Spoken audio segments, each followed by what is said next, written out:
Chapter 44, Change. Although Xiaofan could handle failure, there was nobody who was willing to squander their money for no good reason. So, Xiaofan was, more or less, slightly nervous.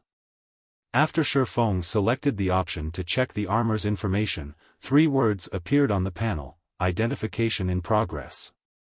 The red loading bar slowly increased. The system was currently determining the statistics of the equipment. After 3 seconds had passed, the system finished identifying the armor and revealed the armor's information. Garrison armor, bronze rank plate armor. Level 3. Equipment requirement, strength 10. Defense plus 22. Strength plus 2, endurance plus 2. HP plus 150. Durability 35/35. Additional ability. Defensive power, reduces damage taken by 3%. Restricted to shield warriors and guardian knights.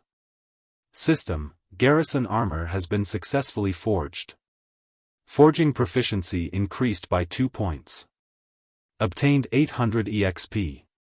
Great! It even has an additional ability, defensive power. Xiaofan was extremely happy when he saw the additional ability on the Garrison armor. He never imagined his first try at forging a piece of bronze equipment would be a success.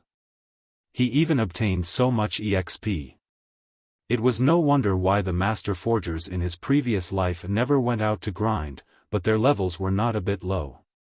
Not only had the Garrison armor forged met the standard attribute values, but it also possessed an additional ability. Originally, the Garrison armor did not possess defensive power.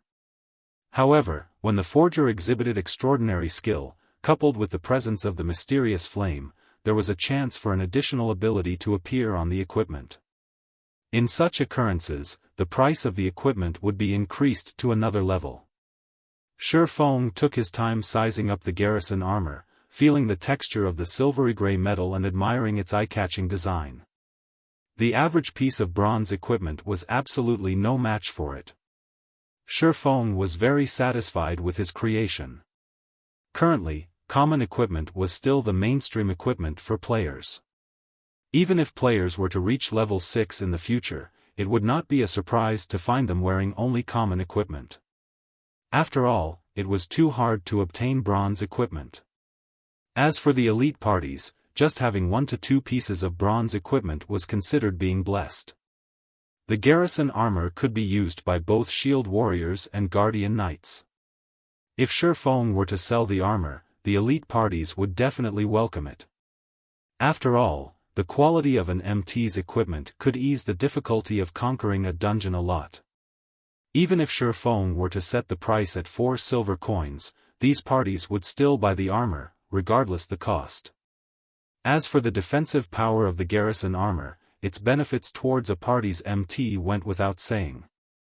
Xiaofan would not accept anything lower than 5 silver coins for this armor. With his first experience at successful forging, Xiaofan continued forging Garrison armors. However, Xiaofan took out the 100 refinement steel this time. He wanted to know what effects the steel would have when it was used to forge equipment. Within 10 minutes, the second Garrison armor took form. However, the color on this Garrison armor was different than the previous one. Instead of having a silvery gray color, it was pitch black now. After going through 3 seconds of identification, the system displayed the statistics to Xiaofan. Garrison heavy armor, bronze rank plate armor. Level 3. Equipment requirement, strength 14. Defense plus 25. Strength plus 2, endurance plus 4. HP plus 150. Durability 40/40. Additional ability. Defensive power, reduces damage taken by 5%. Restricted to shield warriors and guardian knights. System, Garrison heavy armor has been successfully forged. Forging proficiency increased by 2 points. Obtained 1000 EXP. System, due to your forging genius, forging proficiency has been increased by an additional 2 points. Currently, Xiaofan had completely forgotten about the additional proficiency points that his forging talent gave him. Instead, his eyes were fixated on the Garrison heavy armor.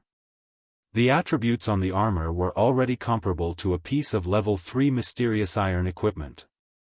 The price tag on it was at least 10 silver coins. Xiaofan never imagined that the 100 refinement steel would create such large changes. Xiaofan had no choice but to admit that the item given by a master forger was not ordinary. Unfortunately, Xiaofan only had 9 pieces of 100 refinement steel remaining. Naturally, now that Xiaofan knew the effects of the 100 refinement steel, he would not simply squander them away. He would set them aside and use them when he had good equipment to forge.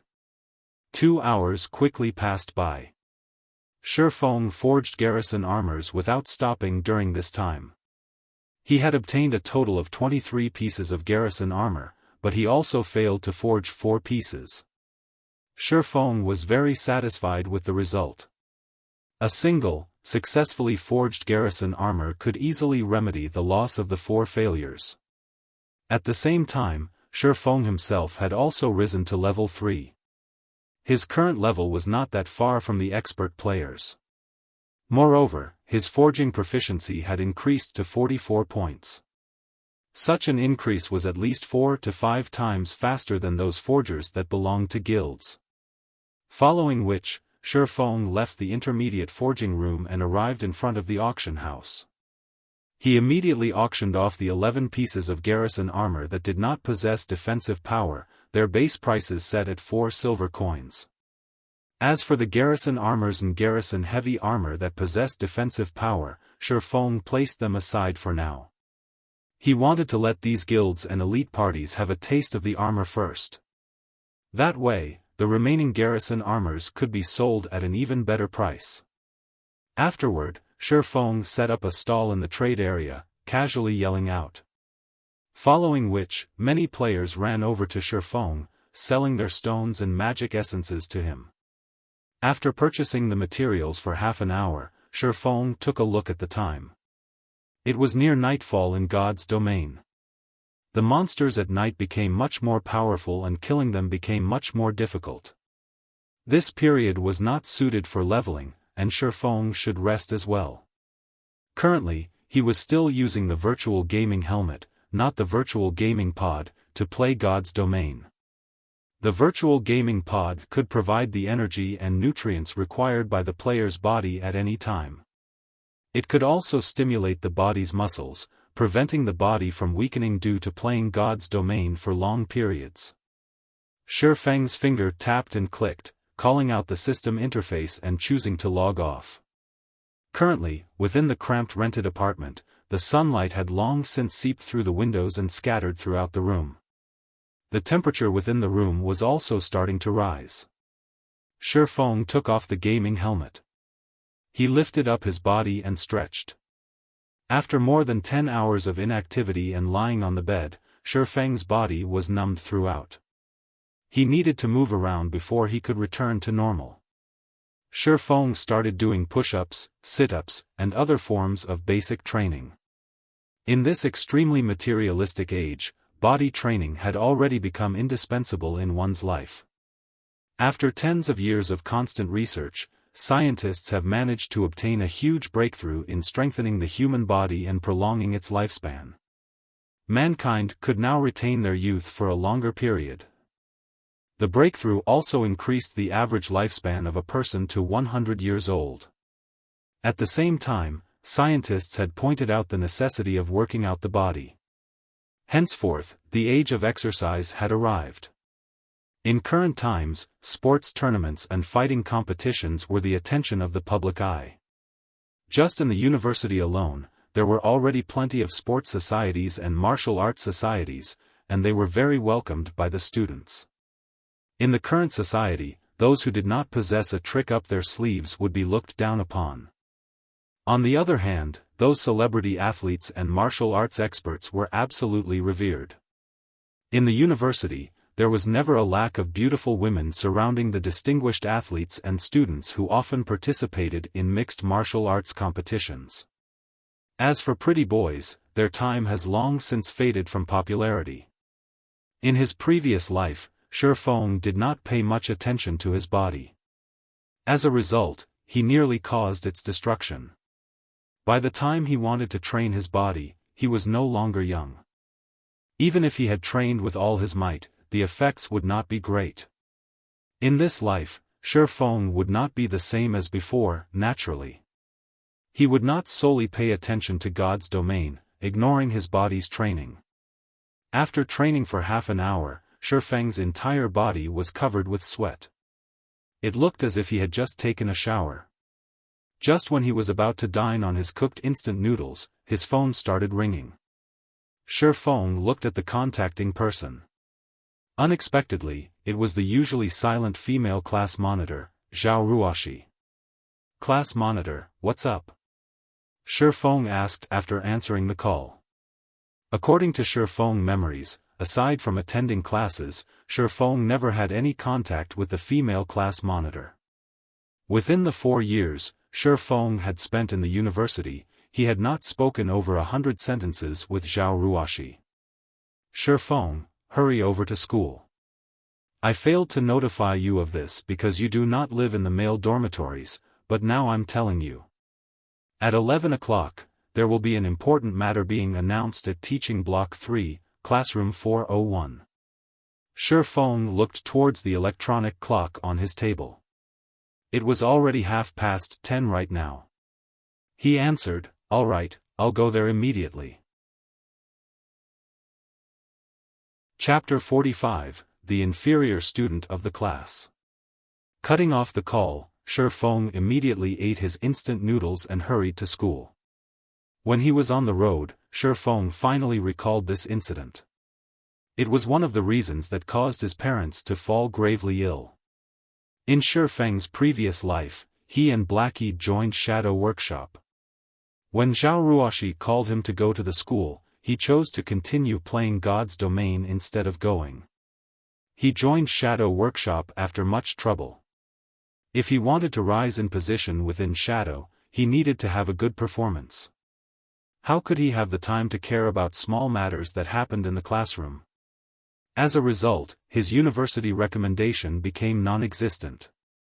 Although it was just a recommendation, it could allow students to find better jobs. The stress levels of the current society were extremely powerful, and jobs were not easy to find. Such a recommendation would be a stepping stone towards the higher levels of a company. Xiaofang's parents were deeply worried after they found out about this incident. It was also because of such worries that caused the mental stress on his parents to increase substantially. Only, Xiaofang's parents never revealed it to him. Instead, they encouraged him. They didn't want him to worry about their household debts. As a result, they became both physically and mentally exhausted, falling gravely ill a year later. In this life, Xiaofan did not wish to repeat such a disaster, even if the recommendation was absolutely useless to him. However, he also wished to know the reason that caused him to lose the recommendation. Xiaofan was considered average regarding results amongst his class. There were absolutely no problems with him obtaining the recommendation. He did not have a share in it. The only reason he could think of, for such a situation, was the incident that would happen today. After walking into the university, Xiaofan discovered a very interesting situation. The school was crowded, there was an abnormal number of students in the university today. Usually, there would not be that many people within the university grounds. The students would usually study in the library or gather outside to have some fun. Worst case scenario, they would just stay in their dormitories and play games. Unlike the current situation, they wouldn't normally come out for a stroll. When Xiaofan walked towards Teaching Block 3, he discovered that the normally empty classrooms were packed with people. All of them were fully occupied. What is happening today? Xiaofan was puzzled. The moment Xiaofan entered classroom 401, he could feel the air in the room was slightly odd. His classmates all shifted their gaze towards him, their expressions filled with astonishment. Xiaofan was like something that should not be there, yet had actually appeared. The male students only glanced at Xiaofan. They did not pay him any attention as they continued with their conversations. Meanwhile, some of the gorgeously dressed females in the class sent Xiaofan expressions of disgust. However, Xiaofan had long since gotten used to such reactions. When he was about to turn around and look at them, the females immediately turned their heads away. "Fellow student Xiaofan, you're here. Find a place to sit." When fellow student Ling Feilong arrives, everyone in the class will be present. The female monitor, Zhao Ruoxi, had a calm expression on her face when she spoke to Xiaofan as if it was all just for formality's sake. However, Xiaofan could faintly feel a hint of expectation in Zhao Ruoxi's eyes when she turned around to look at him. However, that expectation was not targeted towards him, but most probably towards the Ling Feilong she spoke of. "All right." Xiaofan nodded his head, simply choosing a corner to sit down in. As for sitting and starting a conversation with the other male classmates, Xiaofan could tell it would be impossible just by looking at their expressions. In regards to such a situation, Xiaofan could only let loose a bitter smile. In his previous life, he truly has failed at being a functioning human being. However, there was nothing he could do. To save money, he never participated in any of the student gatherings or class events. He had long since become an invisible existence within the class. In the eyes of his classmates, Xiaofan might be a very reclusive person. Why is this person here? The class monitor should be the one who notified him. I never thought he would actually show up. He's just an inferior student in the class. Just looking at him makes me mad. Look at how cunning his eyes are. Don't tell me he took a fancy to this young lady. Disgusting. The students in the class started a quiet discussion about Xiaofan. They were very shocked at Xiaofang's arrival. Usually, Xiaofan would never participate in any events, but now, this person, himself, actually showed up.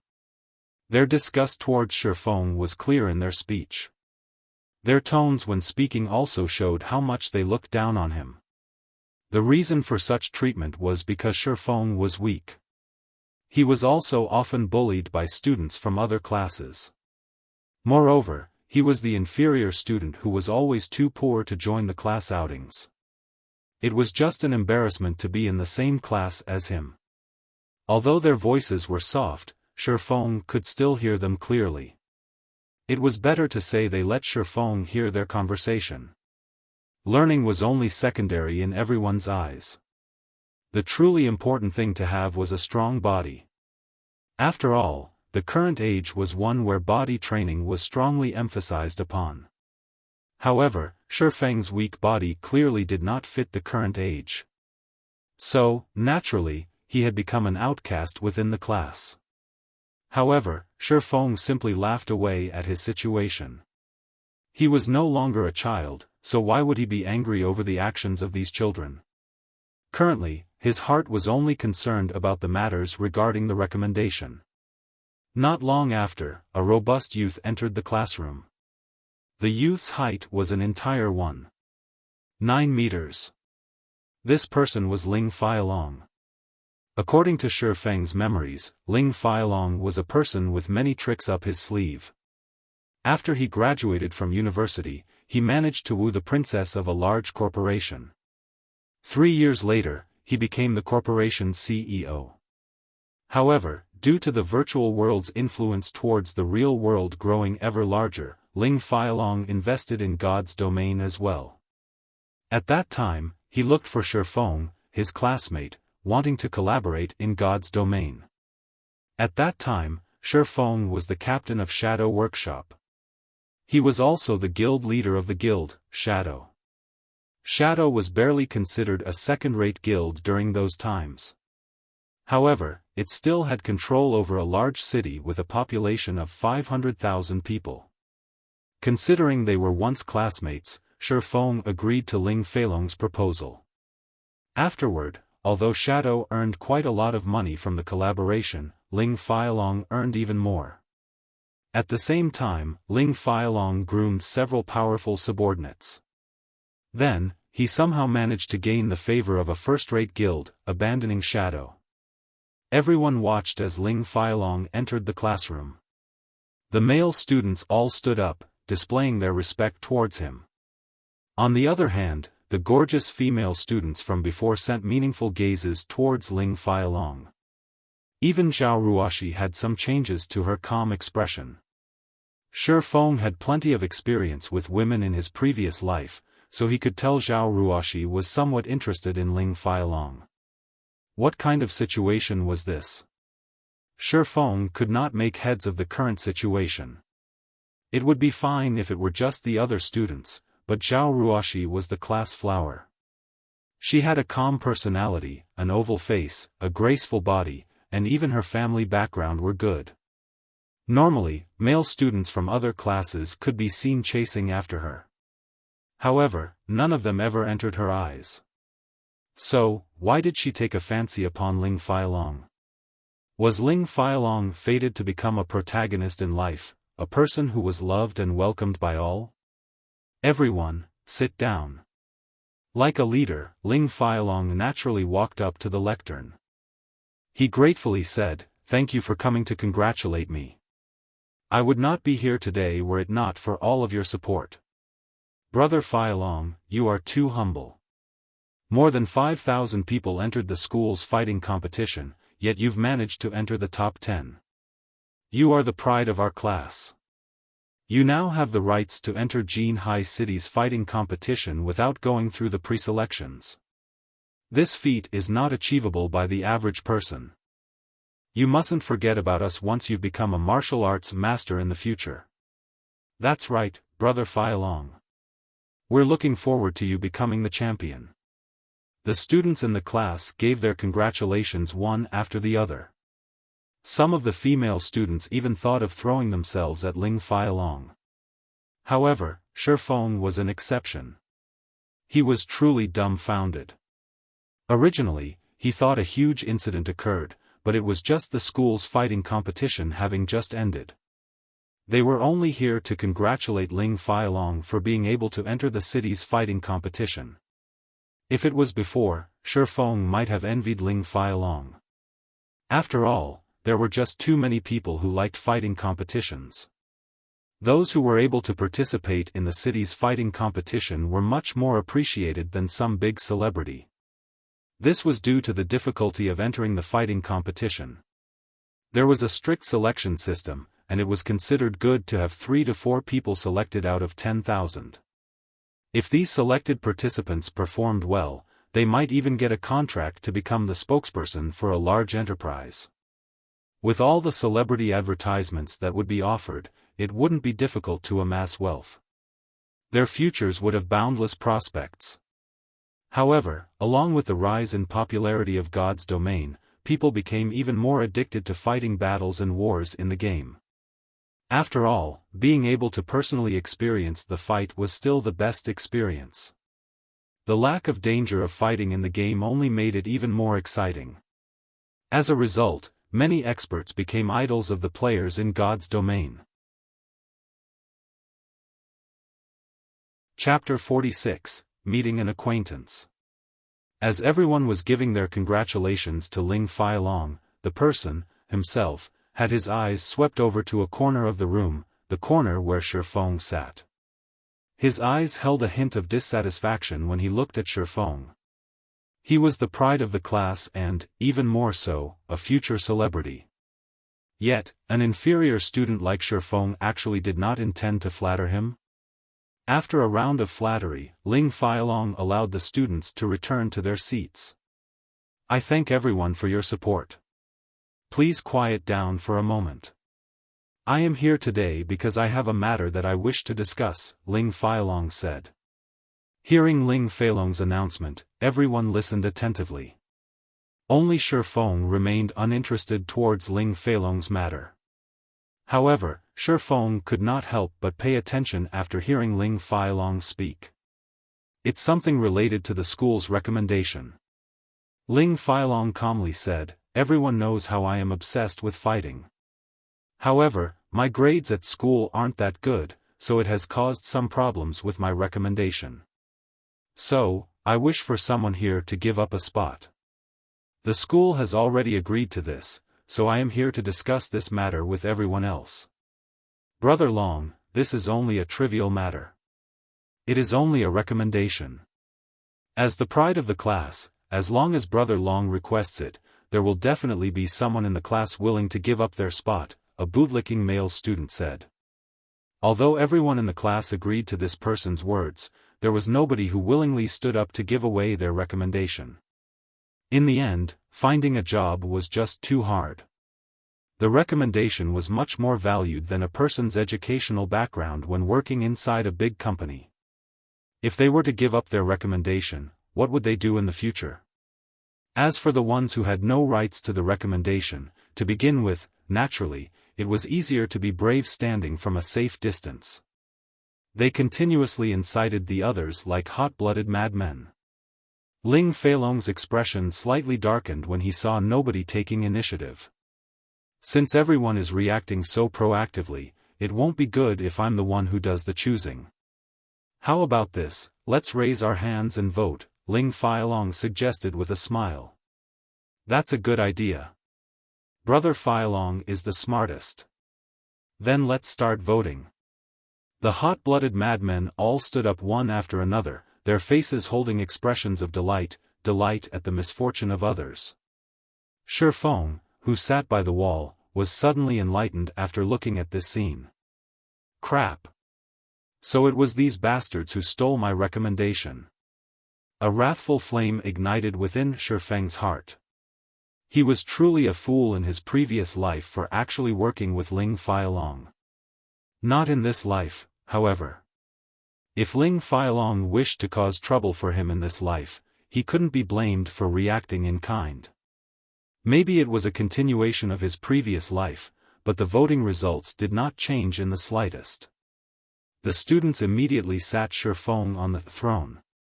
Fellow student Xiaofan, you are really lucky. I'm slightly envious of you. You'll get to have Brother Long cover for you from now on, you should be grateful to us. Everyone in the class started congratulating Xiaofan as if Xiaofan had just won a 5 million credit lottery.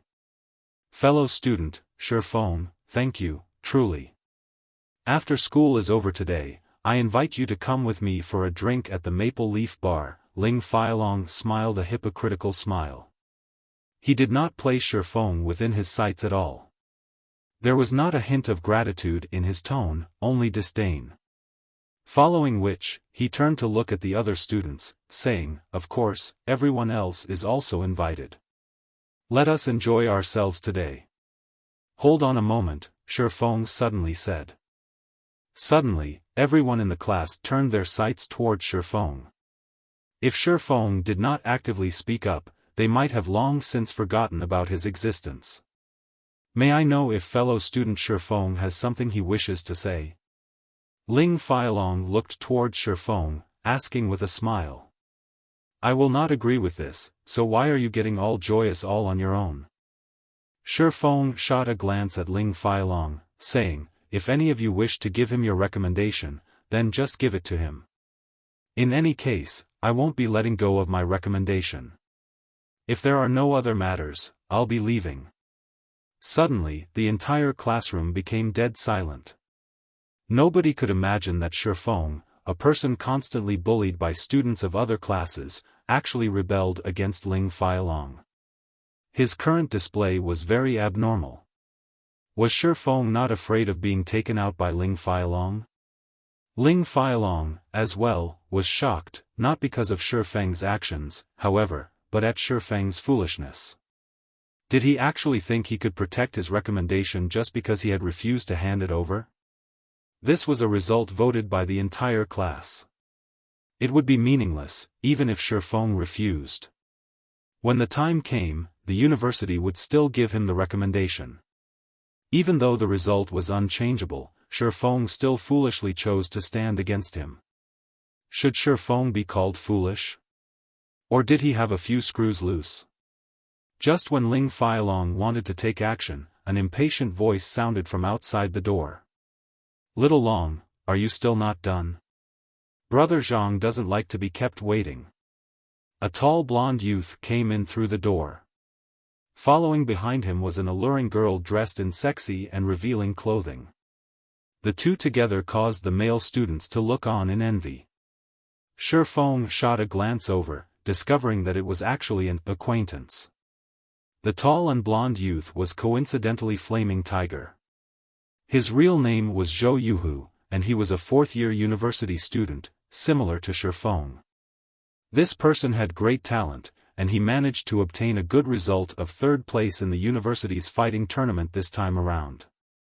Meanwhile, the enchanting female by Zhou Yuhu's side was also an acquaintance of Xiaofan's. Her name was Qin Shuyu, and she was Xiaofan's classmate during high school. She was also the flower of the class at the time. Xiaofan was truly blind during those times.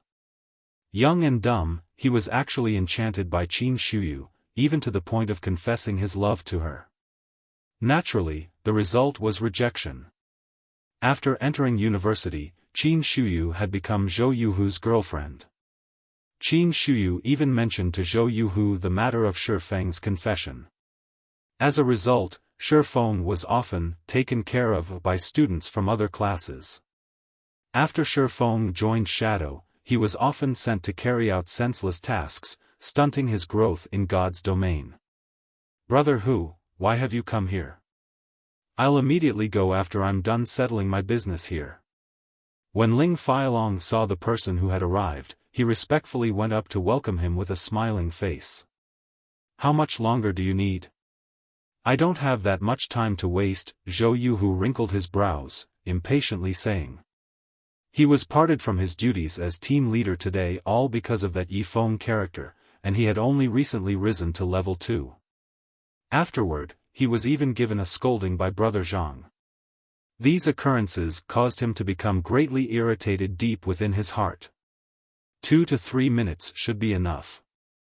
Ling Feilong replied. He felt teaching Xiaofan the ways to be a proper person should not be a big problem. "Good, then hurry up," Zhou Yuhu demanded. Currently, Qin Shuyu's eyes unintentionally landed on Xiaofan. Her expression was suddenly turning sour. She had no good impressions of Xiaofan. He had neither money nor power. There was not the slightest feeling of safety or strength coming from him. When compared with Zhou Yuhu, the difference between the two was hundreds and thousands of miles apart. Xiaofan even confessed to her without knowing his own worth. It was just an insult to her person, and as a result, she was often made fun of by the other girls. Seeing the disgust on Qin Shuyu's face, Zhou Yuhu hooked up her chin with his robust hand, teasingly saying, "Baby, I'll take care of him for you immediately, lest he shows up in front of you again." Qin Shuyu faintly smiled as she nodded, not having any intention of stopping Zhou Yuhu. "Hey brat, come over here," Zhou Yuhu pointed his finger at Xiaofan, loudly roaring. Everyone was shocked at seeing Zhou Yuhu's imposing manner. Who was Zhou Yuhu? He was ranked 3rd in the school's fighting tournament. He was much more powerful when compared to the 9th-ranked Ling Feilong. A single hit from him was enough to send a person to the hospital for half a month. Ling Feilong naturally understood what was happening before him. Zhou Yuhu was irritated by Xiaofan and wished to take care of him. Originally, he too wanted to teach Xiaofan a lesson and let the entire class know of his prowess.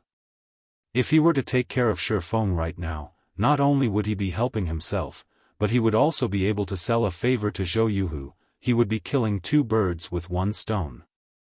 Hence, Ling Feilong stepped forward and volunteered, "Brother Hu, no need for you to personally take action. Originally, I already wanted to teach this kid a lesson. Give me 30 seconds. Little long, so the matter you had to deal with before was this." Zhou Yuhu looked toward Xiaofan in disdain. He licked his lips, saying with a cold smile, "Better to let me. I also wish to loosen my bones a little." Saying this, Zhou Yuhu walked toward Xiaofan with a cold smile. Chapter 47, I think highly of you. Zhou Yuhu walked toward Xiaofan in an imposing manner. He wanted to personally teach Xiaofan a good, hard lesson this time. On previous occasions, he always sent others to handle it for him. However, Xiaofan still did not learn to be good. Today, he wanted Xiaofan to imprint this lesson onto his bones. The people present could all see the conclusion that was coming for Xiaofan. In a society where the entire population underwent body training, fights between students were all too common. Even minor injuries were very common. As long as it didn't go overboard, it would not cause an incident. However, looking at Zhou Yuhu's current attitude, Xiaofan would be staying in the hospital for at least a month. At that time, Xiaofan would be wearing a cast while receiving his graduation certificate on the stage. Hold it, Zhou Yuhu. This is our class. On what basis does an outsider like you have to come and bully someone from our class? Zhao Ruoxi's delicate body suddenly blocked Xiaofan. She was not the slightest bit threatened by Zhou Yuhu's imposing aura as she berated him. Zhou Ruoxi's actions unquestionably left everyone else in shock. They never imagined that the normally gentle and graceful Zhao Ruoxi would stand up for an inferior student. She was even challenging Zhou Yuhu.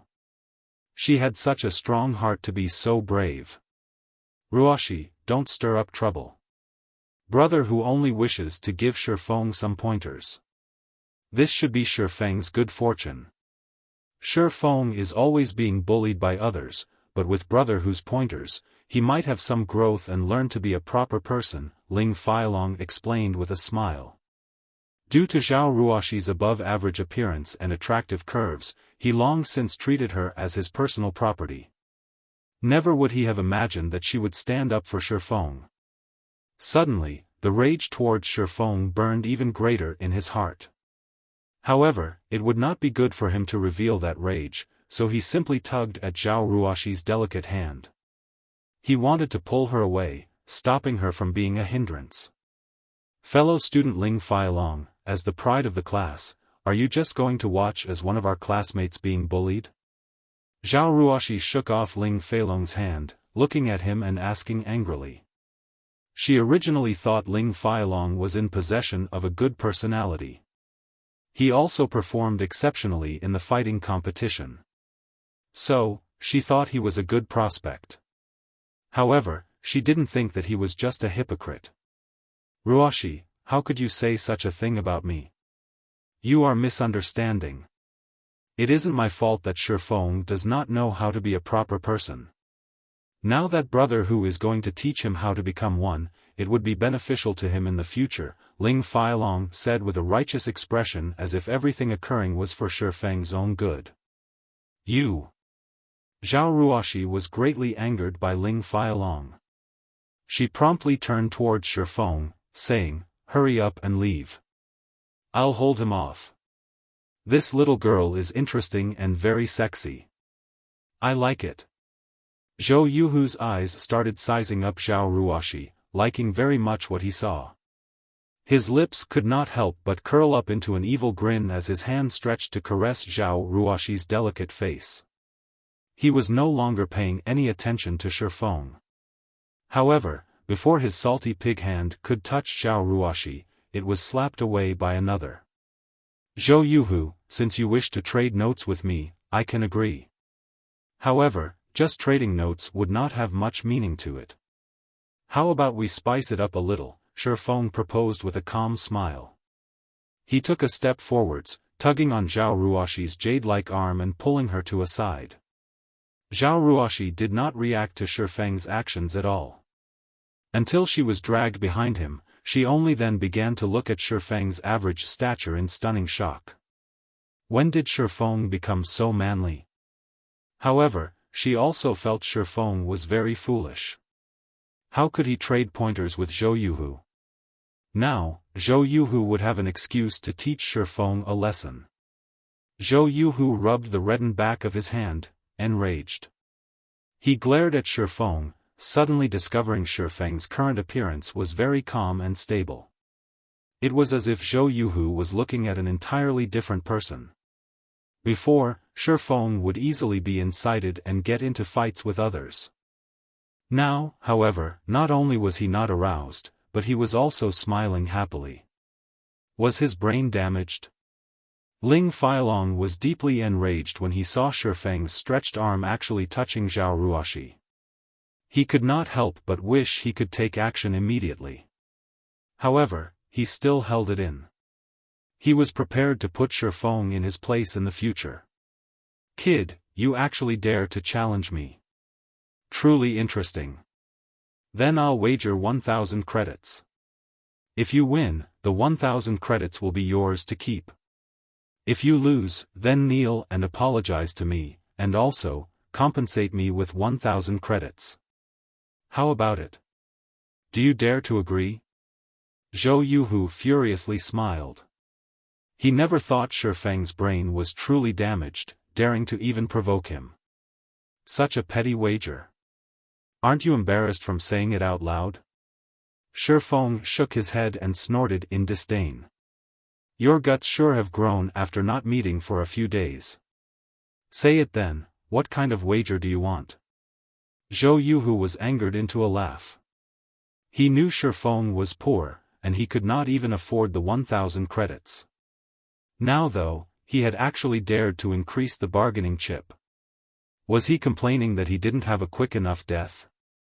It seems his brain was truly wedged between a door. Didn't you win a membership card for the Big Dipper training center from the school's fighting competition?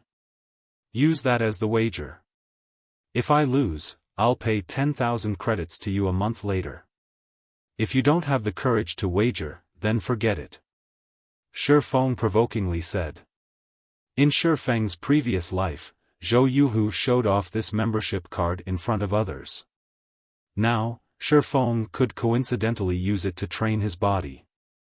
The Big Dipper Training Center was well known in Jinhai City. It had a great environment, and its training facilities were very thorough. The average person was not allowed to enter the training center at all, not to mention obtaining a VIP membership there. A normal membership was worth around 8,000 to 9,000 credits. Even if I wager this card, where would a poor wretch like you find that much money? I won't believe in empty words, Zhou Yuhu laughed coldly. Indeed, it was as Zhou Yuhu had said. Shifeng had not a penny on him at the moment, not to mention 10,000 credits. Hence, why he had said he would pay a month later. However, Zhou Yuhu would clearly not believe him. Instead, Zhou Yuhu turned around to mock him. It would seem Shifeng's plan was going to be dashed this time. Shifeng, did you think I don't know about your living conditions? You are so poor you can't even afford to have a good meal, yet you're still pretending to be wealthy. Qin Shuyu shot Shifeng a glance, commenting in disdain. I'll pay the 10,000 credits, Zhao Ruoxi abruptly said. Ling Feilong's eyes turned crimson when he saw Zhao Ruoxi standing up once again. He couldn't help but wish he could get rid of Shifeng right this instant. Shifeng was also shocked. He looked towards Zhao Ruoxi, astonished. He did not understand how Zhao Ruoxi had that much money. He wasn't very clear of Zhao Ruoxi's family background, either.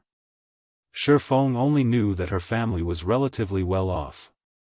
However, Zhao Ruoxi was actually so believing of him, even to the degree of betting her money on him.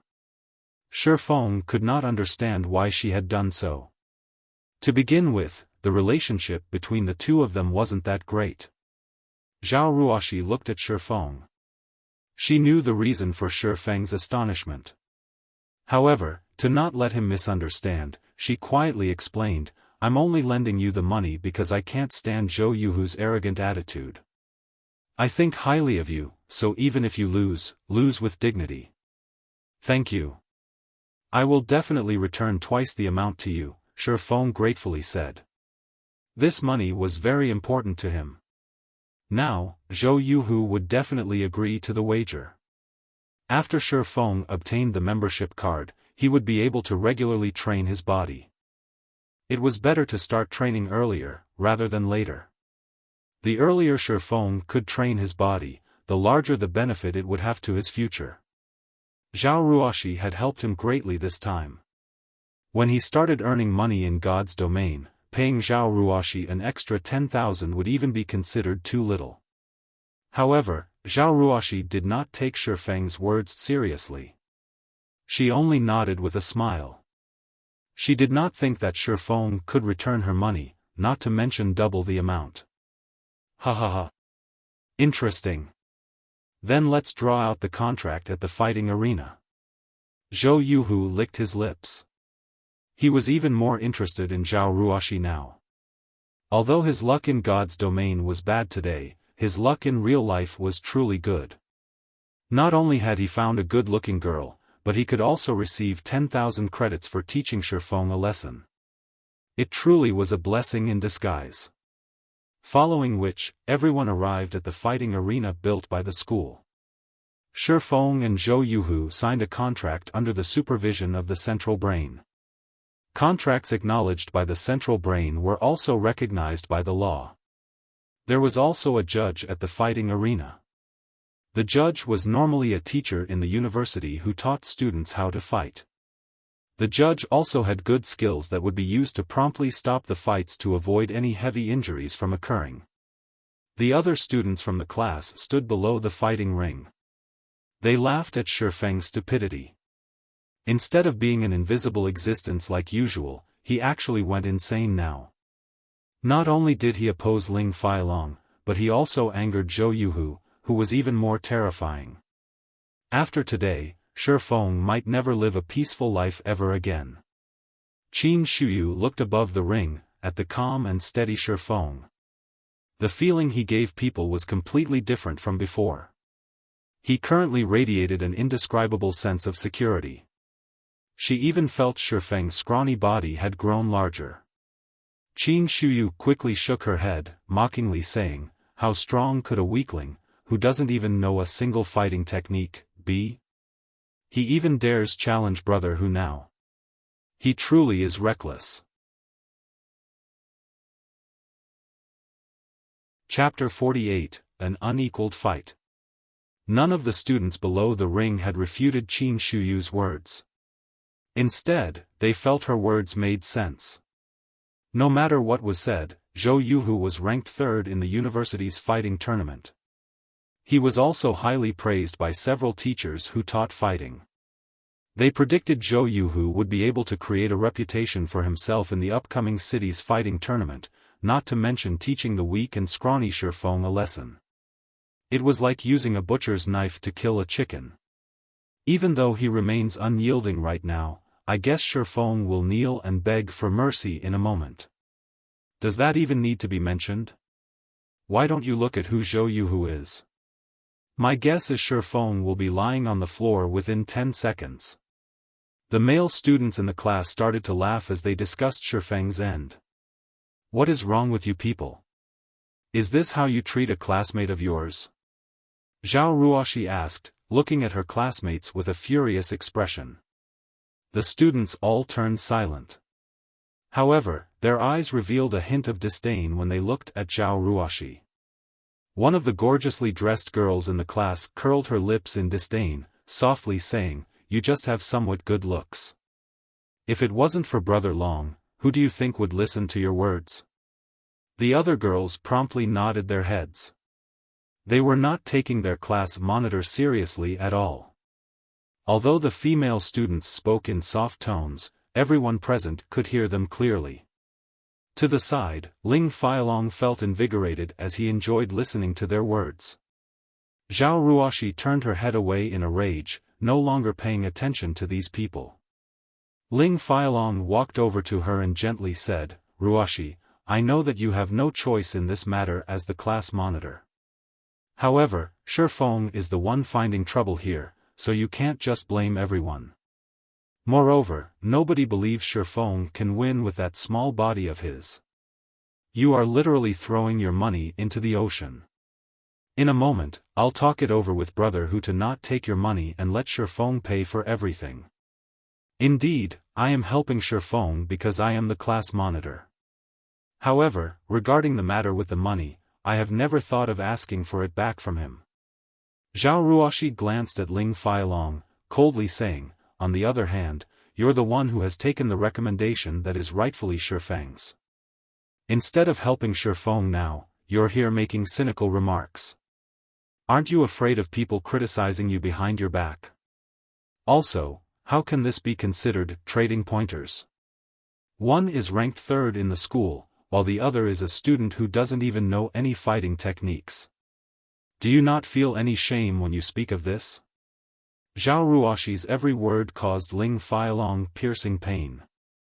In addition, her elegant and refined complexion gave off an indescribable sense of strength that struck at Ling Feilong's heart. Ling Feilong was speechless as he turned pale from anger. Just as Zhao Ruoxi had said, every class had a fixed number of spots for the recommendation. Only students with results amongst the top 20 in the class were qualified for this recommendation. However, Ling Feilong had managed to obtain the qualifications to participate in the city's fighting competition after much difficulty. If others were to know that he was a university student without a recommendation, it would be an absolute humiliation. The school had previously considered such reputational problems, as well. Hence, they had made it so that the top 5 contestants of the fighting tournament would receive a recommendation, even if their studies were not good. However, Ling Feilong was only 9th ranked, so naturally, he could not obtain it. Hence, he had suggested such a matter to the school.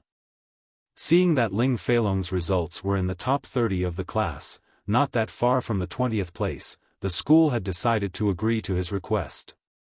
However, the condition was someone had to willingly give up their recommendation.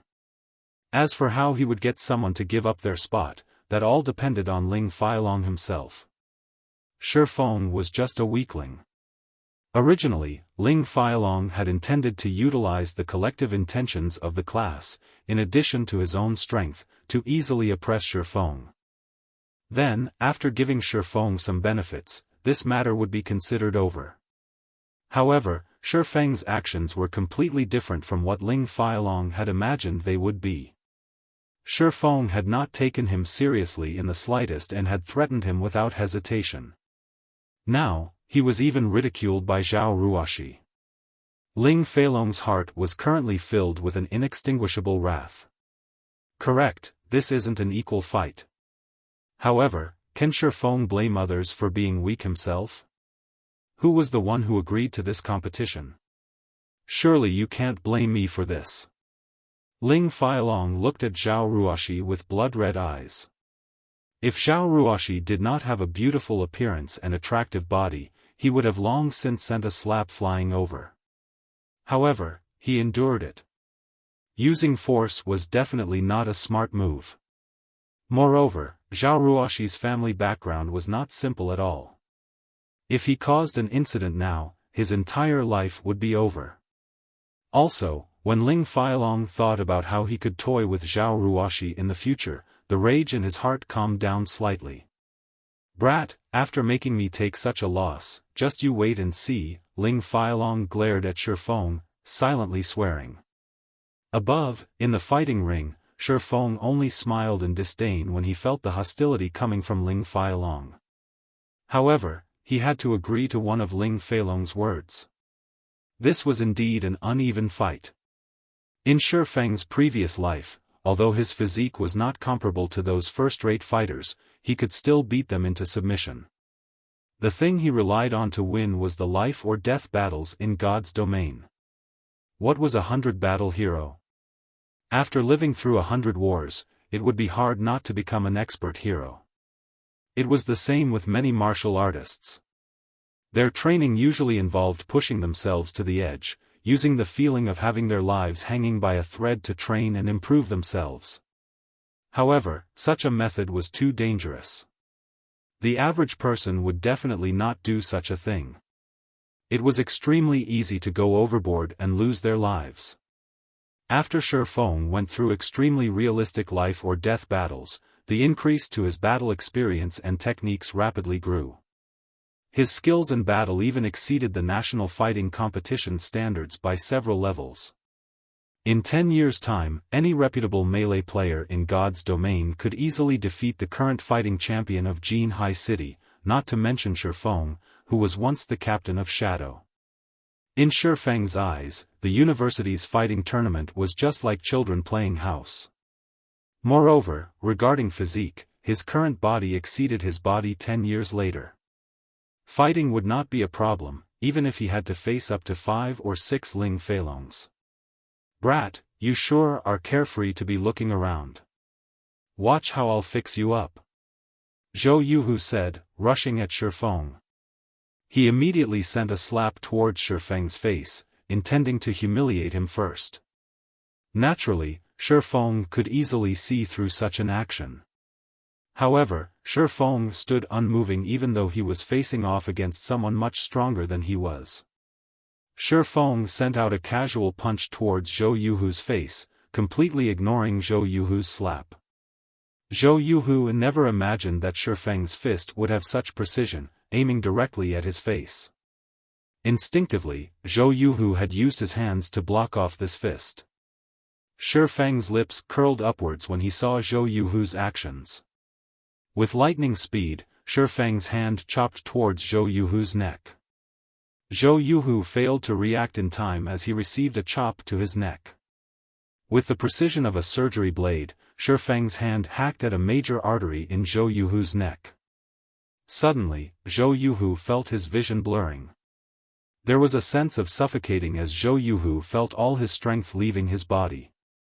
Shifeng did not give Zhou Yuhu time to catch his breath.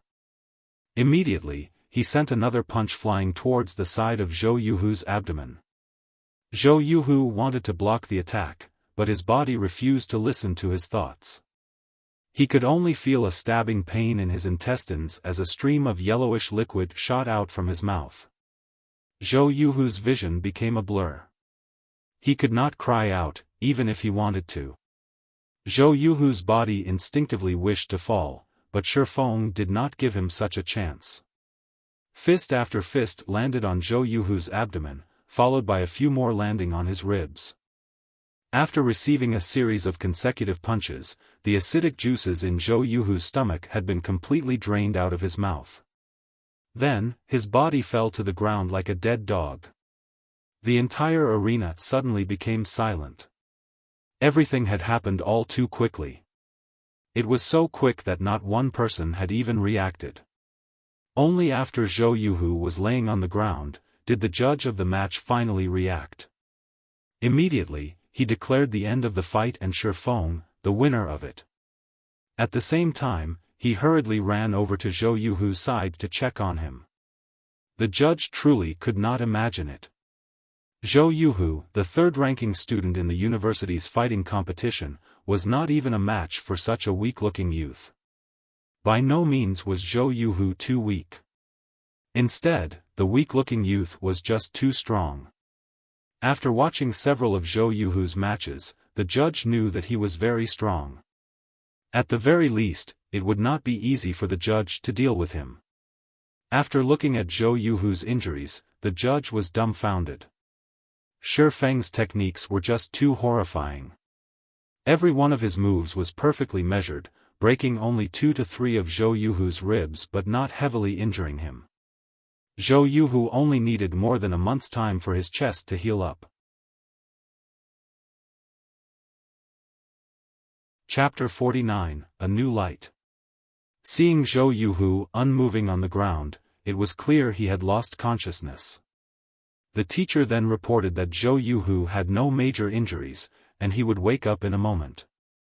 However, his injuries still needed to be tended to, also, he had to rest for more than a month. As for the city's fighting competition that would be held in 3 weeks, Zhou Yuhu could forget about joining. Everyone's sights shifted toward Shifeng. They looked at his thin and weak body, sucking in a cold breath when they recalled the explosive and terrifying strength it was capable of displaying. When they thought about the words they said to Shifeng before, cold sweat started pouring out from their backs without stop. Currently, the expression in the male students' eyes as they looked at Shifeng had completely changed. There was no longer any ridicule or contempt contained within them. Instead, there was a deep fear. The third-ranking student in the school was actually defeated in a single exchange. Who else could become Shifeng's opponent? If Xiaofan wished to take care of them, the consequences they would face would be unimaginable. On the other hand, they had actually dared to gift Xiaofang's recommendation to Ling Fei along. Thinking up to this point, the hearts of the hot-blooded warriors from before started to beat madly. Under the Central Brain's witness, Xiaofan received the membership card for the Big Dipper Training Center and 10,000 credits. Following which, he circled a glance at the people below the ring. When a few of the less courageous male students were met with Xiaofang's deep and profound eyes, their legs suddenly turned weak as they lost consciousness, foam appearing at their mouths. "Teacher, not good. Little Lu has fainted." Before this sentence could finish being said, another male student lay flat on the ground. Meanwhile, the male students that remained standing started becoming scared in their hearts. Xiaofan was just too terrifying. He actually shocked two male students into unconsciousness just by looking them in the eye. However, they were also envious of the two that lost consciousness. If they had fainted over, they wouldn't have to bear such a pressure right now. Currently, the air surrounding them was still, as if frozen. Breathing was starting to become a difficulty for them, and even their limbs felt heavy as if they were filled with lead. As for the female students in the class, they were all dumbfounded. Their heads quickly lowered and they saw Xiaofan looking over. They felt uncomfortable throughout their bodies as if they were frightened rabbits that were being stared at by a big gray wolf. Qin Shuyu's delicate mouth widened. She rubbed her eyes, verifying what she saw over and over. Only then did she understand that Zhou Yuhu was struck unconscious by Xiaofan. Xiaofan was just too powerful. Why had she never discovered so before? If she could be with a man such as this, her sense of security would be off the charts. Just thinking about it had made her happy. As for money, that would not be a problem. Just based on his strength alone, Xiaofan could definitely get into the city's fighting tournament. Entering into the top 10 would also not be a problem. When that time came, there would definitely be many requests for him to become a celebrity spokesperson. When Qin Shuyu saw that Xiaofan was looking over, she slightly tidied up her clothes and hair, appearing neat and moving. She also revealed deep cleavage, feebly saying, "Brother Feng, it's noon already. I know a good restaurant that has a great environment and good tasting food. I'll treat you, so let's go there and have a try." However, Xiaofan did not pay Qin Shuyu any attention. Instead, he was looking for Zhao Ruoshi. When he found Zhao Ruoshi, he immediately walked over, completely ignoring Qin Shuyu. Seeing Xiaofang's cold and indifferent eyes, Qin Shuyu suddenly felt she had lost something very important. It was as if a knife stabbing at her heart. She regretted being blind and foolish when she was in high school.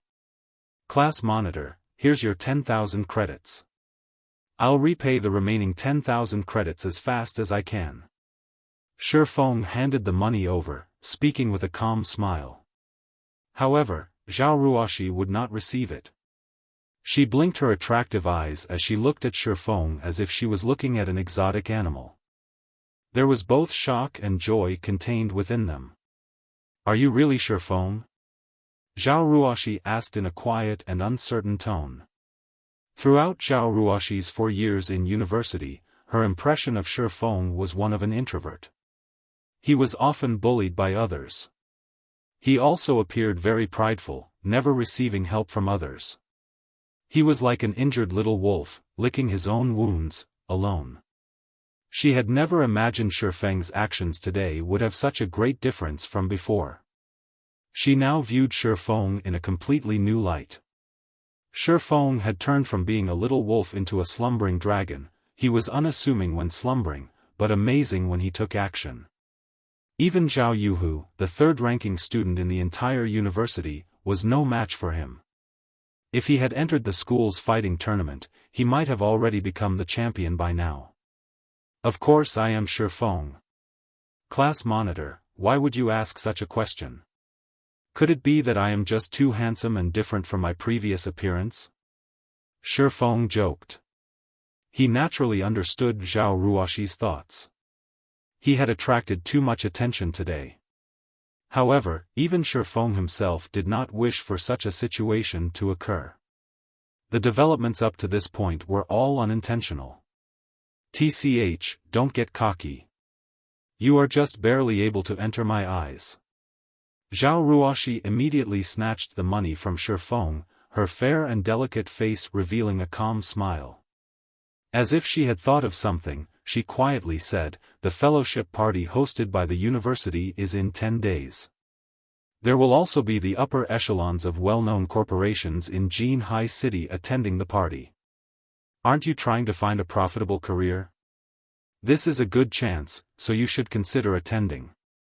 The moment Zhao Ruoxi finished speaking, she thought of Xiaofang's financial situation. He definitely did not have the money to attend the party. Hence, she quietly said, "As for the fee required to participate in the fellowship party, I can pay it for you." Xiaofan gave Zhao Ruoxi's words some thought. The fellowship party hosted by Jinhai University annually was a big event, and that person might even participate in this party. Hence, Xiaofan nodded his head in agreement, saying, "Thank you, class monitor. I'll go. As for the participation fee, I'll pay that myself." Zhao Ruoxi was slightly glad when she heard Xiaofan agreeing to go. However, there was an indescribable sense of disappointment when she heard Xiaofan saying that he would pay the participation fee on his own. The conversation between the two was also heard by everyone else. However, everyone doubted their hearing when they heard their class monitor, Zhao Ruoxi, actively invite Xiaofan to the fellowship party. She was even willing to pay for his participation fee. Zhao Ruoxi was a truly beautiful woman, only, she normally made no efforts to enhance her looks with makeup. Her clothing was also very common. However, it was still unable to mask her elegant and refined face and exquisite body. As long as she dressed herself up somewhat, even the school's top beauty might not be her match. Hence, there were quite a few rich and influential men who tried pursuing Zhao Ruoxi. However, every one of them was rejected. Ling Feilong was the only one who had managed to shorten the distance between them after much difficulty. However, it was only to the degree of getting Zhao Ruoxi to treat him somewhat better. Zhao Ruoxi's pridefulness was clear to behold. Now, however, Zhao Ruoxi had actively invited Xiaofan. It was an absolutely jaw-dropping scene.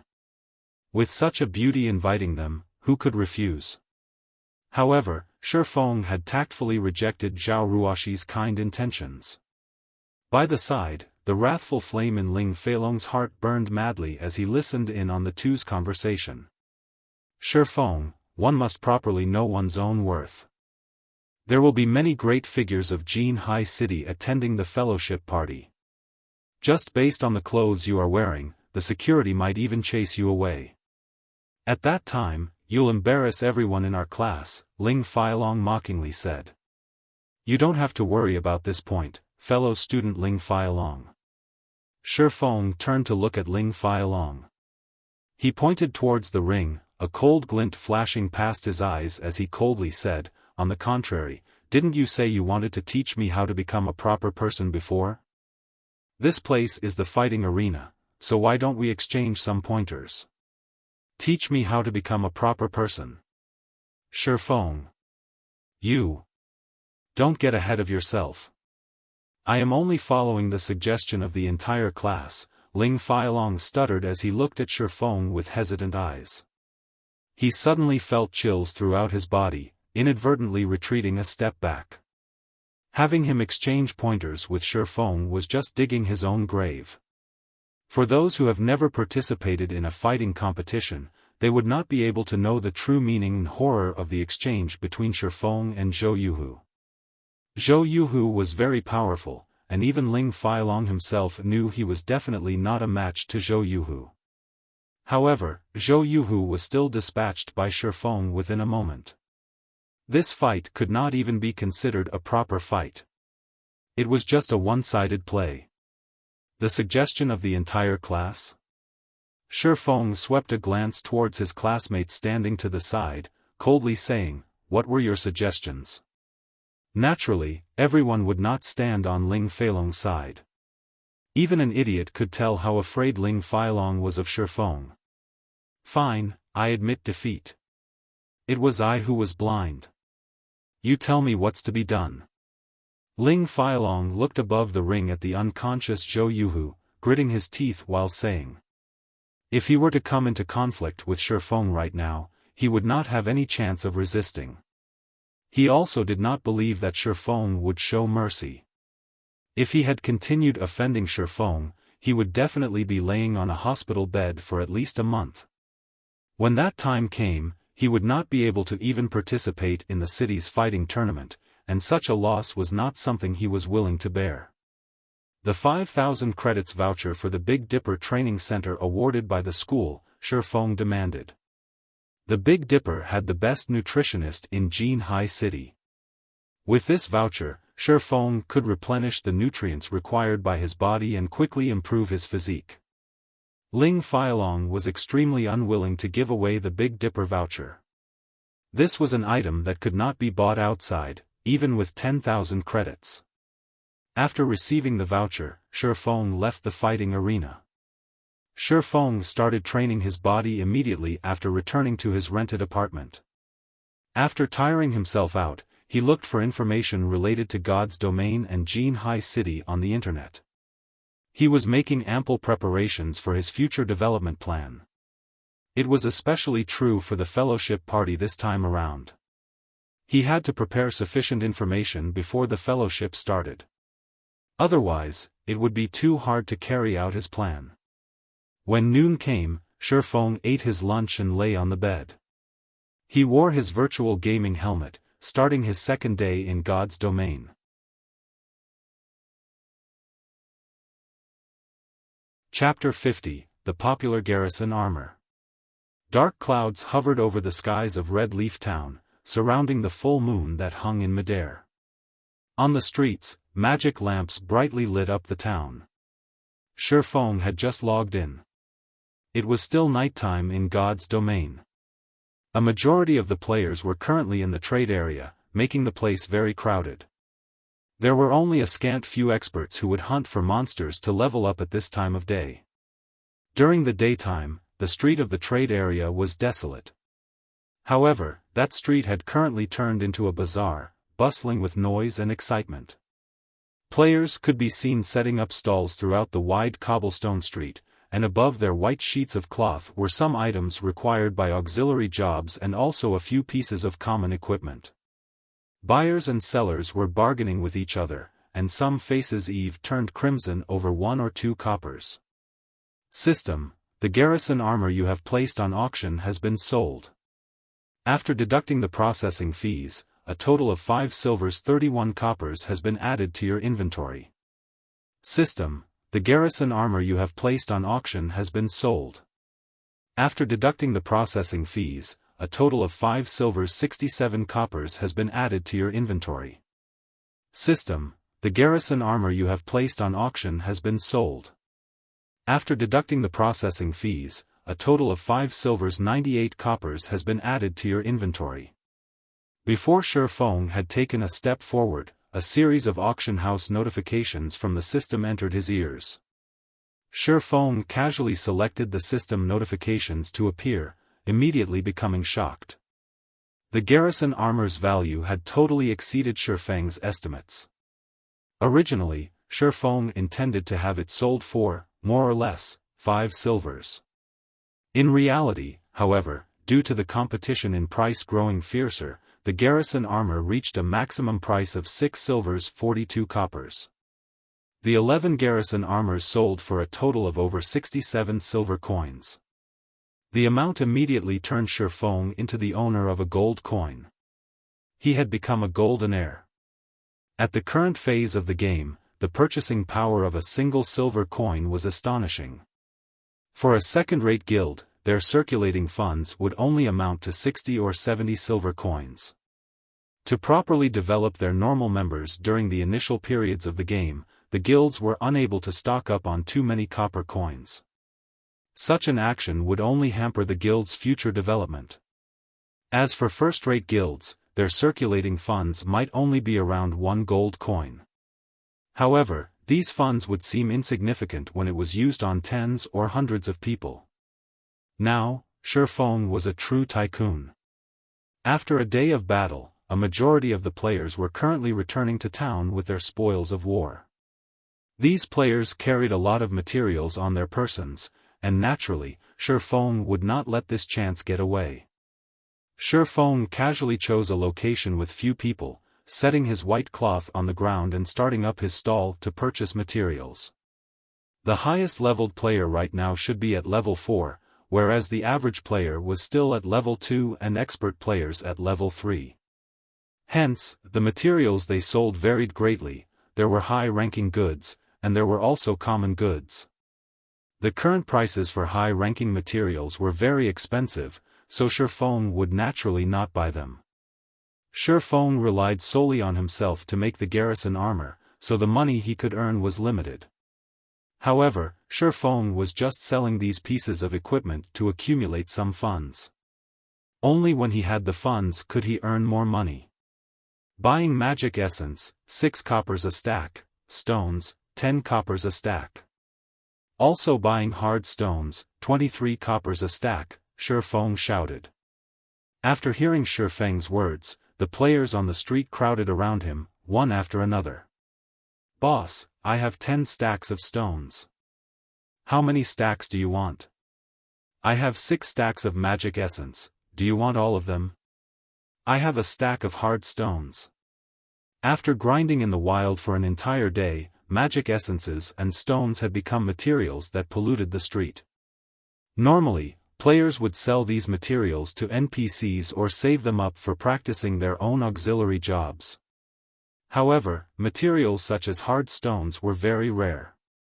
They were usually found in level 3 areas, only being dropped by kobolds or little rock monsters. There were 20 pieces of hard stones in a stack, and they were worth 20 coppers when sold to NPCs. Hard stones were used in forging, however, it was quite luxurious to use them at this stage of the game. Guilds very rarely purchased hard stones, so their prices were not very high. However, they would have a great purpose once players reached level 7. There were many special monsters in the level 7 monster areas, and it was extremely taxing on the durability of a weapon to fight against these monsters. A weapon would break when its durability reached 0. Once a weapon was broken, the chance of successfully repairing it was only around 20%. If failed, it would turn into scrap. Meanwhile, hard stones could be used to make whetstones. When used on a weapon, it could temporarily increase its damage. More importantly, it could recover a weapon's durability by 5 to 10 points. With the whetstone, players did not have to return to town just to repair their weapons, saving them a lot of time and also increasing their monster grinding efficiency. In Xiaofang's previous life, hard stones were sold with extreme popularity. The price of whetstones increased with even greater speed, allowing many forgers to make a hefty profit. To quickly increase their levels and gain an advantage, Shadow Guild had also been butchered by those sharks. They could only grit their teeth as they bought the whetstones. In this life, it was Xiaofang's turn to make a huge profit. He was going to stock up these hard stones in advance. After purchasing materials for over an hour, Xiaofan had a total of 80 stacks of magic essence and 120 stacks of stones. As for hard stones, Xiaofan had only collected 12 stacks of them, a very small amount. Xiaofang's bag was quickly filled. He had no choice but to make a trip to the bank's warehouse to store all these items. The bank's warehouse had a fixed space of 500 slots. Expanding the warehouse's space for the first time would give an additional 500 slots at the cost of 20 coppers. The second time was 1,000 slots for 50 coppers. Afterward, every 1,000 slots would cost 1 silver coin, and every additional 1,000 slots would result in a management fee of 10 copper coins per week. Currently, such an amount of money was nothing to Xiaofan. Immediately, Xiaofan expanded 3,000 slots, and in the future, he would have to pay a processing fee of 30 coppers every week. After storing all the materials, Xiaofan ran towards the auction house. The auction house linked together all the small towns under the influence of White River City. Although there were few people who sold common materials here, there would surely still be some people who sold hard stones. Only, the prices they set were slightly higher.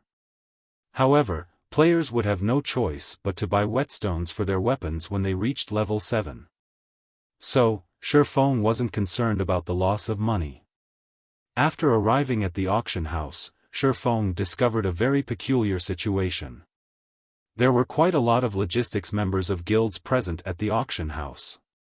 Each and every one of them were standing guard at the auction house, and it was a wonder what they were actually waiting for.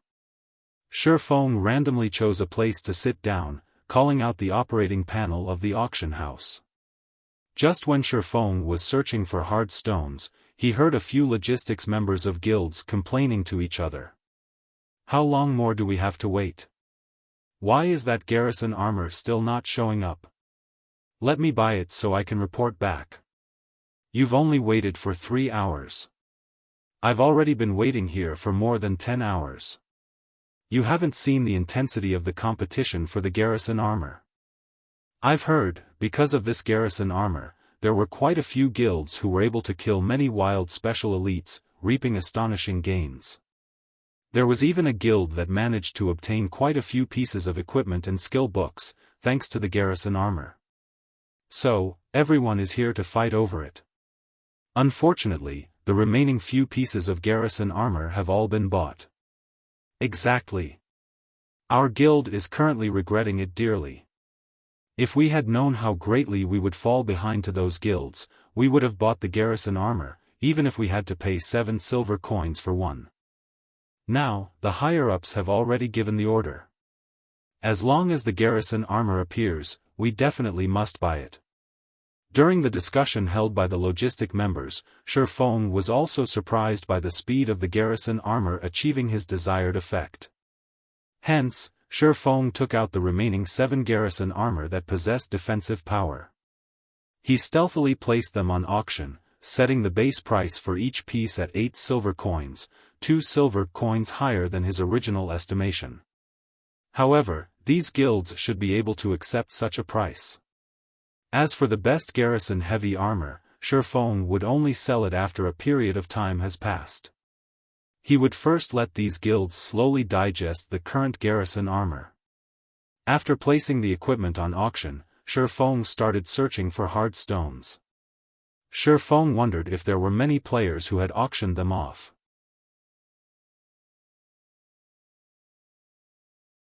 Chapter 51, Competition at the Auction House.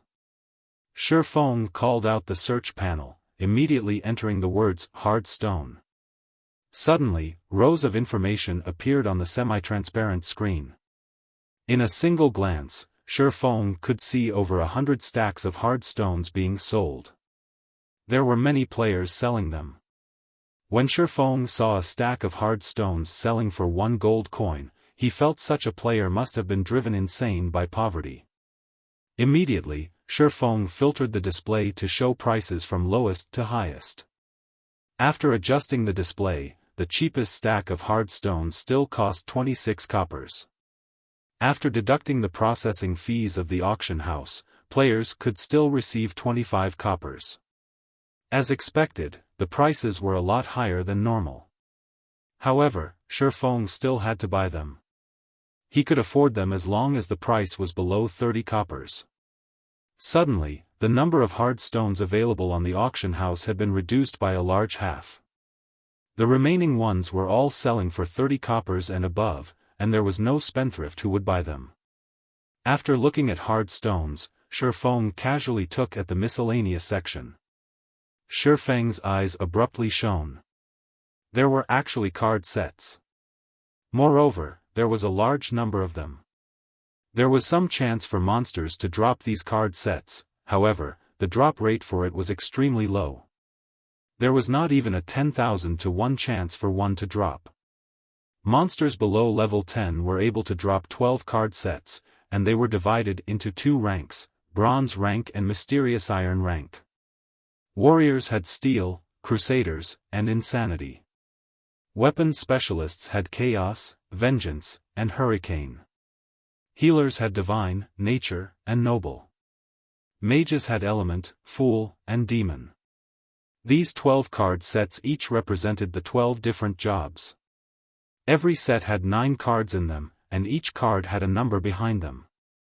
As long as a player could gather a complete set, they could exchange it for a piece of set equipment for the respective job.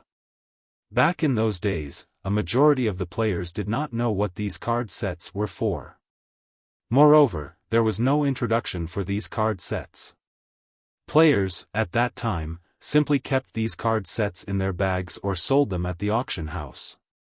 Only when the normal mode of the 50-man level 10 dungeon near the city was cleared, did these players discovered there was actually an NPC that would trade for these card sets. Depending on the rank of the card sets, they could be traded for either bronze or mysterious iron set equipment. These set equipment were absolutely marvelous. A bronze set of equipment could rival an entire regular set of mysterious iron equipment, whereas a mysterious iron set of equipment could rival an entire regular set of secret silver equipment. So, these card sets that nobody cared about before suddenly turned ragingly popular overnight. Every card was sold at an astronomical price. Even so, many guilds were still frantic over them, constantly purchasing them. Meanwhile, there were hundreds of card sets currently displayed in front of Xiaofan, yet there was actually nobody who wanted them. Each card was being sold at no more than 5 coppers, and even the maximum was 7 coppers. Xiaofan bought them clean without hesitation. Xiaofan did not think much of the cost. What's more, they would not increase in value even if he had left them in his bag. Using the money to grow money, now that was the way of the king. After Xiaofan was finished with collecting hard stones and card sets, he was left with no more than 14 silver coins. Following which, Xiaofan searched for skill books through the search panel. To determine a player's strength in God's domain, other than looking at their equipment, the number of skills they had learned was another factor. If a player possessed many skills, they could have a large variety of attack patterns to use in battle. An expert swordsman could usually utilize more than 20 skills in battle, whereas first-rate experts could use more than 40 skills in battle. As for the top-tier experts, they did not need to be mentioned. Xiaofan was a first-rate expert, yet, he possessed less than 10 skills. His condition was truly pathetic. However, there were very few skill books currently being sold. Under normal circumstances, players would usually use skill books on themselves or trade them for a skill they were able to use. Xiaofan went through more than 10 pages in one go. As long as he saw a skill usable by swordsmen, he immediately bought them. When Xiaofan arrived at the final page, his mind turned blank. Are you kidding me? Even defensive blade is being sold? Xiaofan went wild with joy. The defensive blade was a swordsman's powerhouse skill. It was also a sure kill skill when dealing with mages. However, the skill also had a damnable drop rate. Even in his previous life, Xiaofan only managed to get his hands on the skill after he was well over level 40. Xiaofan truly did not imagine he would be able to see it now. Although the selling price was slightly high, 6 silvers was still acceptable to Xiaofan. Xiaofan immediately placed a bid of 7 silver coins, not wanting to waste too much time. Very quickly, Xiaofan bought the skill for 7 silver coins. With the current purchasing power of 7 silver coins, Xiaofan could buy 5 to 6 basic skill books. However, Xiaofan spent them all on defensive blade without batting an eyelid. In addition to buying the rare skill, defensive blade, Xiaofan also purchased 3 common skills, observing eyes, windwalk, and earth splitter. On another note, while Xiaofan was joyous over his purchase, the situation at the auction house started turning frantic. The logistic members of the various guilds were all crimson to their ears, their rage soaring to the skies. Crap, 9 silver coins still isn't enough to get this equipment? Which rich guild is it that paid 10 silver coins? You animals, why don't you take a look at my side? Someone's already bid 10 silvers and 65 coppers. These people are absolutely insane. I've only brought 10 silver coins with me. What should I do now that I can't complete my task? Abominable. They're hiding their names and placing only these few pieces of equipment on auction. How can I even snatch one? These people were the logistics members of unrated guilds. They were on the brink of insanity when they saw the larger guilds bid, each higher than the other. The most abominable person, however, was the creator of the equipment. Every time, this person only auctioned a few pieces of equipment. Previously, the competition over the equipment was already sufficiently intense. However, the Garrison armor being auctioned right now had even better attributes, and their numbers were even less. The money they brought along to bid was absolutely insufficient, so how were they going to fight for the equipment? It can't be, right? Are there that many tycoons? Someone actually bid 11 silvers. Shifeng's joy reached the tips of his brows when he looked at how the Garrison armor's price continuously increased. Within moments, the money he spent before had all been recovered, to the extent that it was more than before. Suddenly, Shifeng thought of the defensive blade. The average player definitely had no chance of obtaining such a rare skill for swordsmen, whereas guilds would not sell it, even if they obtained it. The skill must have been sold by a certain guild to collect funds to buy the Garrison armor. It's just that their actions once again benefited Shifeng. Within moments, all 7 Garrison armors had their prices increased past 11 silvers. Such a price shocked even Shifeng himself. Where did so many powerful guilds suddenly come from? With the financial resources of such guilds, they ought to not spend that much money on a piece of bronze equipment. However, what Shifeng did not know was, after he had placed the Garrison armors on auction, the logistics members of various large guilds reported the situation back to their guild leaders. Previously, these guild leaders saw the MT of other guilds tanking special elites with the Garrison armor. These MTs were able to allow the other players to attack the special elites with ease, obtaining various skill books and bronze equipment, mysterious iron equipment even. At such a sight, the eyes of these guild leaders had long since turned red with envy. Unfortunately, they had no solutions to this matter. They wished to let the lifestyle players of their own respective guilds forge this equipment, yet they did not have the forging design for it. They also wished to contact the player who had forged these Garrison armors, yet this player had hidden his name, preventing any means of contact. Their only choice was to watch on, helplessly. Now, however, the Garrison armor, this time, even possessed defensive power. They definitely must buy it. Hence, these guilds started gathering funds immediately. Do you hear me? You definitely must get it. Immediately bid 13 silver coins. I want to see who else dares to bid. What? Is it already at 13 silvers? Bid 13 silvers 50 coppers. I don't believe there is a guild that is wealthier than us. There were over 100 towns under the influence of White River City, and there were hundreds of guilds continuously bidding for the Garrison armor. After half an hour, all 7 Garrison armors were auctioned off, with the lowest being sold at 14 silvers 60 coppers. Shifeng earned more than 1 gold coin in an instant. Seeing how fervent these people were, Shifeng took the chance to place the Garrison heavy armor on auction, setting its starting price at 16 silver coins. Following which, Shifeng left the auction house. It was still night, and there was about half an hour before sunrise.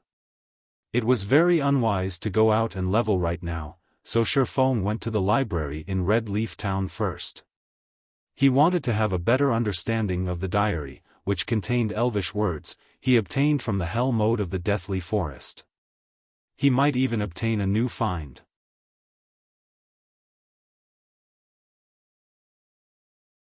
Chapter 52, Holy Sister. The journey to Red Leaf Town's library was very dangerous.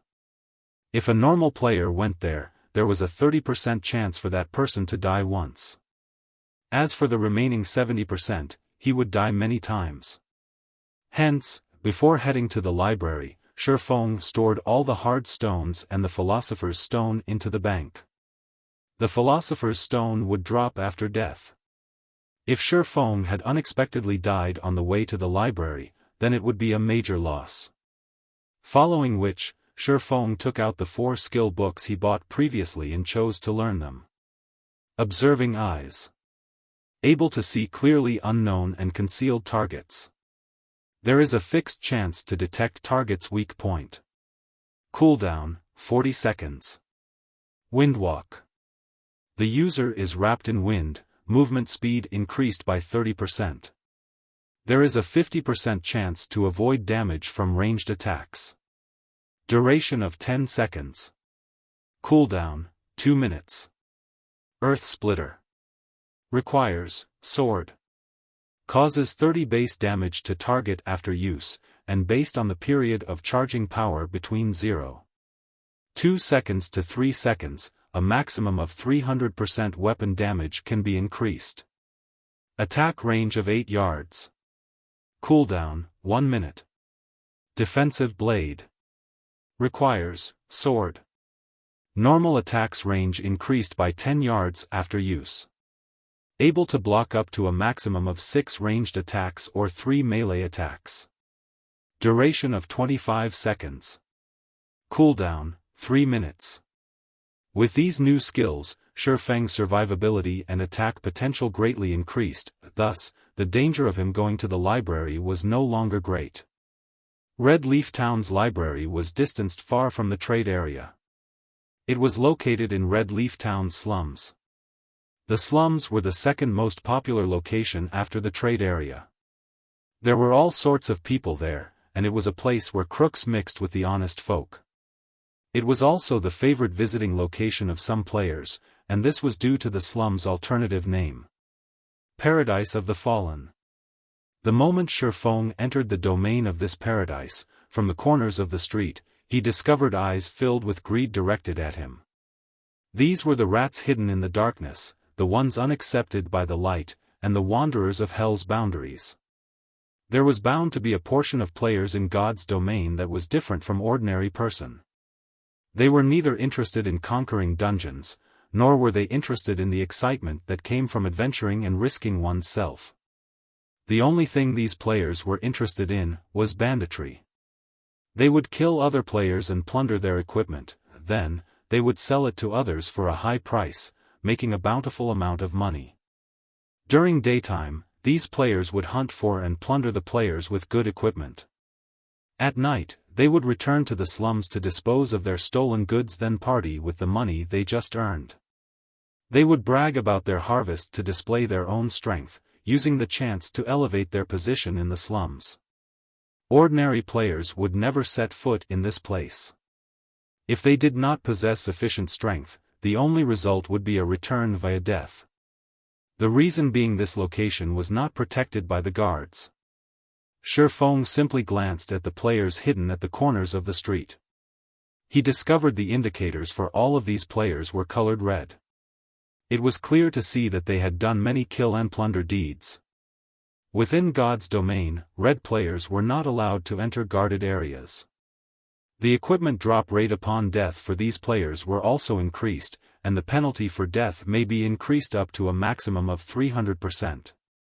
Moreover, they would be apprehended and jailed by the guards if they were to enter guarded areas, and the duration they were jailed depended on their crime value. However, even with all these disadvantages, there were still many players who had chosen to go down this path. After all, the rewards came very quickly this way. Red players also had a place they could stay in Red Leaf Town. For example, the slums. Moreover, if one wished to receive a good quest in the slums, one had to be a yellow player or even a red player.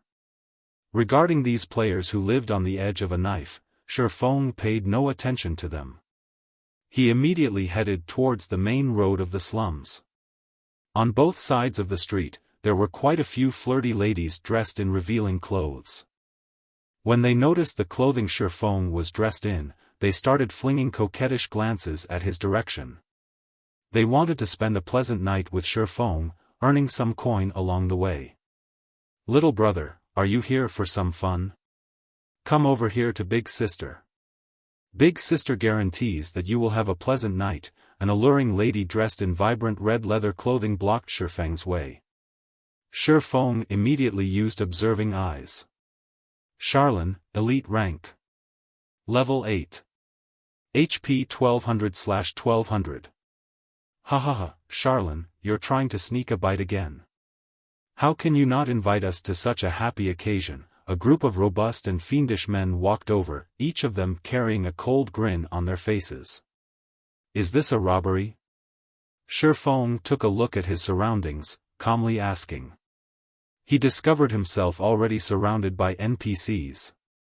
There were also a few red players by the corner of a broken house, sneers on their faces. In God's domain, it was very common for players to be robbed by NPCs. Moreover, it was also not Xiaofang's first time being robbed by NPCs. The incident that left the deepest impression on him was when he was at Creation Mountain Range. It was there that he was robbed by an NPC warlord. At that time, Xiaofan could only helplessly pay out a road toll. Currently, before him, there was a level 8 elite NPC in addition to a group of level 7 common NPCs. It was a scene very commonly to the slums, but Xiaofan had nobody to blame but himself for coming to this place. Brat, since you look like an upright person, we won't trouble you too much. Hand out 5 silver coins, and we'll let you pass. Otherwise, we'll personally take action, a scarred man said with a sneer. Then come over here and get it, Xiaofan sneered as he pulled out the abyssal blade. If you were to pay the road toll, then congratulations. Not only would you lose your money, but you also had to lose your life. You would lose at least a piece of equipment that was on your person. This was the reason why normal players had a 30% chance of dying once in the slums. If you wanted these NPCs that wandered the boundaries of darkness to uphold their promise, there was definitely something broken with your brain. Charlene's attractive face revealed a trace of malevolence. Brat, you are courting death, a level 7 blade-wielding man rushed at Xiaofan. Xiaofan stabbed the abyssal blade towards the man without hesitation. Double chop, chop, thundering flash, earth splitter. Sword slash after sword slash pierced through the man's neck and heart. With a body fully geared with bronze equipment, combined with the abyssal blade's attack power, Xiaofang's attacks had immediately reduced the man's 750 HP down to 0. Still want to continue? Xiaofan glanced at the surrounding NPCs, sneering. The NPCs were all shocked by Xiaofan. They all parted and gave way to Xiaofan, one after another. Meanwhile, the players hiding in a corner were also shocked. Xiaofan had killed off a level 7 NPC in just a few moves. This player was just too strong. Naturally, these players would not find trouble with a player whom they knew was strong.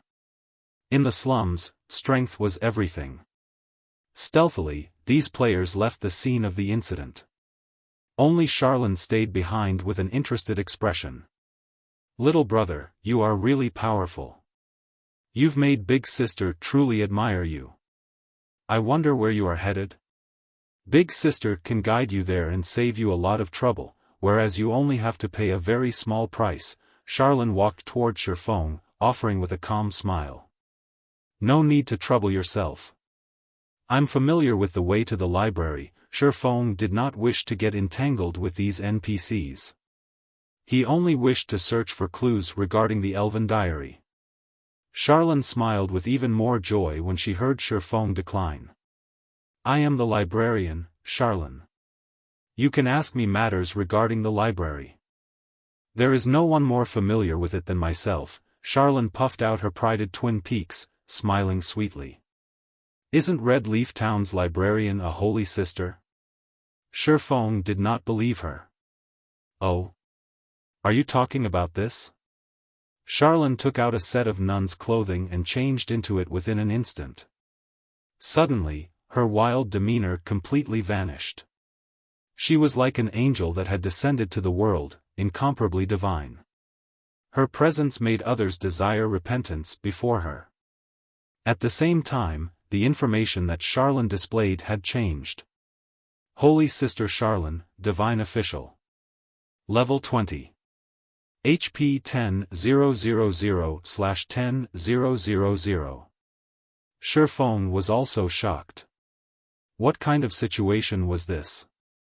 Even NPCs had a side job?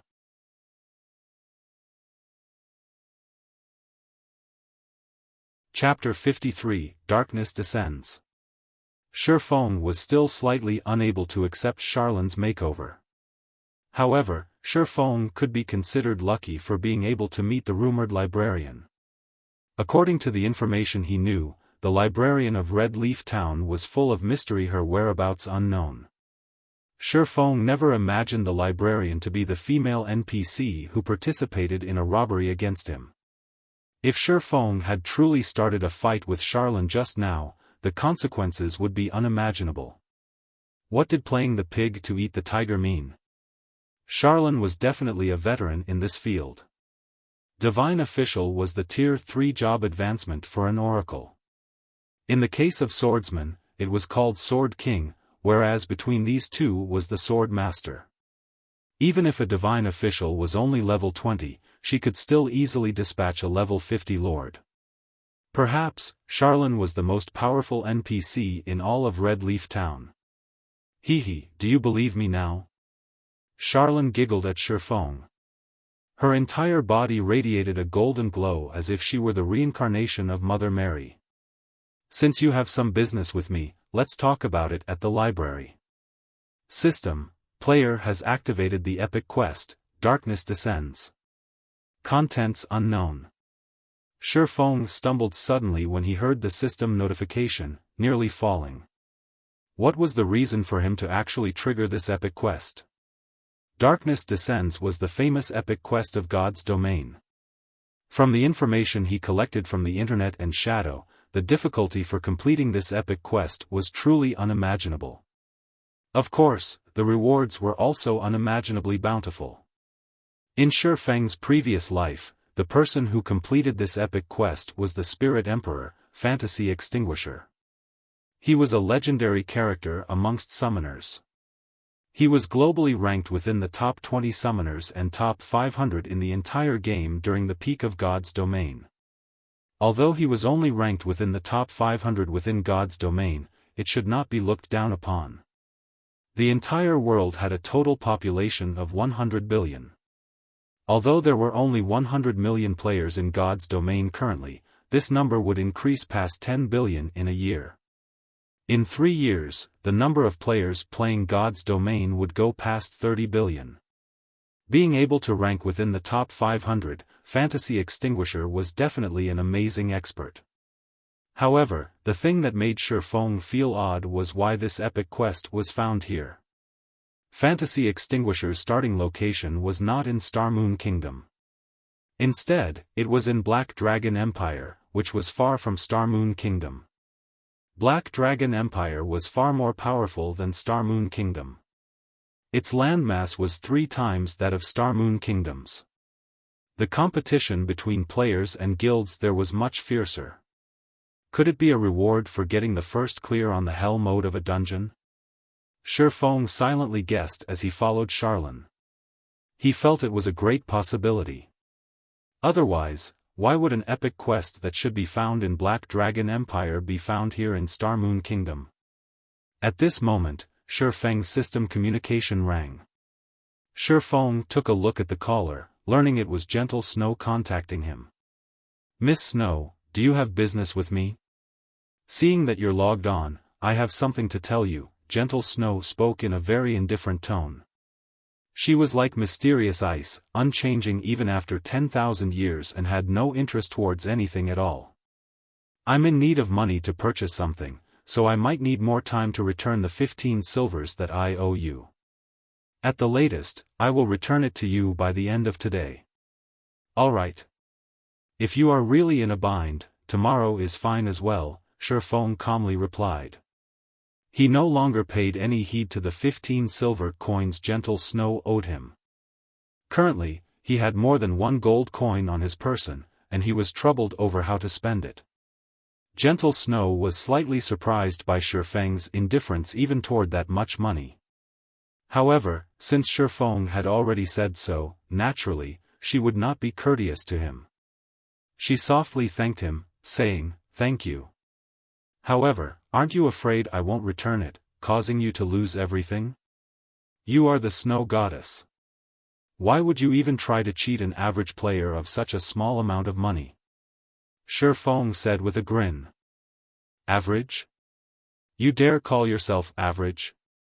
Even I am shocked by the map and strategy you provided.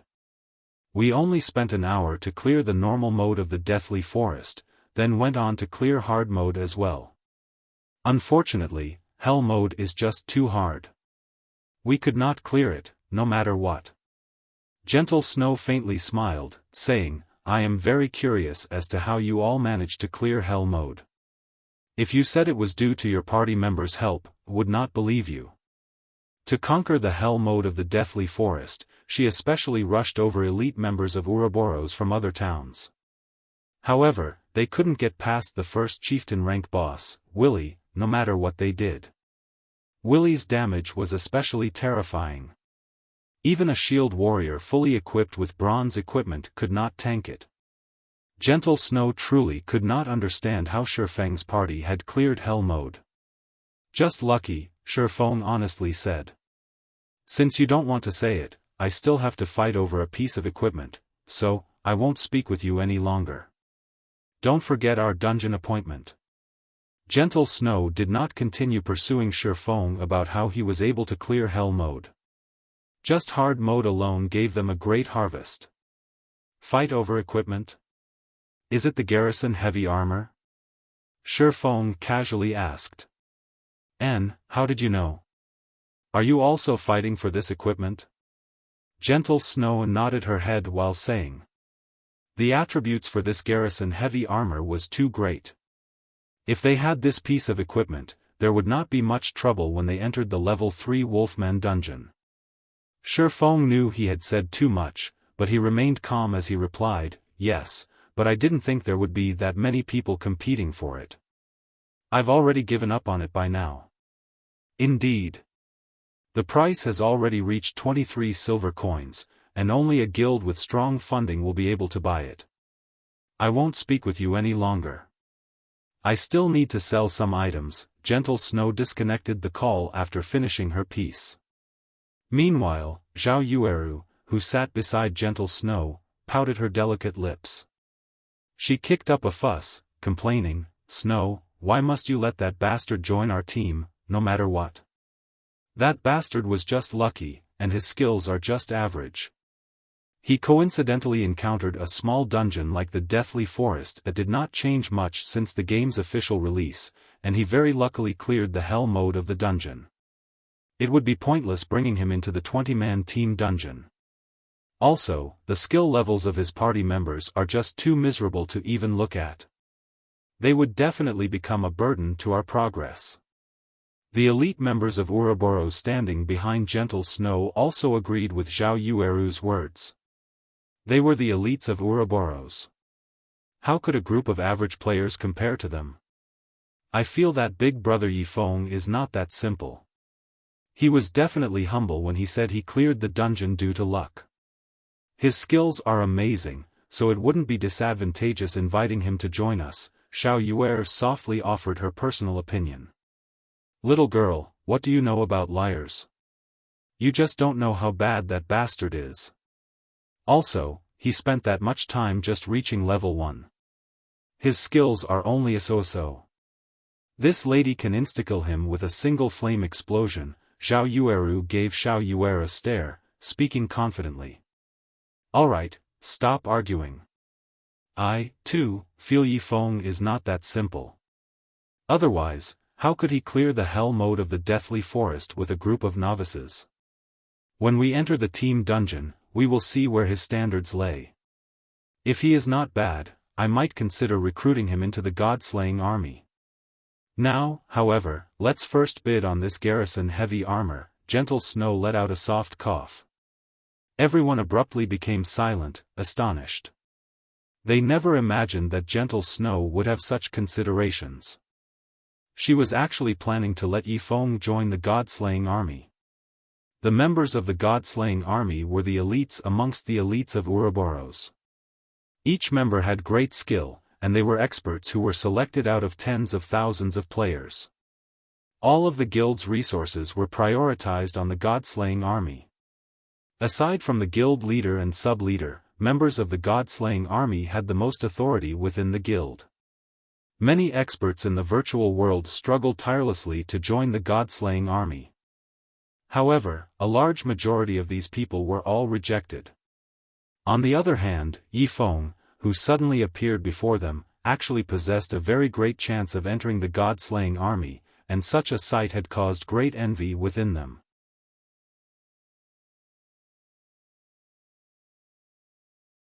Chapter 54, Bible of Darkness. When Gentle Snow disconnected the call, Xiaofan let out a breath of relief. Fortunately, he was not discovered. If Gentle Snow found out that Xiaofan was the creator of the Garrison armor, terrifying consequences might have occurred. Also, Xiaofan did not doubt the possibility of Gentle Snow utilizing a forceful approach. The Snow Goddess was not an empty title. Her Iron Fist methods have tongue-tied countless experts. Otherwise, she would not have been able to take care of so many experts. However, Xiaofan discovered an interesting matter from Gentle Snow's words. The many guilds in White River City have already started attaching great importance towards the Garrison armor. This meant the reputation of the Garrison armor had already spread. Currently, the Garrison armor's popularity might have reached its peak. It was a great chance for Xiaofan to sell the Garrison armor in large quantities, earning a ton of money. After another period had passed, the Garrison armor's worth would not be as great as it was now. Let's first take a look at the epic quest, then I'll return to making the Garrison armors. Xiaofan impatiently wanted to return to making Garrison armors now that a chance for him to make a lot of money had arrived. However, the epic quest currently before him was much more important. If he gave it up part way, he would definitely regret it for the rest of his life. This epic quest played a big role in allowing Fantasy Extinguisher a legendary achievement. Naturally, Xiaofan would not let go of this chance meeting. After spending 20 minutes maneuvering along the narrow pathways of the slum area, Xiaofan finally arrived at the library. On his way here, Xiaofan discovered the wonder of having a divine official walking by his side in the slums. The NPCs who intended to rob him all backed away accordingly after seeing Charlin's attire. Otherwise, Xiaofan would have needed to spend over an hour for this trip, continuously battling against these sewer rats. Moreover, these NPCs were literally dirt poor. Xiaofan would not obtain any rewards for killing these NPCs, not even EXP. The library of Red Leaf Town had a withered appearance. The building only had 2 floors to it, and there was nobody present to manage it as dead leaves could be seen climbing the walls. Entering the library, dust and dirt covered the entire building. The books laying on the wooden table had long since been parceled up by a layer of dust. The library looked more like a haunted house than a place in which people once lived. Apologies. It has been a long time since anybody has visited, so I haven't been tidying up the place. Just sit wherever you want, Charlin faintly smiled as she pointed towards a dust-covered chair, not understanding that her action was very inappropriate. Revered divine official, I have come here because I wish to have this diary translated, Xiaofan said, getting straight towards the point. His eyebrows slightly wrinkled when he looked towards the finger-thick layer of dust covering the chair. He truly did not wish to dirty his clothes. However, Charlin remained minding her own business as she searched for something on the bookshelf. It was like she did not hear Xiaofan speak at all. Xiaofan was long used to such behaviors, so he chose to remain silent. There were all sorts of NPCs in God's domain. It was especially true for important NPCs. Unique and bizarre behaviors were considered small matters.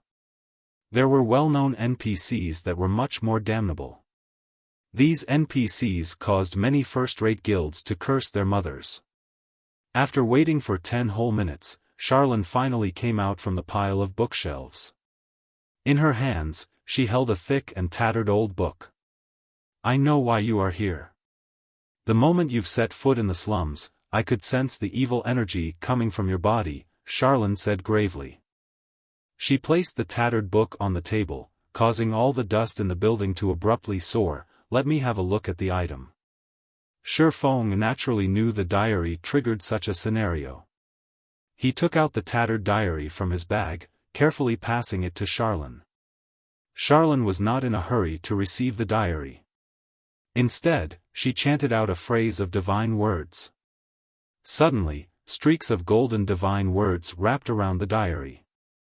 Just when Xiaofan was wondering about Charlene's actions, a change suddenly came over the diary. Black smoke suddenly appeared on its pitch-black cover, and a sinister-looking face came into view. It looked as if it was in extreme pain. "Evil be gone. Divine spear." Charlene shouted, her jade-like hand drawing out divine words in midair. At the same time, she started singing out a Tier 3 divine curse, her voice echoing throughout the entire library. A golden-colored hexagram appeared above the library, covering the entire building, and from the magic formation, 3 golden spears of judgment came flying out. The spears pierced the diary, tearing apart the sinister face. "Ha ha ha, I won't give up. We will meet again." The sinister face loudly laughed as it spoke the bone-chilling words. Both of its eyes were firmly affixed toward Xiaofan as if the words it spoke were meant for him. Within a moment, the black smoke above the diary dispersed. Meanwhile, Charlene's forehead was covered in sweat. Her complexion was deathly pale, and she currently looked extremely weak. "System, you have been cursed by a great demon. All attributes reduced by 50%, experience received from killing monsters reduced by 95%. System, you have been eyed by a great demon. The phantom of the great demon will come for you in 30 days. If you are killed by the phantom, your body will be taken over by the great demon." Crap. Make it more ruthless, why don't you? Regardless of how self-restrained he had been, Xiaofan could not help but curse when he saw this notification. When compared to human standards, a great demon was the equivalent of a Tier 4 job. It was on the same level as a sword emperor. Although it was just a phantom, it would still require Charlene, who had a Tier 3 job, to handle it. However, instead of aiming for Charlene, the great demon actually went for a bystander and a minor character like Xiaofan. With this curse around, how would he be able to level up? Not to mention the 50% reduction in attributes. It had caused his attributes to sink down to the level of an average player. It would be a problem if he wanted to kill monsters of a higher level. He also had to face the phantom of the great demon. "Miss Charlene, are you alright?" Although he was cursed, Xiaofan still spoke politely. Charlene shook her head slightly, speaking with a smile, "Nothing too bad. I never imagined that you would actually bring such a terrifying item. You've weakened me quite a bit. However, the problem has been resolved now. If you had dragged on for a few more days, your body might have been possessed by the great demon, and your body would suffer in hell for all eternity. Thank you, Miss Charlene. If it weren't for you, I might have already been dead." Although Charlene's words felt somewhat wrong, Xiaofan had still thanked her. He rejoiced at the fact that he had come to the library without delay. Otherwise, he would truly be finished. However, the problem right now had yet to be resolved. No need for thanks. This diary is not as simple as it seems. It is a key. In it records the method to unlock the curse on a gate. Your job now is to find this gate, enter through it with this diary, and find the Bible of Darkness that is kept within. I can destroy the Bible of Darkness as long as you retrieve it for me. Once it is destroyed, the great demon would not be able to descend, Charlene explained. System, Epic Quest, Darkness Descends, accepted. Find and destroy the Bible of Darkness and prevent the great demon from descending. Rewards unknown. Although Xiaofan had known about the extreme difficulty of completing an epic quest, there was still no need for it to be so damnable. At the very least, the quest should tell him where to find the Bible of Darkness. In Xiaofan's previous life, Fantasy Extinguisher had completed this quest in Black Dragon Empire. However, Xiaofan couldn't just go to Black Dragon Empire. Even if he went there, the teleportation gates had not been activated at this stage of the game, so he would have to run there. However, even if he ran till his legs broke, he would still need to waste several months before he could reach the borders of Black Dragon Empire.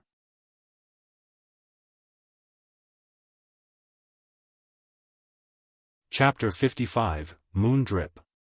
Xiaofan entered deep thought. He did not understand how Fantasy Extinguisher completed this epic quest in his previous life. Who the heck would know where the Bible of Darkness was stored? Moreover, in his previous life, the information Xiaofan collected regarding this quest was very incomplete, so the parts he could use as reference were extremely limited. Currently, the evil curse Xiaofan was shouldering even made leveling a problem. No matter what, he had to think of a solution to this problem. Otherwise, the problems he would face in the future would be even greater. Esteemed Miss Charlene, I am now cursed by the demon. Do you have any methods to resolve it? Xiaofan calmed his heart. He turned to look at Charlene, who was currently in a delicate state, asking, also, where can I find the Bible of Darkness? Even just a clue is helpful. Hearing Xiaofan's series of questions, a bright smile appeared on Charlene's pure countenance. You sure have a lot of questions, huh, you little bastard? It's not like I don't have a method to resolve your curse. However, you should know, to get something, you have to give something in return. There is only one way to dispel the curse, and that is to carry out a moon drip. The moon drip is a ceremony that can dispel all magic and curses in the world. However, many materials are required to carry out this ceremony. I will provide the materials required, but in return, you have to pay 3 gold coins as remuneration for my services. If you wish to obtain a clue to the Bible of Darkness, you have to pay an additional 10 gold coins as an information fee. Xiaofan felt a chill going down his spine as he looked at Charlene's expression, which became more excited the more she explained. It was especially true for Charlene's eyes. Even if she looked incomparably pure right now, her appearance was still not enough to hide the burning desire within her eyes. In the end, one word still dictated everything. Money. System, do you wish to accept the quest to dispel the curse? Esteemed Miss Charlene, I am willing to pay the remunerations. What else could he have said?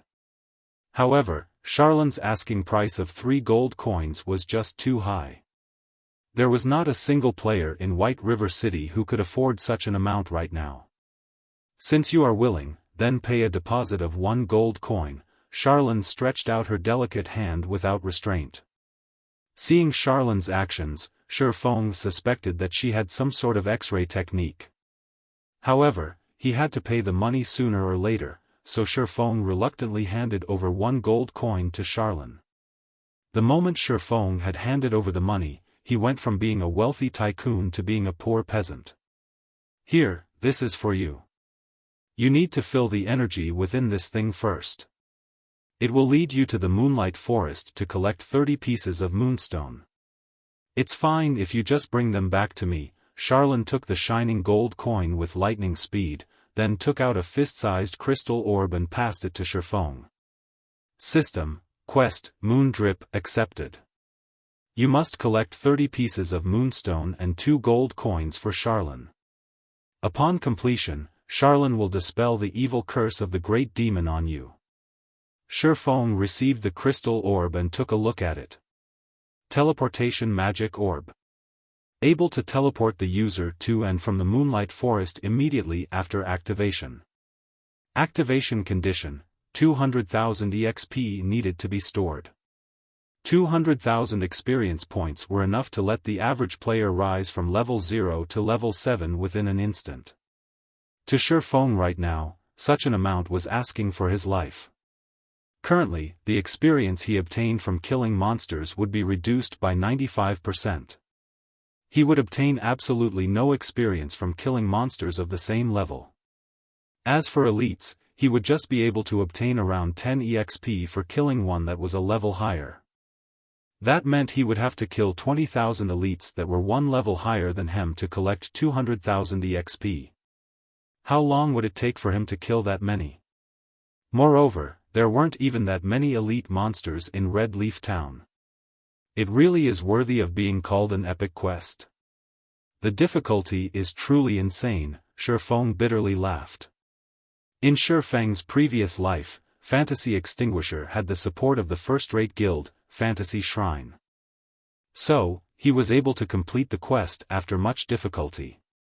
However, Xiaofan did not have the support of a first-rate guild. It would be extremely difficult if he wanted to complete the quest. However, as long as Xiaofan completed it, the rewards would easily outshine the troubles. The rewards for this epic quest resulted in Fantasy Extinguisher's fame. Although Xiaofan did not have a first-rate guild supporting him, he was a reincarnated person. He still had quite an advantage over the other players. At the very least, he would not lose out to the first-rate guilds regarding earning money. It looks like I can only return and forge Garrison armors for now. Xiaofan kept the crystal orb and left the library. He planned to first earn enough gold coins before thinking of a way to store up 200,000 EXP. The sky outside was already bright by the time Xiaofan returned to the trade area. Many players already left to kill monsters and level up, emptying the streets by quite a bit. Xiaofan immediately went to the bank to retrieve the forging materials and the Philosopher's Stone. Just when Xiaofan was headed to the Forging Association, a notification came from the system. System, the Garrison heavy armor you have placed on auction has been sold. After deducting the processing fees, a total of 31 silvers 53 coppers have been added to your bag space. Is it worth that much? Xiaofan was shocked. The level 3 Garrison heavy armor was just a piece of equipment that had similar attributes to a mysterious iron equipment. At most, it was worth 20 silver coins. Now, however, it had been sold for over 30 silver coins. One could just imagine how frantic these guilds were towards the Garrison heavy armor. Xiaofang's enthusiasm was further boosted with the arrival of this information. He could not help but wish he could immediately forge 100 pieces of Garrison armor, selling them and making a big profit. Hence, Xiaofan activated Windwalk as he rushed towards the Forging Association. Without hesitation, Xiaofan reserved an intermediate forging room for 20 hours. If he did not reap the money of those guilds right now, he would not be doing justice towards his own reincarnation. Inside the forging room, Xiaofan refined all the stone he collected, going all out as he forged the Garrison armors. When the first Garrison armor was successfully forged. System, Garrison armor has been successfully forged. Forgery proficiency increased by 2 points. Obtained 800 EXP. System, do you wish to store the experience obtained in the teleportation magic orb? Suddenly, Xiaofan halted the work he was doing. He called out the system interface, taking a careful look. I obtained 800 EXP from forging. Xiaofan placed a hand on his chin, pondering. Suddenly, he said with a smile, how could I forget about this in a panic? The curse is only aimed at the experience obtained from killing monsters. It has no effect towards experience that is rewarded. Although a lot of time was needed to forge a piece of equipment, it was a different story if the success rate was very high. Xiaofang's leveling speed at that time would be a lot faster than the average player, even with the 95% experience reduction state he was currently under. With such an opportune method in hand, the difficulty of the epic quest had been greatly reduced in an instant. Moreover, Xiaofan had the Book of Forging. It could increase the success rate of forging the Garrison armor up to 60%. With it, Xiaofan's leveling speed would greatly surpass even the expert players. It would not be long before he would finish collecting the 200,000 EXP. In such a way, Xiaofan could earn not just money, but experience as well. It was killing two birds with one stone. It was absolutely great. Fantasy Extinguisher most likely did not imagine there was such a quick method to dispelling the curse. Thinking up to this point, Xiaofan immediately adjusted for the system to distribute 100% of the experience he obtained to be stored in the teleportation magic orb. Then, he picked up an ore and started happily forging equipment. Because of his improved mood, Xiaofan's hands became much more nimble. The 100 refinement hammer in his hands was like a musical instrument, rhythmically beating out a moving melody. By the time Xiaofan regained his sense of self, he was suddenly dumbfounded by the Garrison armor before him.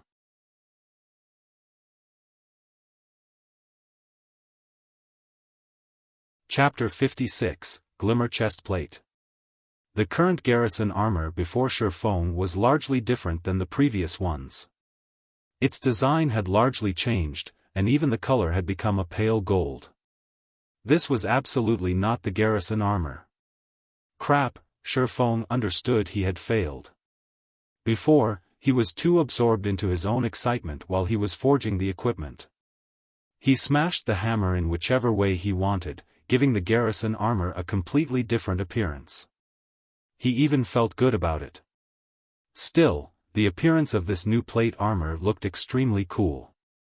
It would definitely look majestic while worn. Following which, Xiaofan chose to identify the equipment's information. The system took a whole 10 seconds before giving a conclusion this time.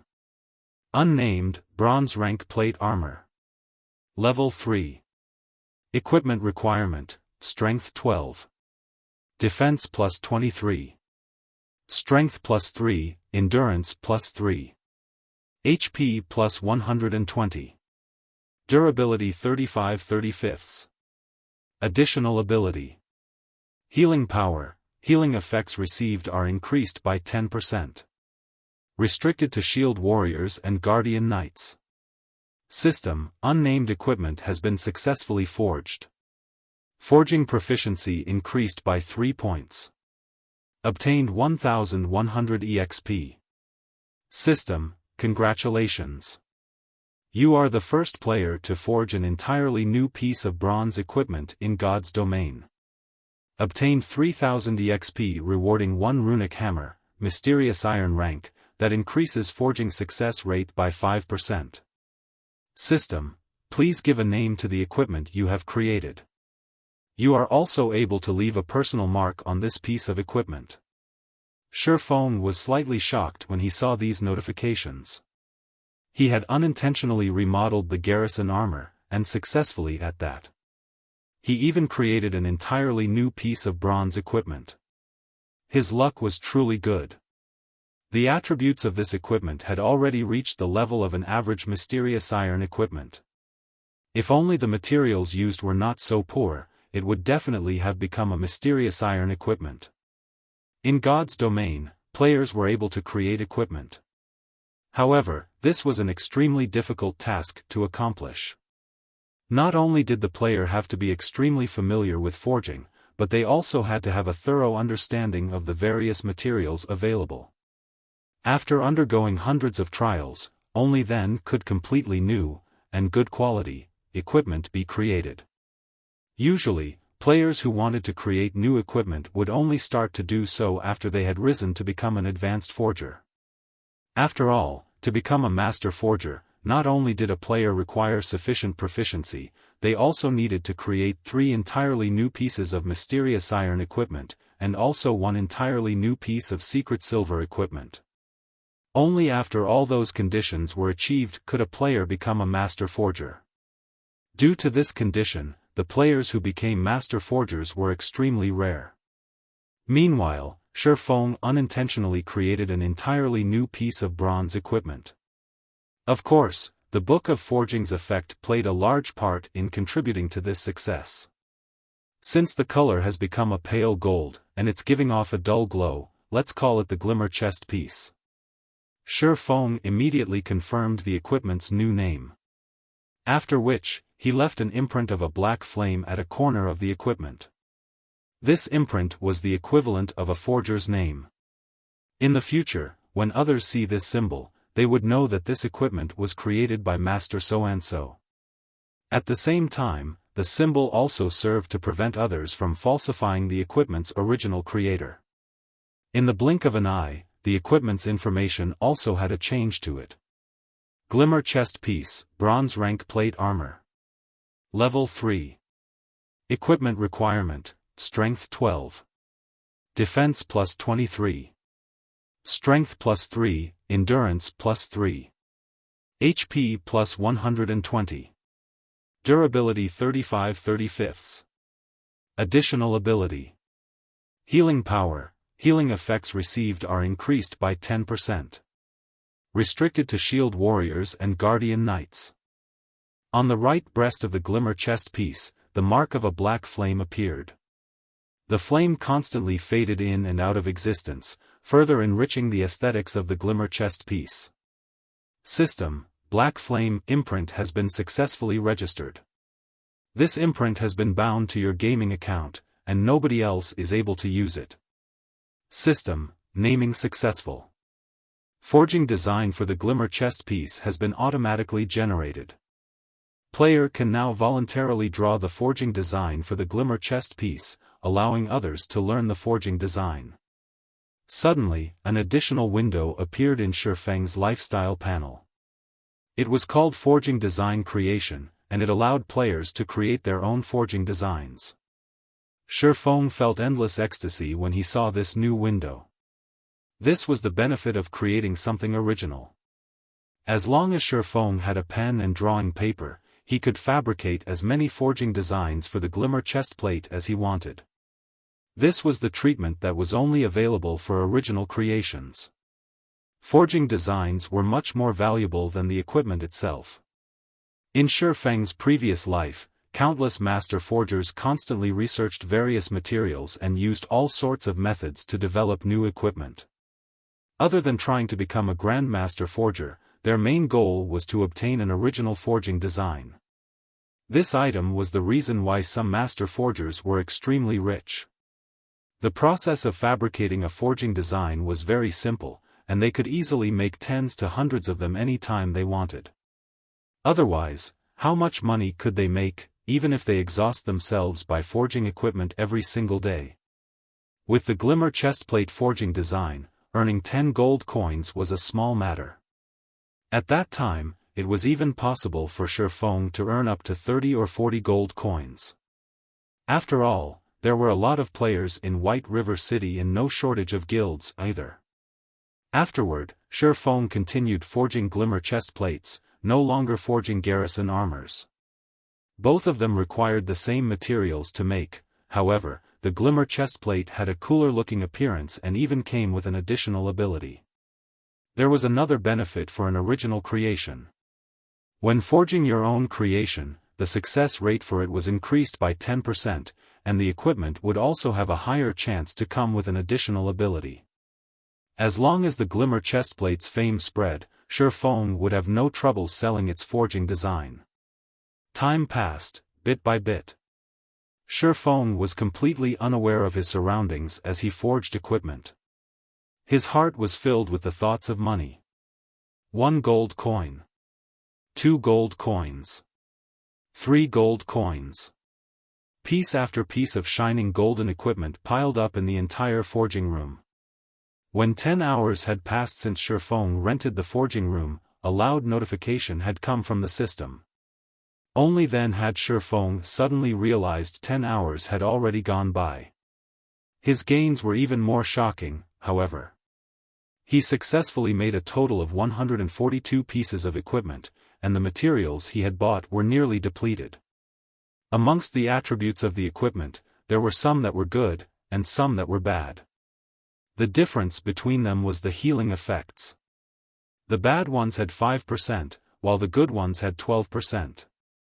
There were a total of 76 pieces that had their healing effects below 7%, 48 pieces that had their healing effects between 7% and 9%, and 18 pieces that were between 10% and 12%. These pieces of equipment filled up over half of Xiaofan's bag space. At the same time, Xiaofan's proficiency also had a big increase, reaching up to 514 points. Xiaofan was now halfway to becoming an intermediate forging apprentice. Xiaofan took out the teleportation orb to have a look. The experience it had currently stored up was close to 150,000. As long as Xiaofan continued putting in an effort for several more hours, he would be able to store up the 200,000 and immediately go to the Moonlight Forest. The speed at which Xiaofan gained EXP was at least 2 to 3 times faster than the guild leaders of first-rate guilds. After leaving the Forging Association, Xiaofan ran to the auction house. Currently, a majority of the average players should have already risen to level 3, whereas many veteran players should have risen to level 4. Only expert players would be closing into level 5. After all, a lot of experience was required to rise from level 4 to level 5. The amount needed was at least 3 to 4 times the amount needed to rise from level 3 to level 4. Right now was the perfect time for Xiaofan to sell the level 3 bronze equipment. The various guilds should also have amassed quite an amount of wealth after more than 10 hours had passed, so it was a good chance for Xiaofan to make a big catch. If another period of time were to pass, the prices of equipment would most likely be greatly reduced. After arriving at the auction house, Xiaofan noticed that the number of logistic players present significantly had reduced. It seemed as if they were no longer as enthusiastic towards the Garrison armor as before. "Fellow brother, why are there suddenly so few people at the auction house?" Xiaofan walked up behind a logistic player, asking. The tall and bespectacled logistic player was slightly surprised, explaining, "Have you been killing monsters outside town all this time? You don't even know about such a huge matter?" "Yeah, I've just returned after making some money from killing monsters and selling materials." "Wasn't that Garrison armor super popular?" "I, too, wanted to buy a piece," Xiaofan nodded. "No wonder you don't know about it. 3 hours ago, a player called Hammer Trading had sold a lot of level 3 bronze plate armor equipment. Although the attributes on it were slightly weaker than the Garrison armor, its price was extremely low, costing only 4 silver coins. Moreover, that player even announced that there would be discounts if you contacted him and ordered in bulk. Naturally, the various guilds all contacted him and ordered. That equipment is now extremely popular, so who would remain here and pay attention to the Garrison armor?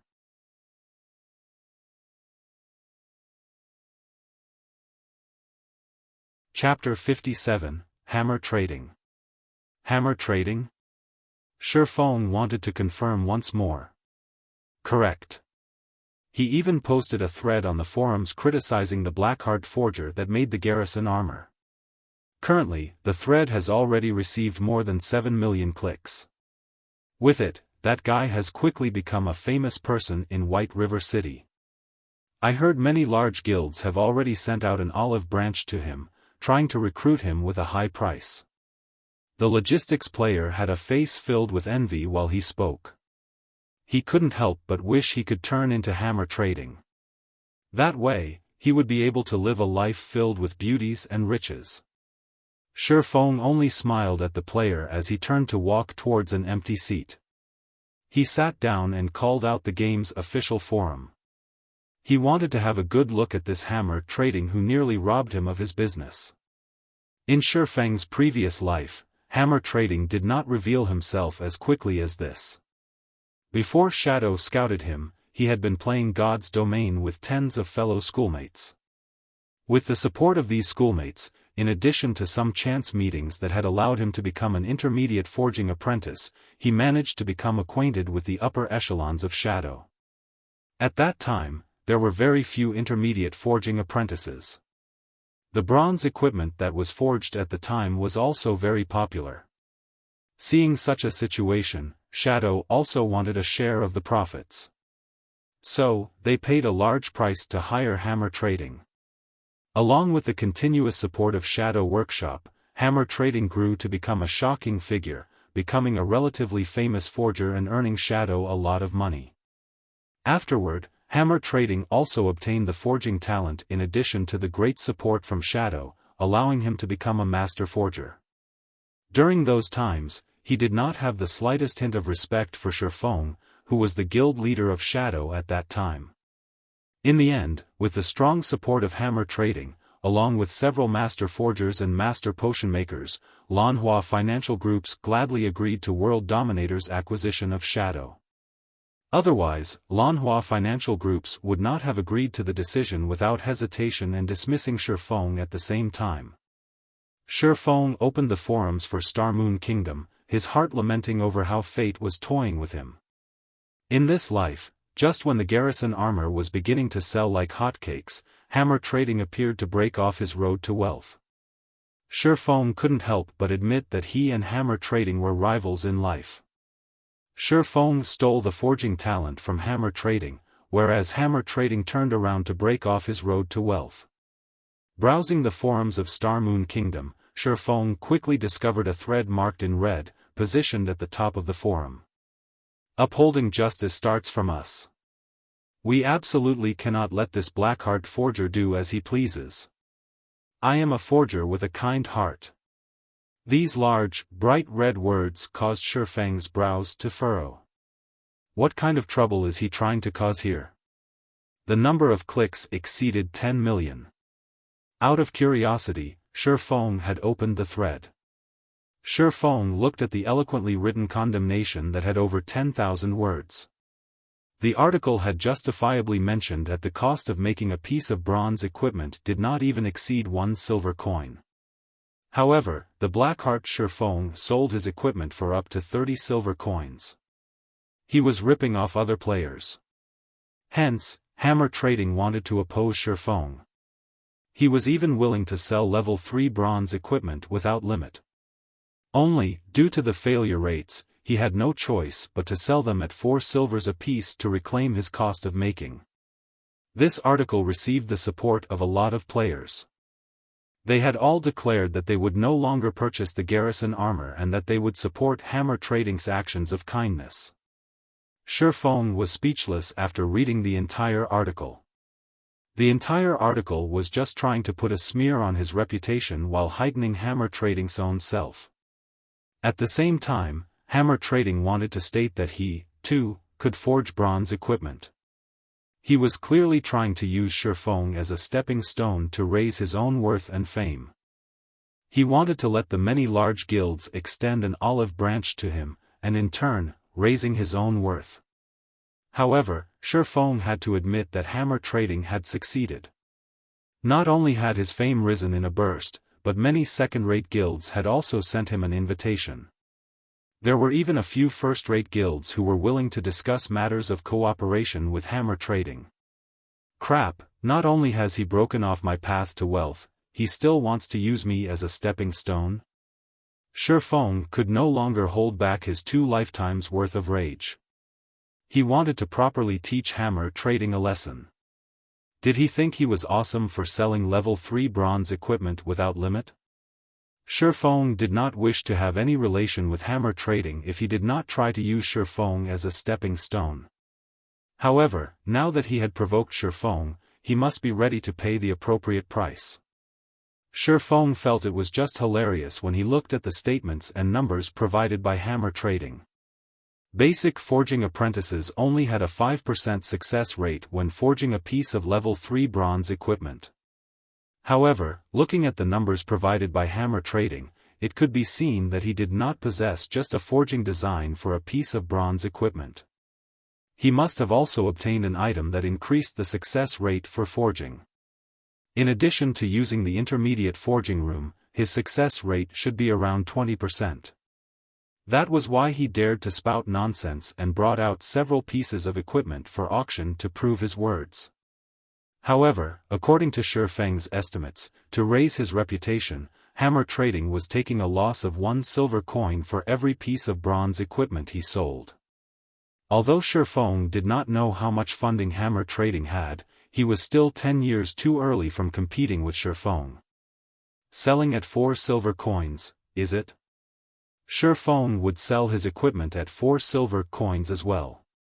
He had the Philosopher's Stone and the Book of Forging, so his initial cost was just slightly more than 10 coppers. Including his terrifying success rate, Xiaofan was looking forward to seeing who had the last laugh. Without holding anything back, Xiaofan immediately posted a thread on the forum anonymously. The article was titled "Shockingly High-Quality Plate Armor on Auction House." Afterward, he called up the interface for the auction house, placing 20 pieces of the worst Glimmer chestplate on auction. The healing power on the Glimmer chestplate had a remarkable effect on MTs when inside a dungeon. It was even better when compared to the Garrison armor. When compared to Hammer Trading Savage chestplate, it was more than 2 times better.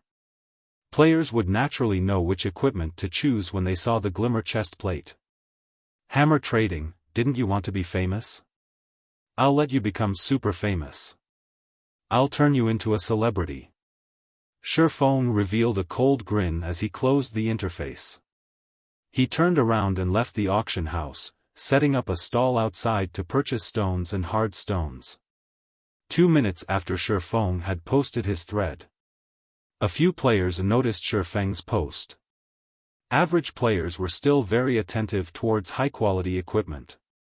Currently, the average player did not even possess a piece of bronze equipment, not to mention high-quality equipment. So, naturally, they wanted to get a glimpse. The moment these players arrived at the auction house, they were stupefied by what they saw. The attributes on the Glimmer chestplate was just too good, especially the healing power.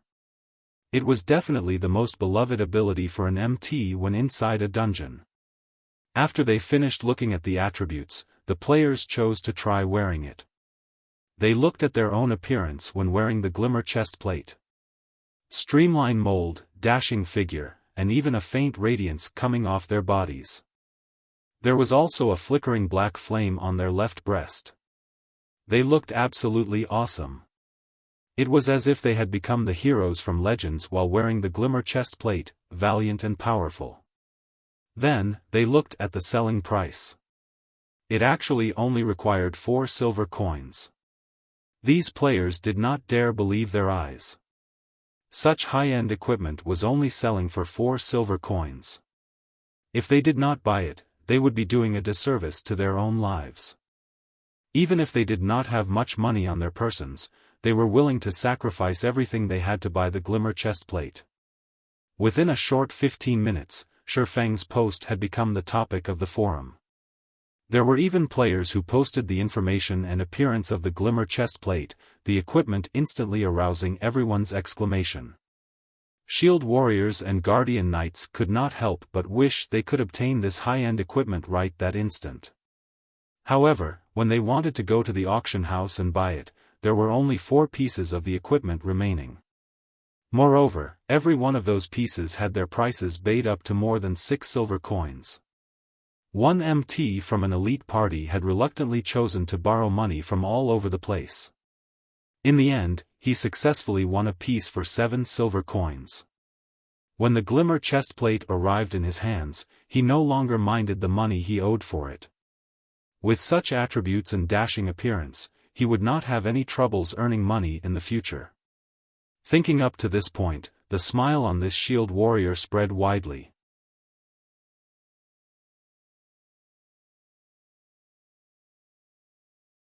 Chapter 58, Equipment Competition. Just a short 20 minutes after Xiaofan placed the Glimmer chestplates on auction, all 20 pieces of them had been sold off. The Glimmer chestplate's popularity was far better than the Garrison armor. There were even quite a few players showing off their purchases on the official forum. Previously, these players had to beg, using various methods, to join a party. Now, however, with their majestic-looking equipment, a simple shout would garner them tens of invites from elite parties for their own choosing. Following the Glimmer chestplate's rise in popularity, the players that failed to buy one were all beating their own chest in anguish. They hated themselves for not borrowing money to buy the piece of equipment since, right now, it was no longer being sold. Meanwhile, the Forging Association in Golden Sand Town was packed with people. The spacious hall was entirely occupied by players.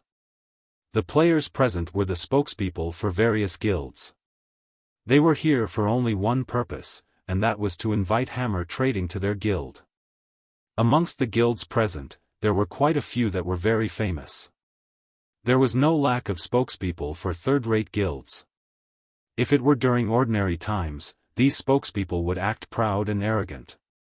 They would use a condescending attitude when dealing with lifestyle players. Even so, these lifestyle players would still treat them with great respect. They would even shed tears of emotion, pledging their loyalty to the guild as they quickly signed the contract, becoming a part of a large guild. However, the current trend of the game had changed. The higher-ups of the guild strongly emphasized that they, the spokespeople, must definitely invite hammer trading. Otherwise, they could start packing up their bags. Hence why these guild spokespeople were like obedient grandchildren, standing and waiting in the hall for hammer trading summons. Inside an intermediate forging room on the second floor. "Brother Hammer, you're so awesome. I admire you so much. Before, those third-rate guilds would not recruit you no matter what. Now, they're just like grandchildren waiting upon you. They would not leave even if you chased them away." A sexy female cleric in her mid-20s hugged around Hammer Trading's robust arm, giggling and speaking with admiration. Her bulging chest was rubbing against his arm. Hammer Trading had a very brutish appearance. He had a thick beard and beady eyes, and his skin color was similar to yellowish wax. Judging from his appearance, he looked to be over 30 years of age. Nobody was able to tell, however, that Hammer Trading was just a university student in reality. His age was just slightly over 20. This is just a small matter. However, I truly have to thank the fool who opened the road for me and has even hidden his name. He made all the large guilds know of my importance." Hammer Trading heartily laughed. He silently praised his own intelligence and wisdom for being able to think up of a plan to utilize that anonymous forger's fame. It allowed him his current good fortune, becoming every player's idol. Wait till I've entered a first-rate guild and rise into their upper echelons.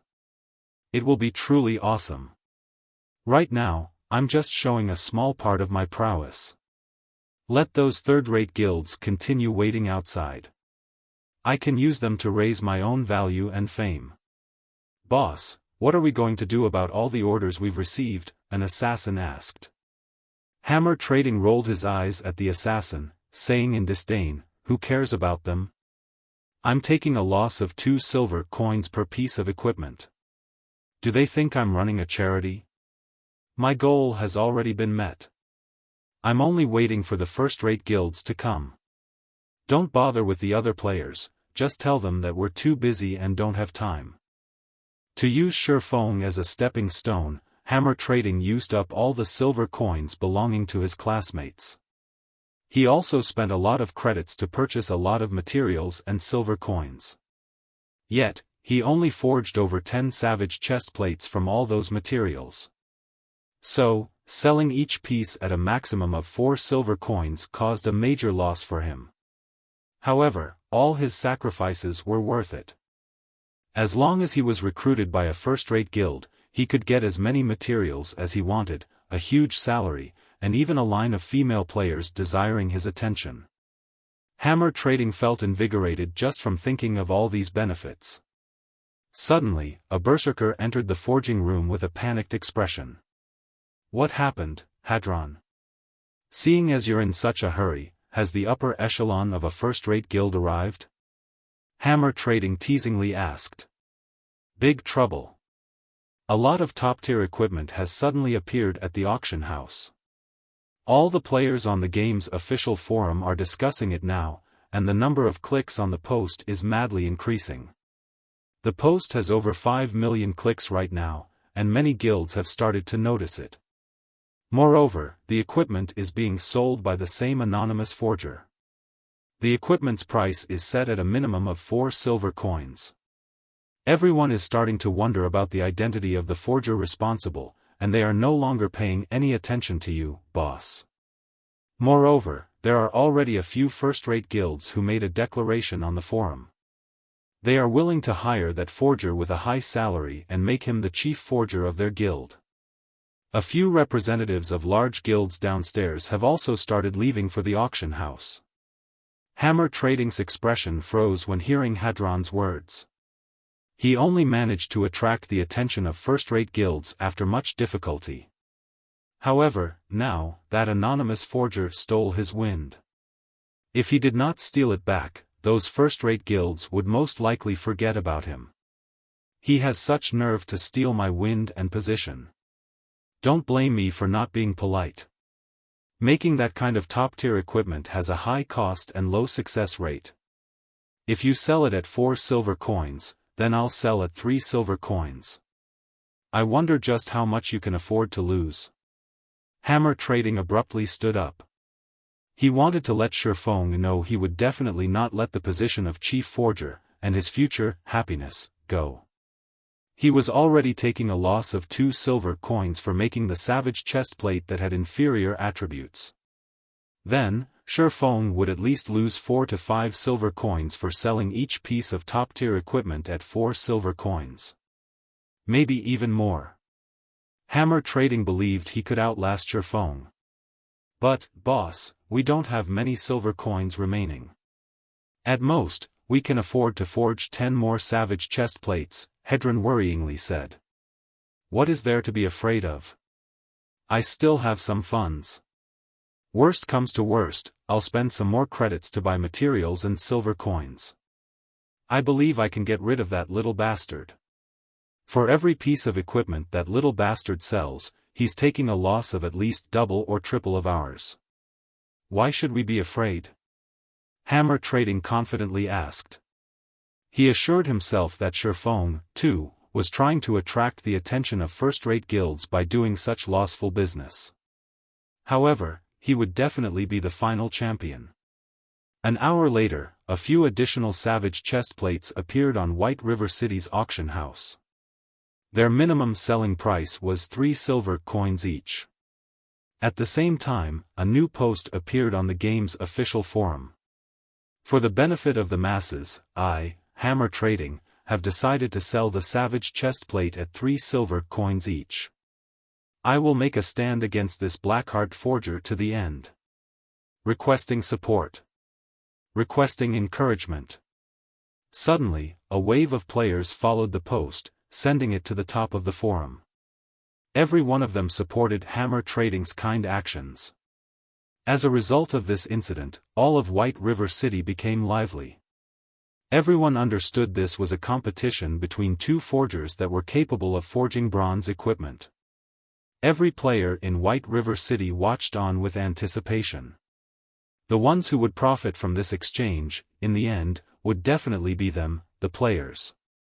It would not be long before they would be able to purchase bronze equipment at a low price. The various guilds also started watching by the sidelines, no longer expressing any of their intentions. They were all waiting for the final victor, while at the same time buying all of the equipment and developing their guild strength. However, Xiaofan himself did not know of this matter. He just finished purchasing stones and hard stones.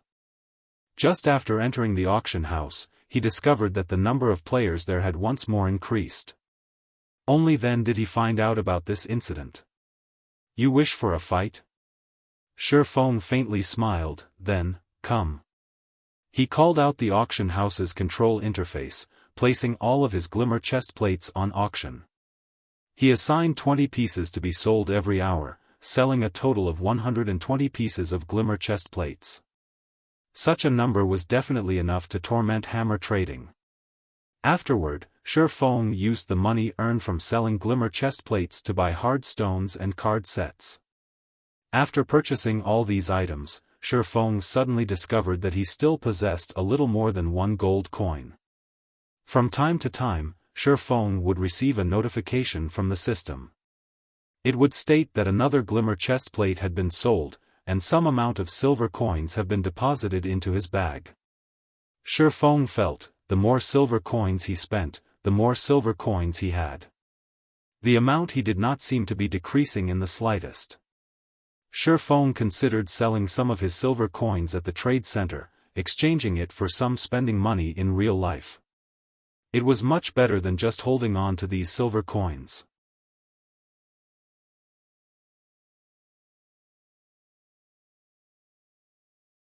Chapter 59, Violet Cloud. Although Xiaofan was having a relaxing time selling equipment, hammer trading was not. To compete with Xiaofan, hammer trading was constantly forging new savage chest plates. The silver coins in his hands were no different than copper as they disappeared in a flash.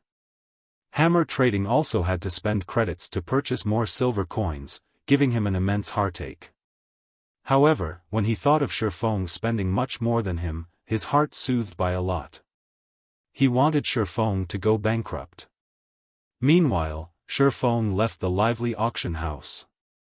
He arrived at the bank, storing all the card sets and hard stones he had collected into his warehouse. Xiaofan was extremely excited as he looked at over 1,000 slots of his warehouse filled. This was the benefit of being reincarnated. In his previous life, he in a miserable state thanks to these items. Now, however, they became one of his biggest sources of income. In the eyes of others, these items were still worthless. However, they would be priceless in the future. Their values could increase by over 10 folds, even tens of folds. It was especially true for card sets. A complete set would be worth tens of times more than a single piece. Even so, the large guilds would still have a hard time obtaining them. After he was finished storing the items, Xiaofan made a trip to the grocery store. He bought 5 stacks of white paper and 1 stack of pen and ink. These 2 items could be bought at extremely low prices at the grocery store. A stack of 200 white papers only sold for 10 copper coins, whereas a stack of 20 bottles of black ink sold for 15 copper coins. The best feathered pen also only sold for 20 copper. Even so, Xiaofang's casual purchase far exceeded the daily income of an average player. An average player would definitely be unable to spend in such a way. However, to Xiaofan, these copper coins could no longer be considered money.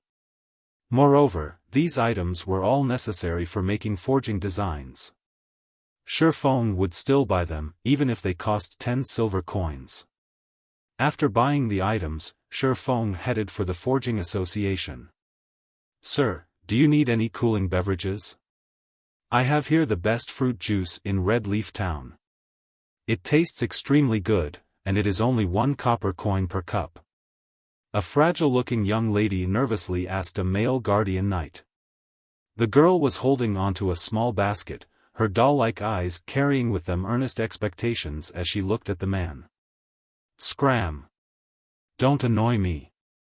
It's just a virtual item, moreover a beverage, yet you are actually charging 1 copper coin for it? I wouldn't want it even if you were giving it for free." The guardian knight cursed in rage, pushing the 16 or 17 years old girl away. He then added, "My luck is just bad. Just you wait and see, I'll take care of you if I don't get to buy a Glimmer chestplate because you delayed me." The girl that was pushed down but did not cry. Instead, she stood up without wavering. She clapped the dust off her clothes, proceeding to another player with a smile on her face. Xiaofan was faintly shocked. He never imagined the girl to be so tough. The average female player usually would not carry out such laborious tasks, not to mention receiving the insults from other players. When Xiaofan looked at this girl, he was reminded of his own past self. Xiaofan used observing eyes on the girl. Violet Cloud, Level 1 Cleric. Xiaofang's heart slightly tightened when he saw this name. This girl was actually Violet Cloud, one of the top 10 clerics in God's domain. If he could recruit her to his side, his team would have a considerable future. Ha ha ha. This is a virtual game, yet you're actually trying to earn money by selling cold beverages? Do you think you're milk tea, sister? Only idiots would buy them. Seeing that you're good-looking, why don't you come over to my place tonight? I can even give you 1 silver coin. A lecherous man in his 30s walked up to Violet Cloud, drooling as he harassed her.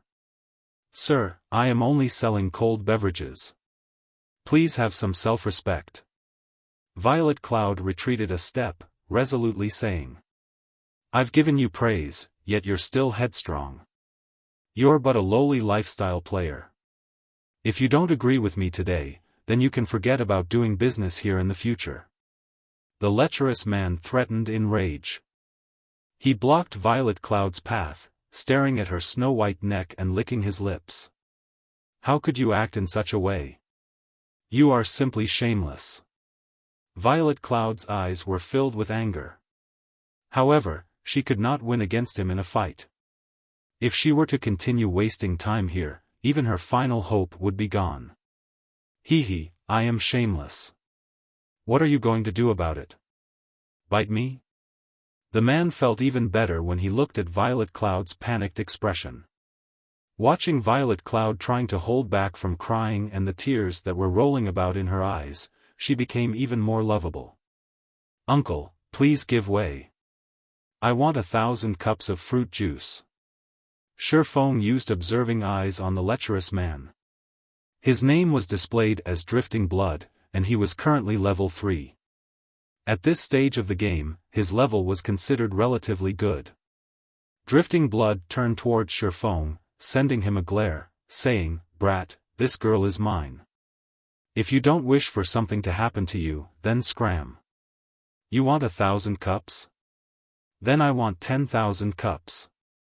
Do you think you're a tycoon capable of simply taking out 10 silver coins? If you continue competing with me like a fool, I'll send you back to level 0. If fighting were not prohibited within the town, he would have long since gotten rid of Xiaofan. Ha ha ha. An amusing show this early in the day. Go for it. Don't hold back. Don't argue if you can fight. What a tycoon, spending 10 silver coins just like that. Unfortunately for him, he's angered Fatty Bear of Martial Union. There's going to be an amusing show to watch. Dogs fart tycoon, I bet he's just boasting to impress the girl. If he can really bring out 10 silver coins, I'll live stream myself eating shit. Quite a few busybodies stopped to watch the occurring scene. They all started a discussion about Xiaofang's actions. Xiaofan did not pay any attention to Drifting Blood at all. He grabbed Drifting Blood's shoulder, applying a slight force.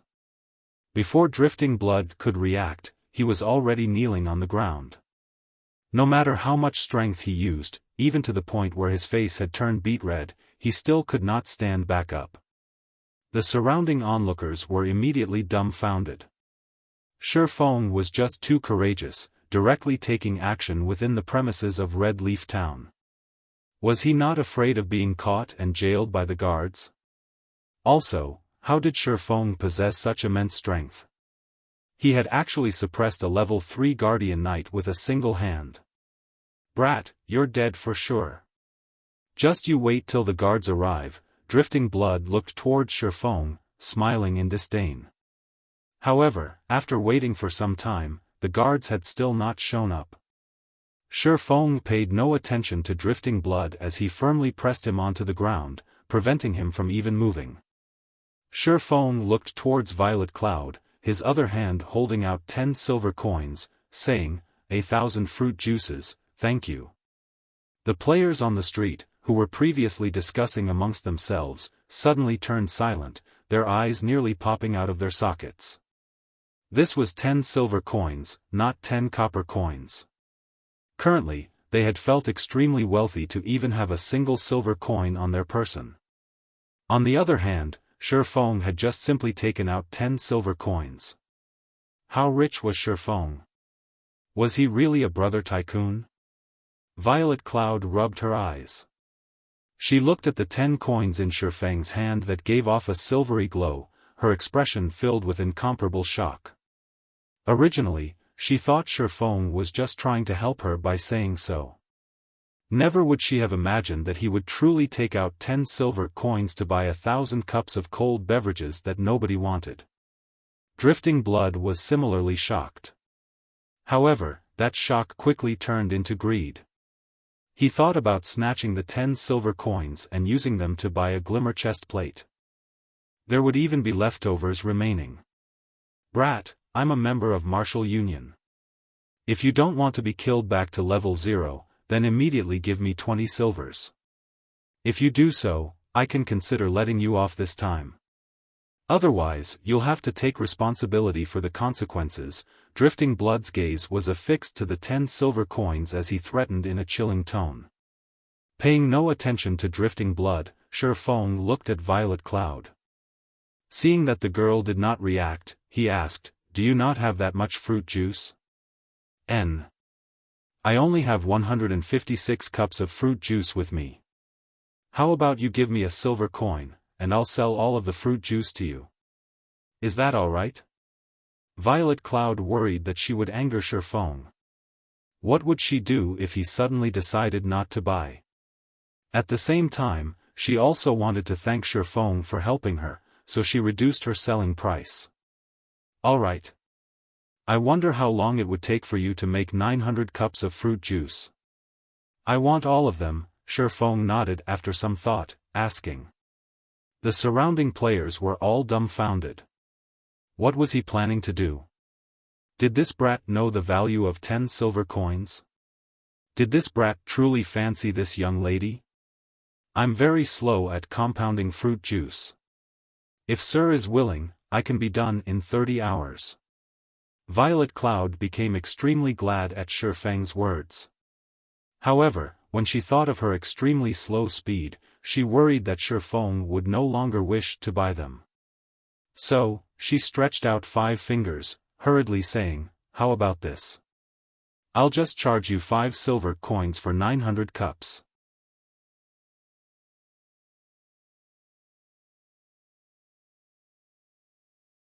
Chapter 60, NPC.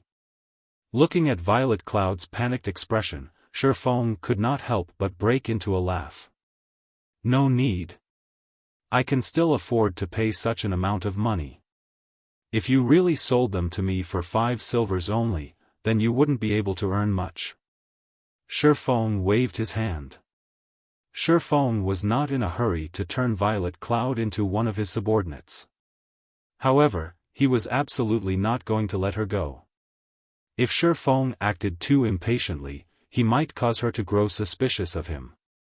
So, it was better to deepen their relationship first.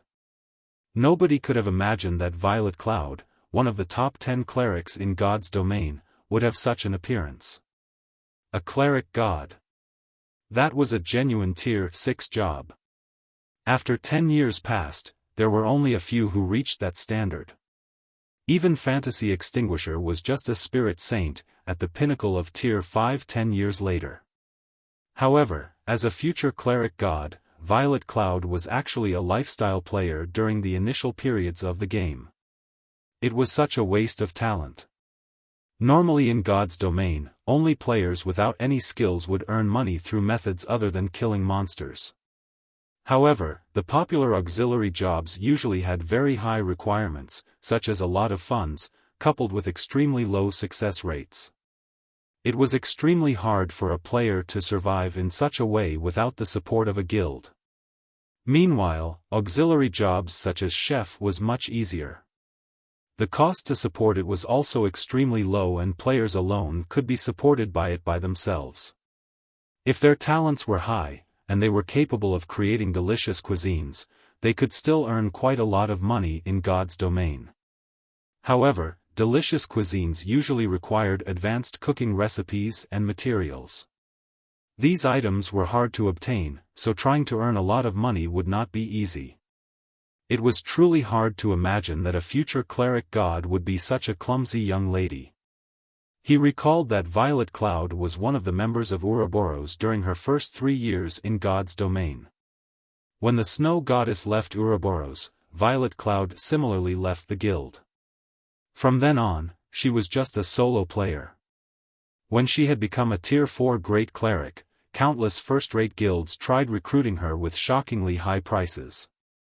Ouroboros also tried countless times to invite her back. Unfortunately, Violet Cloud did not pay attention to any of them. Her actions greatly angered those first-rate guilds. Since they could not obtain her, they would destroy her. Hence, they sent many experts to assassinate Violet Cloud. Unfortunately, not only did Violet Cloud not get destroyed, instead, she became even stronger. She massacred the players sent by these guilds, giving them a crushing defeat. Not long after, she advanced her job to Tier 5, becoming a brilliant cleric saint. This caused those first-rate guilds to become even more helpless. In the end, Violet Cloud became a Tier 6 cleric god. At that time, she searched for all those first-rate guilds to have her revenge. These guilds could only pay the price of blood to quell this matter. From then on, Violet Cloud became one of the top 10 cleric gods in the entire world. This incident caused the upper echelons of Ouroboros to greatly regret not asking her to stay all those years ago. As a result of this incident, everyone made fun of the inability of the upper echelons of Ouroboros. Instead of utilizing those with potential, they were only using those bootlickers whom they were fond of. In the end, they had missed the chance to become a super guild. However, Xiaofan could not find a guild insignia on Violet Cloud's person right now.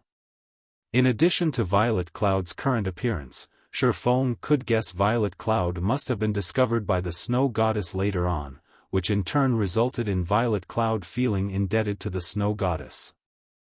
Hence, Violet Cloud left Ouroboros when the Snow Goddess stopped playing God's domain. Meanwhile, Violet Cloud currently had yet to meet the Snow Goddess. It was the perfect chance for Xiaofan to recruit her. Even if Violet Cloud was unskilled now, she had the potential to become a cleric god. As long as she was properly nurtured, she would definitely be able to become a cleric god in the future. Violet Cloud was no idiot. When she heard Xiaofan saying so, she stared at Xiaofan in a panic, both her hands covering her poorly developed chest as she retreated a step. "Sir, aside from selling fruit juice, I won't be selling anything else. If you are regretting it now, you can take back your money." Violet Cloud handed over the silver coins she had just received. However, her eyes still carried with them a hint of unwillingness as she did.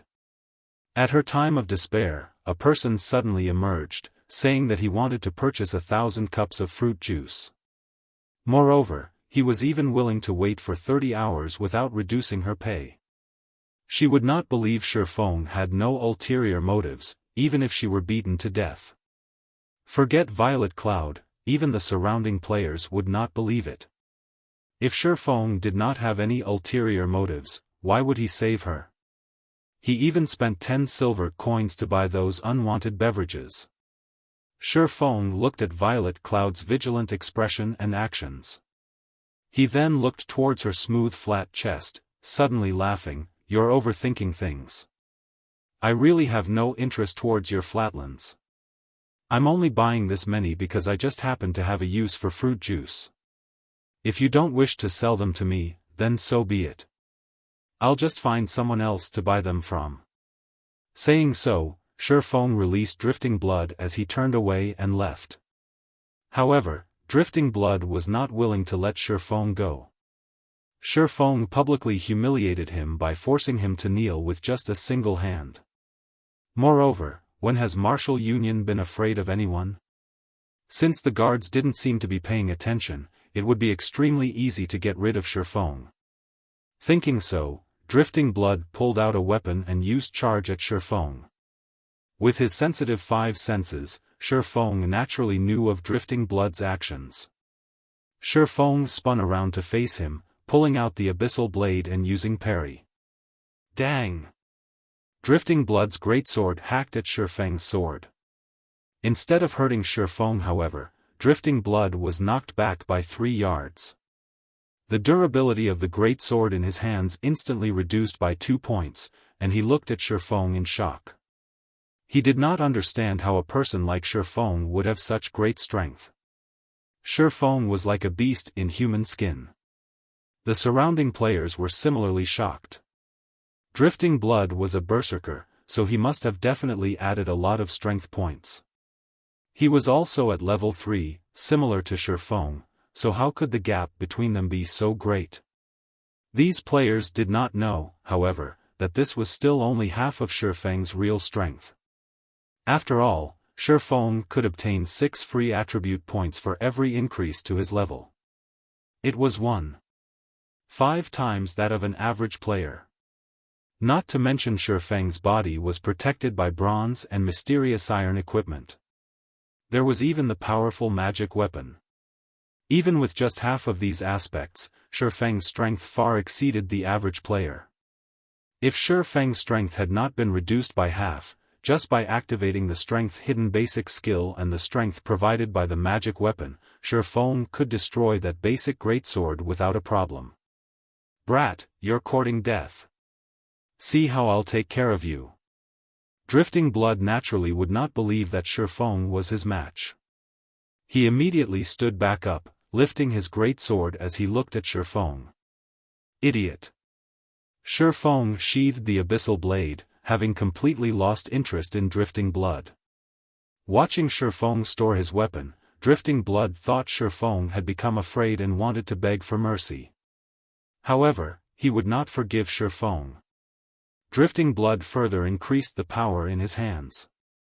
Just as Drifting Blood was about to slash at Xiaofan, he was immediately sent into a fainted state.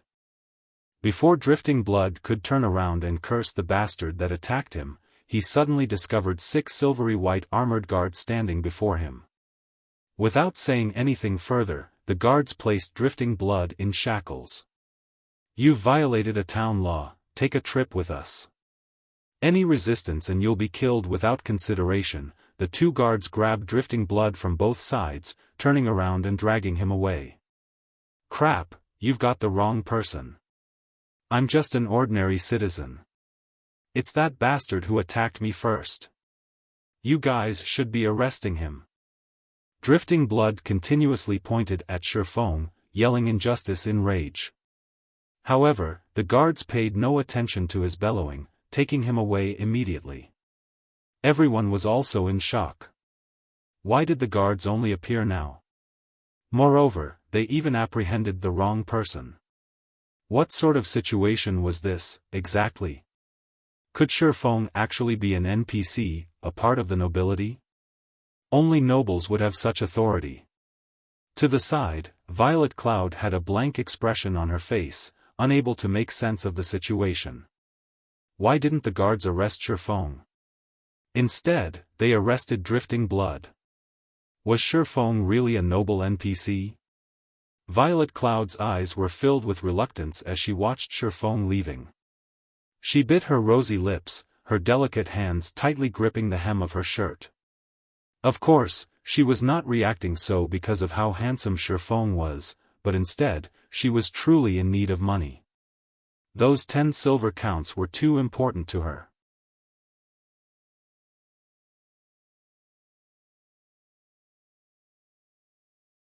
Chapter 61, Poaching. Just as everyone was guessing whether or not Xiaofan was a noble NPC. As Drifting Blood was being dragged away, he glared at Xiaofan with eyes of a poisonous snake, bellowing, "Brat, just you wait. I'll remember you now. Our martial union will not let you off. I'll still be a good guy when I come out 12 hours later. When that time comes, there would be no place in Red Leaf Town for you." Everyone felt chills down their backs as they heard Drifting Blood's malicious threat. Was he planning to fight to the death? However, no one dared to belittle Xiaofan any longer. Just by judging from his single action just now, they knew Xiaofan was not as simple as he looked. Martial Union was a relatively famous guild in Red Leaf Town. They were very well known in other Wuxia virtual reality games. They were not a guild managed by a workshop, but instead, they were a guild that was managed by casual gamers. Including investments from a few wealthy personages, Martial Union also started establishing a foothold in God's domain. Although they did not reach the standards of a third-rate guild, they were not a guild to be taken lightly. Currently, God's domain monopolized the entire virtual gaming industry. Under the support of the recently developed main God system, God's domain did not require humans for operation. The main God system assured fairness in the game, and it would also constantly evolve the game, continuously pumping out various quests, dungeons, hidden locations, and so on. God's domain was a living game, and it was something that no other virtual reality game could compare to. The maps in God's domain were also immensely vast, sufficient for the entire population of Earth. Moreover, a majority of the things available in real life could also be experienced within the game, in addition to things that could not be found in real life. God's domain was slowly trending towards becoming a second world, and other virtual reality games had no chance of competing with it. After Drifting Blood was dragged away by the guards, everyone's gaze turned towards Xiaofan. They all held curiosity on their faces, and their eyes tried to see through Xiaofan. They wanted to know whether or not Xiaofan was an NPC. Unfortunately, no matter what kind of observation skills they used, the results told them that Xiaofan was 100% a player and not an NPC. This only further increased everyone's confusion. Yet, nobody dared to go over and ask Xiaofan, as Xiaofan might not even answer them. If by chance they were to cause Xiaofan displeasure, who knew, they might be the next Drifting Blood. Xiaofan looked at the puzzled faces of the people around him. He merely revealed a faint smile at the sight as he turned to leave. After living in God's domain for 10 years, he long since clearly understood the rules of God's domain. A player would be captured and jailed if he were to attack another player inside a safe zone. However, as long as an action did not cause any damage, even if it were an intense bodily contact, the guards would not pay heed to it. Pressing onto Drifting Blood and clapping his shoulders were both actions that did not cause damage. It was just that the strength behind it was different than what one would normally use for such actions. Naturally, the guards would not care about such actions. However, Drifting Blood used Charge, a skill that would cause the target to enter into a fainted state in addition to damage. Moreover, there were also his aggressive actions. The guards naturally would not let him off freely. Meanwhile, female players only had to activate the anti-harassment system to prevent harassing players from doing anything to them. However, Violet Cloud just recently entered God's domain, so it was natural for her not to know about it. Regarding Drifting Blood's threat, Xiaofan paid no heed to it. Martial Union was a guild that did not even reach the standard of third-rate. Xiaofan previously used to lead the weak shadow to stand off against many first-rate guilds, and these first-rate guilds were helpless dealing with them. Martial Union, a leisure guild that only had several thousand players, was not worth even mentioning. If they wished to find trouble with him, he would just deal with them. As a reincarnated person with a magic weapon in hand, what was he afraid of? As for deepening his relationship with Violet Cloud, Xiaofan could only leave it aside for now as he searched for another way.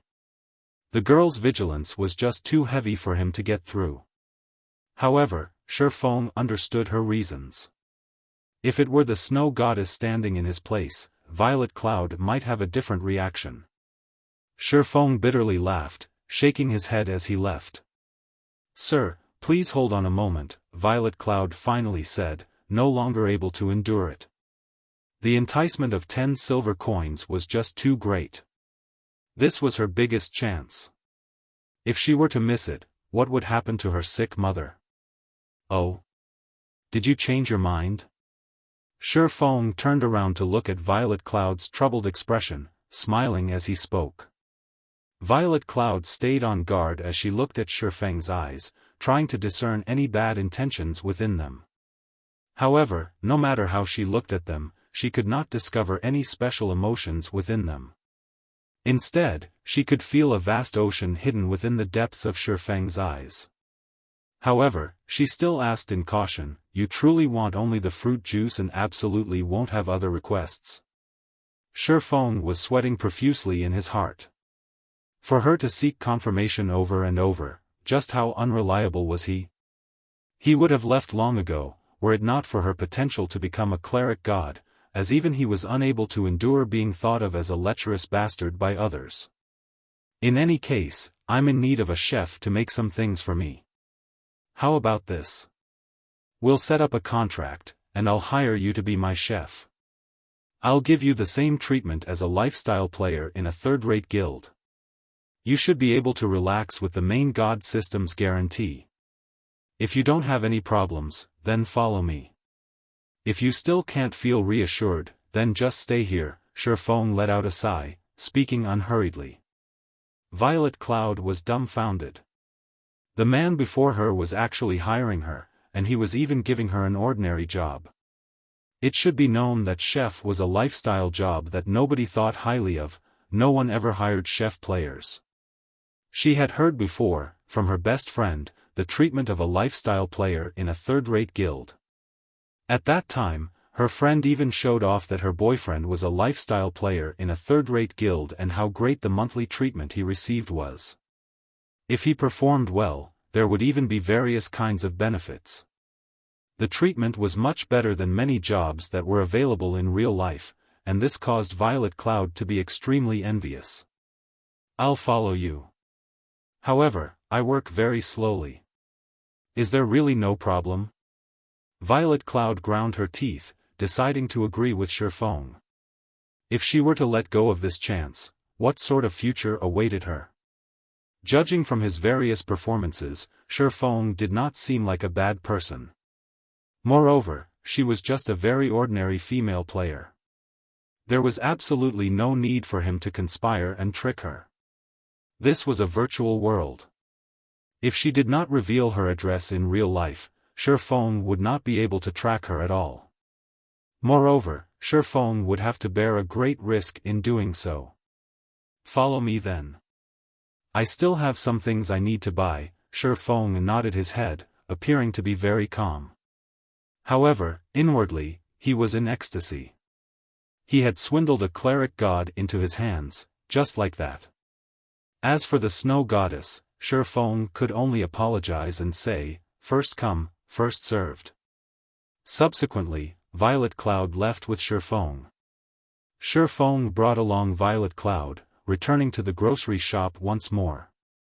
He bought an assortment of equipment used by chefs such as pots, spatulas, knives, and so on, spending less than 2 silver coins in total.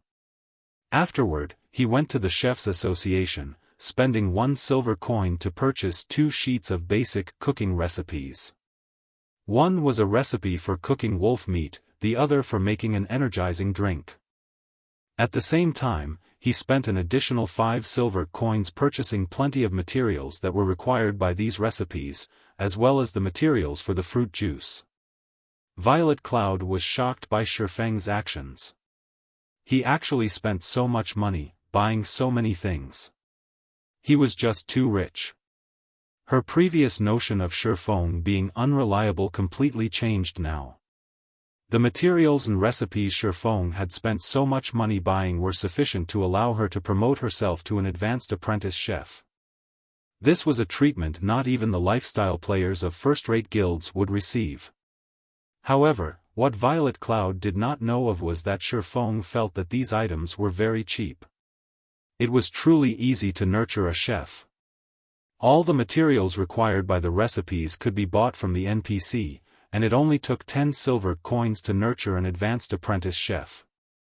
Such an amount of money would not even be enough to squander for nurturing a forger or potion maker.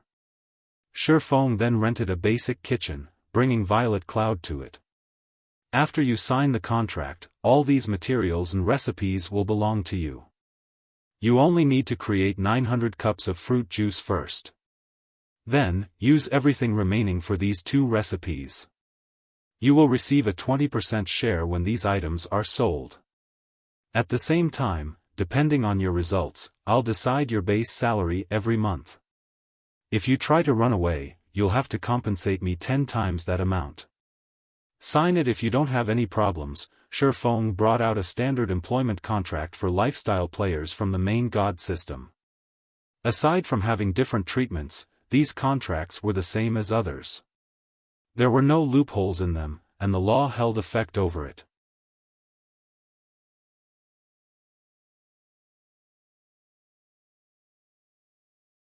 Chapter 62, Moonlight Forest. Violet Cloud was in a daze for a long time after reading the contract. She believed she was in a dream. She heard before the treatment lifestyle players received in third-rate guilds. The treatment she would be receiving was definitely better than those lifestyle players. It was especially true for the base salary. Lifestyle players of third-rate guilds definitely did not receive such treatment. Why are you being so good to me? Violet Cloud looked at Xiaofan with wide, teary eyes, asking. She wanted to know the reason. Don't misunderstand, I'm only in need of a chef. I've only hired you because I can see you're a very hard-working and earnest person. If you try to take advantage of the situation and fail to hit my requirements, then you can get lost. I'm not interested in nurturing someone useless. Xiaofan suddenly spoke in a grave tone. He wanted Violet Cloud to know that it was not easy to become his personal chef. That was because people were bound to become wasteful when they constantly receive things without effort. Violet Cloud was frightened after being told so by Xiaofan. She lowered her head, no longer daring to ask any more silly questions. Judging from Xiaofan's attitude, it was clear that he was indeed looking for a chef, and that she had just been chosen by chance. Hence, Violet Cloud lifted the pen and signed the contract. This was her final chance at escaping her desperate situation. She definitely must grab a hold of it. Boss, will I be making them here? Violet Cloud immediately entered her role, appearing very respectful. She took a look at her surroundings. The environment here was very good, and it was also very peaceful. However, the rental for the basic kitchen was by no means cheap. Yeah, you'll be manufacturing the items here from now on. I've already applied for the membership here so that you can come here anytime. There is enough money stored for you to use a long period. There won't be anyone here to disturb you. The facilities here are also thorough, so your success rate can be increased by quite a bit. If you don't have any problems, then you can start working now. In 30 hours, if I don't see the 900 cups of fruit juice, then you may leave. Xiaofan was very satisfied with Violet Cloud's attitude. He turned and left after finished saying his piece. As for luring Violet Cloud onto the path of battles and leveling, more time would be needed to slowly lead her towards that path. Moreover, Xiaofan had a great purpose for fruit juice. It would not be a bad choice to allow Violet Cloud to make them for him. Violet Cloud's eyes followed Xiaofan's back as he left. Her heart was filled with gratitude towards Xiaofan. She made a firm resolution to work properly and to not disappoint her new boss. After leaving the Chefs' Association, Xiaofan returned to the Forging Association. Currently, the number of forgers in the Forging Association was constantly increasing. These players formed small conversation groups, either discussing how to increase their success rates or discussing the struggle between hammer trading and the mysterious forger. The two had become the target of envy, as well as idols of worship for these players. Did you see the article posted by Hammer Trading just now? Of course I've seen it. I never imagined Hammer Trading would be so hot-tempered as to actually insistent on challenging the mysterious forger. He even declared that the first one to withdraw from this price war would be a son of a bitch. Ah, I truly envy them. They had actually obtained a bronze forging design. How great would it be if I could have one as well? At the very least, I could join a third-rate guild if I had one. What do you even know? I've heard the forgers that are in guild saying that the drop rate for bronze forging designs is frighteningly low. Moreover, its success rate is also shockingly low. Currently, selling them for 3 to 4 silver coins per piece is just a complete loss. The Glimmer chestplate with better attributes would create an even bigger loss. On the other hand, the various guilds are all in cheerful moods, even thanking Hammer Trading for his actions. Otherwise, how would they be able to buy bronze equipment at such low prices? Truthfully speaking, I dislike that Hammer Trading very much. Was it bad to let all forgers profit together? Why must he insist on challenging the mysterious forger to the very end, causing both sides to suffer? Hearing the discussions of these players, Xiaofan entered deep thought. After a moment, he revealed a faint smile. Judging from Hammer Trading's actions, it was clear that he was currently having a hard time. The silver coins in his possession were definitely insufficient, and he must be wantonly purchasing silver coins from the market right now. This would lead to a great increase in prices for silver coins, so it was the perfect chance for Xiaofan to sell them. Xiaofan wanted to thank Hammer Trading. If it were not for him, the market for equipment would not be as lively as it is now. Currently, there would be a large amount of silver coins entering his pockets every so often. Meanwhile, although Xiaofan had spent quite a lot of it, the amount of money he possessed was still madly increasing. The money he possessed had already reached 3 gold coins. At the reception desk, Xiaofan once more rented an intermediate forging room for 5 hours, starting a new round of forging and manufacturing. However, before he started forging, Xiaofan entered the virtual center. He wanted to check the prices for God's domain's game currency and sell some of the game currency he possessed. Just leaving it in his pockets was truly a waste.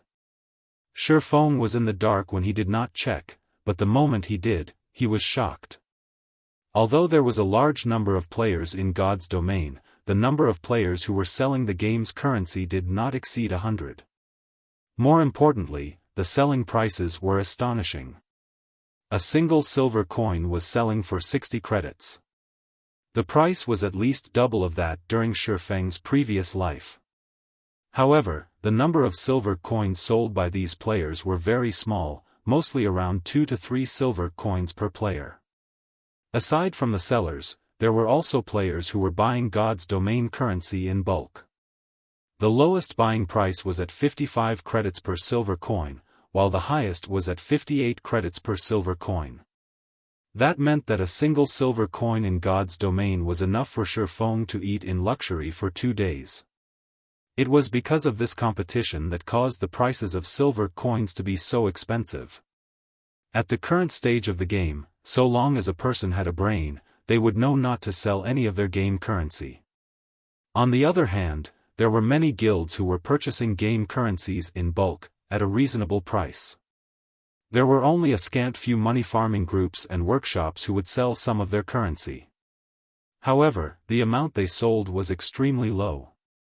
Moreover, their prices were extremely high. Only as a last resort would the various guilds buy currency from these groups. However, these guilds knew the price competition for equipment was a great chance for them to reap some benefits. So, they would definitely purchase game currency in bulk. However, there was not that much game currency available for sale. They could only purchase the game currency sold at the virtual center. Moreover, where did the large amount of game currency flow to? A majority of it was definitely in Xiaofan's pockets, while a minority was at the material merchant's side. That meant Xiaofan was currently a big shot at selling game currency.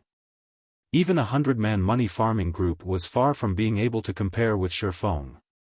Without hesitation, Xiaofan immediately placed 3 gold coins up for sale, selling each silver coin at 60 credits. Xiaofan still needed to collect the money to buy 2 virtual gaming helmets, so how could he be polite with these tycoons? Although the price was slightly high, to obtain equipment, the many guilds in White River City will definitely buy them. When that time came, all these game currencies would eventually return to his hands. After settling this matter, Xiaofan started focusing on forging equipment and manufacturing forging designs. 5 hours went by quickly. Xiaofan once more forged more than 80 Glimmer chest plates and 50 forging designs for the Glimmer chest plate. The 200,000 EXP required by the teleportation orb had been filled, and his own experience had also increased by quite a lot. He was just 22% away from level 4 now, and he was just short of slightly more than 200 proficiency points before becoming an intermediate forging apprentice. In this forging session, the forging designs made were the most valuable when compared to the equipment made. Looking at the current popularity of the Glimmer chestplate, the various guilds were definitely in a rush to obtain their own bronze equipment forging design. They wanted to nurture their own forgers and create their own bronze equipment. After all, the drop rate of bronze equipment was extremely low. There were also not that many elite monsters available to hunt. In regards to the millions of players in White River City, the amount of equipment sold by Xiaofan and hammer trading was insignificant. There were still swarms of players requiring the equipment. After leaving the forging room, the amount of money in Xiaofan's pockets once more increased by a lot. Hence, Xiaofan made a trip to the trade area, once more purchasing stones and hard stones. He then cleared out the card sets and hard stones that were sold at the auction house, and in turn, placing the over 80 Glimmer chestplates on auction. However, the selling price for the equipment this time was slightly different. The minimum price was no longer at 4 silver coins but 3 silver coins. Hammer trading was quickly nearing insanity from the competition. When hammer trading saw Xiaofan had once again lowered his selling price, hammer trading even spat out blood. Now that Xiaofan reduced his selling price, naturally, hammer trading had to reduce his as well. Did Xiaofan want him to sell a kidney? Must he be so merciless? The person himself, however, did not put much consideration into such matters.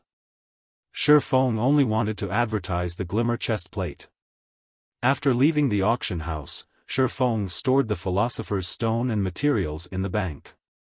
Afterward, Xiaofan went to the pharmacy to purchase 2 stacks of basic regeneration potions. He then went to the magic shop, purchasing over 10 types of magic scrolls. He bought 5 pieces of each kind, and each piece cost around 20 to 40 coppers. Now that the experience required by the teleportation magic orb has been fully collected, Xiaofan could go to the Moonlight Forest. However, the Moonlight Forest was not an easy and relaxing place to stay. On the contrary, crises came one after another there, making the place extremely dangerous. Players dubbed the map as the Land of Eternal Rest. Without proper preparations, players would definitely die 10 out of 10 times there. The scrolls Xiaofan bought were all necessary tools for him to survive in the wilderness. Before, he did not have that much money, so he did not bother with purchasing the magic scrolls. Now that he did, he naturally would not be courteous. At the very least, these scrolls could improve his survival chances there, rather dying 9 out of 10 times. Following which, Xiaofan searched for a deserted location and activated the teleportation magic orb. Xiaofan then transformed into a streak of white light, vanishing from Red Leaf Town.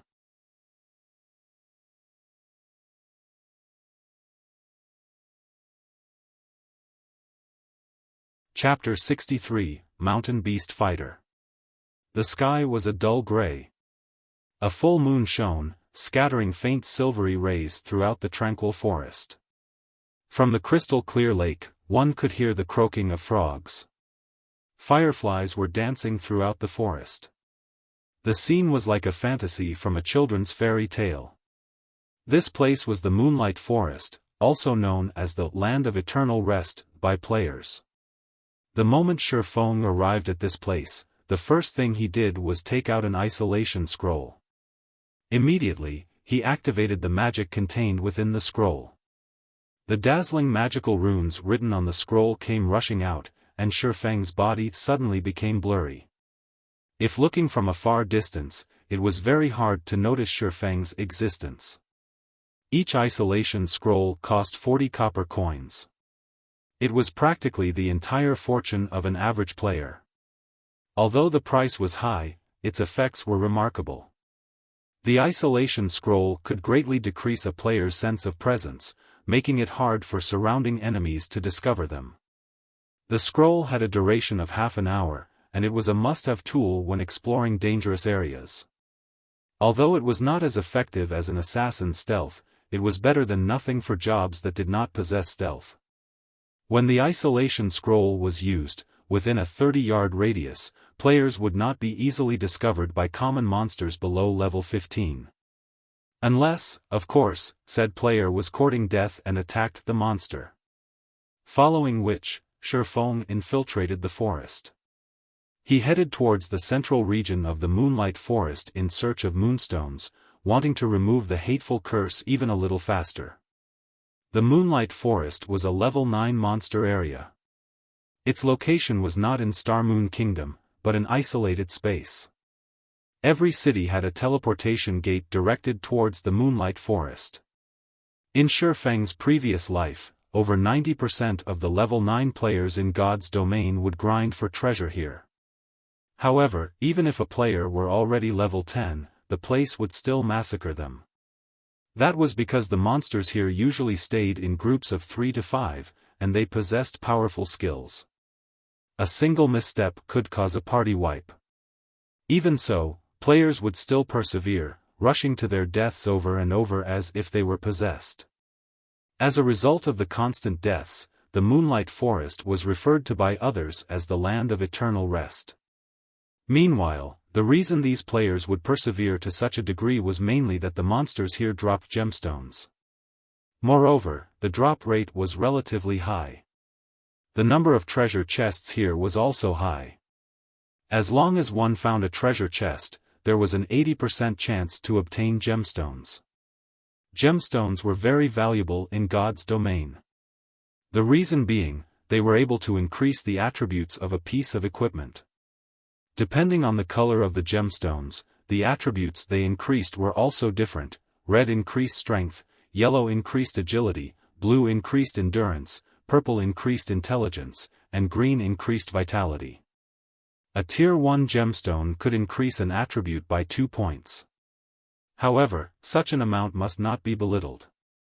A piece of bronze equipment could have 1 gemstone embedded into it, whereas a piece of mysterious iron equipment could have 2 gemstones into it. If every piece of equipment worn by a player were outfitted with gemstones, a number of accumulated attributes would be very terrifying. That was why the demand for gemstones was extremely great.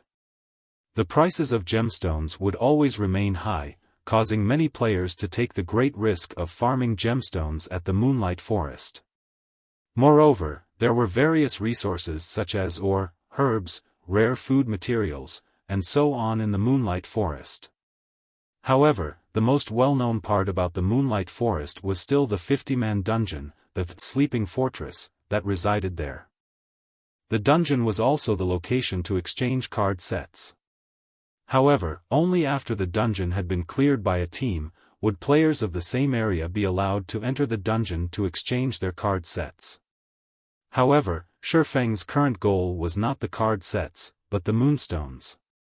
The moonstones could only be found in the core area of the Moonlight Forest.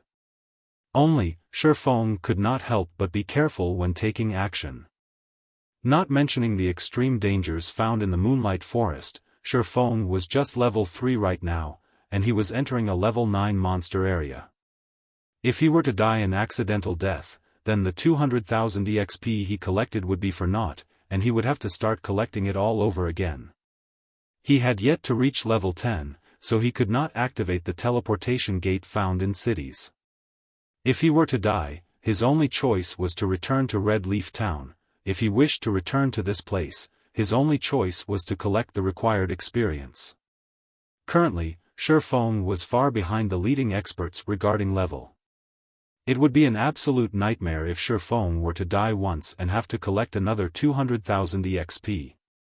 Just after entering the forest, Xiaofan could see level 9 shadow leopards hiding either up in the trees or in the bushes, each of them prepared to ambush their foe. If it were not for the isolation scroll, Xiaofan would have long since been discovered. Xiaofan naturally wasn't an opponent for a level 9 monster, so he could only avoid them. Besides, his goal here was not to kill monsters, and even more so, there was no need for him to pick a fight with the shadow leopards. Xiaofan carefully circled the shadow leopards, one after another. After spending more than an hour doing so, he arrived at a wide and towering forest made of stone. In this stone forest existed a group of battle maniacs called mountain beast fighters. They were a group of tenacious warriors that did not fear suffering. The thing they loved most was battling, and the fiercer, the better. At the same time, they were also guarding a large pile of treasure, and amongst the treasure was the rarely seen moonstone. However, the entire stone forest was filled with these armored, gigantic creatures. Wielding a spiked club the height of 2 people, these creatures patrolled the stone forest, preventing anyone from entering. If Xiaofan were to set foot in the stone forest, there was a 100% chance for him to be discovered. At that time, a group of those mountain beast fighters would come rushing over, and a swing from each of those spiked clubs would easily turn Xiaofan into meat paste. Mountain Beast Fighter, Common Rank. Level 9. HP 1100/1100. Looks like I can only clear the way slowly.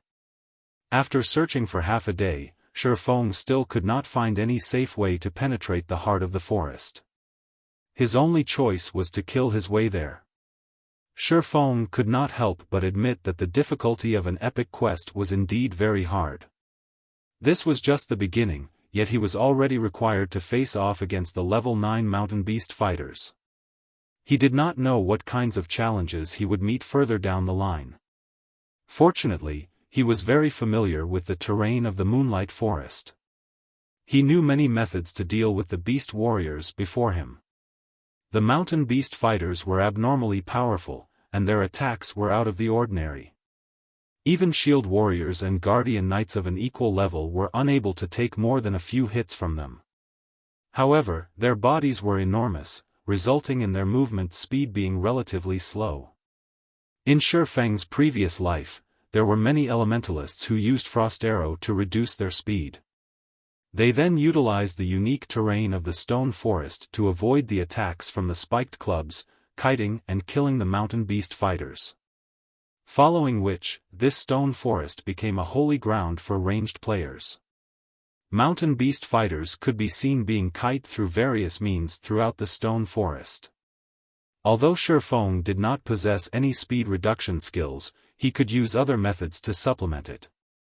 As for kiting the mountain beast fighters, he had the rare skill, Defensive Blade, which could increase his attack range by quite a lot. Xiaofan did not believe that a Sword King expert, such as himself, could not beat a level 10 elementalist regarding utilizing the terrain to dodge attacks. After properly observing the terrain, Xiaofan ran practice simulations in his mind a total of 5 times. Carrying out mental simulations would have a tremendous effect during actual operation. Hence, every expert would often carry out mental simulations of the operation before actually taking action. The reason why experts were experts was because of the preparations they made were much greater than others. There would often be many average players who would admire the experts in God's domain. They would lament over their own skills being poor, determining that they would never be able to reach the level of these experts. In reality, however, they did not know how great of an effort these experts were putting into each day. The suffering these experts went through each day far exceeded the average player. It was the reason why they could shine brilliantly. After running through the simulations, Xiaofan took out a black steel beer and a speed scroll. The black steel beer could reduce a monster's level by 2. In addition to the attributes of the abyssal blade, Xiaofan would not be suppressed due to the level difference, even when facing a level 9 monster. He would be able to deal damage normally. As for the speed scroll, each one of them cost 25 copper coins. It increased the user's movement speed by 25% for a duration of 10 minutes. This scroll was a life-saving item when out in the wilderness. Xiaofan bought a total of 20 of them just for such occasions. If the average player were to learn about this, they would definitely curse Xiaofan as a spendthrift. Such an item would only be used when one was in a life or death crisis. Meanwhile, Xiaofan used it for killing common monsters. It was just too extravagant. If Xiaofan were not cursed, he could easily kite these monsters, just based on his attributes. However, his attributes were now reduced by 50%. The suppression was just too great, so it was safer to use a speed scroll. If Xiaofan were to mess things up, it would not just be a matter of losing a level. He would have also wasted 200,000 EXP. Xiaofan took a deep breath, relaxing his body as he looked towards the closest mountain beast fighter. Following which, his 2 feet exploded with strength, rushing towards the mountain beast fighter.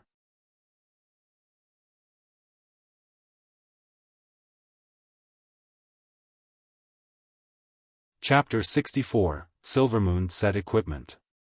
When the distance between Xiaofan and the mountain beast fighter was less than 30 yards, the monster discovered Xiaofan speeding towards it. It widened its mouth and let out an ear-piercing battle cry. It raised its gigantic spiked club, using a charge and rushing towards Xiaofan. Xiaofan immediately pulled out the abyssal blade. The blade slashed horizontally as Xiaofan used parry. Pang! Xiaofan was knocked back by 5 yards, pulling some distance away from the mountain beast fighter without taking any damage. After he landed, he immediately spun around and ran towards the stone forest. If players were hit by the mountain beast fighter's charge, the monster would immediately follow up with a break to reduce the player's speed, preventing them from escaping. In Xiaofang's previous life, the elementalists who were struck by the beast fighter's charge would immediately use Frozen Nova to freeze the monster for 8 seconds. They would take the chance to gain some distance, then continue by kiting the monster. The mountain beast fighters would only use charge on the first meeting, using suppressing skills afterward. As long as the elementalists did not let the monsters catch up to them, there would be no danger whatsoever. Also, nearby there were numerous large rocks that could be used to toy with the mountain beast fighters, making the process of killing them a lot easier. After using the speed scroll, Xiaofang's speed was faster than the mountain beast fighter just by a thread. It was not very obvious, but it was this small difference that prevented the mountain beast fighter from catching up to him. After entering the densely packed stone forest, Xiaofan turned around and used Thundering Flash. From a distance of 15 yards, 3 sword rays immediately pierced through the beast fighter's armor, causing 3 damages of -15, -19, -13. Without the level suppression, even if Xiaofang's attributes were reduced by 50%, his attack power and skill damage were still very powerful. After using the skill, Xiaofang's speed slightly reduced, and the mountain beast fighter caught up to him within an instant. The beast fighter was clearly furious after being struck. It roared as it brandished its spiked club, smashing it at Xiaofan. Xiaofan hurriedly turned his body, hiding by a nearby rock. The spiked club did not land on Xiaofan, it only hit the stone and created a splash of broken rocks. During this attack, Xiaofan, once again, pulled a distance of over 8 yards away from the monster. After using Thundering Flash, Xiaofan activated Defensive Blade. His attack range suddenly increased to 15 yards. As long as he maintained a 5-yard distance between the mountain beast fighter, the monster would not be able to land a hit on him.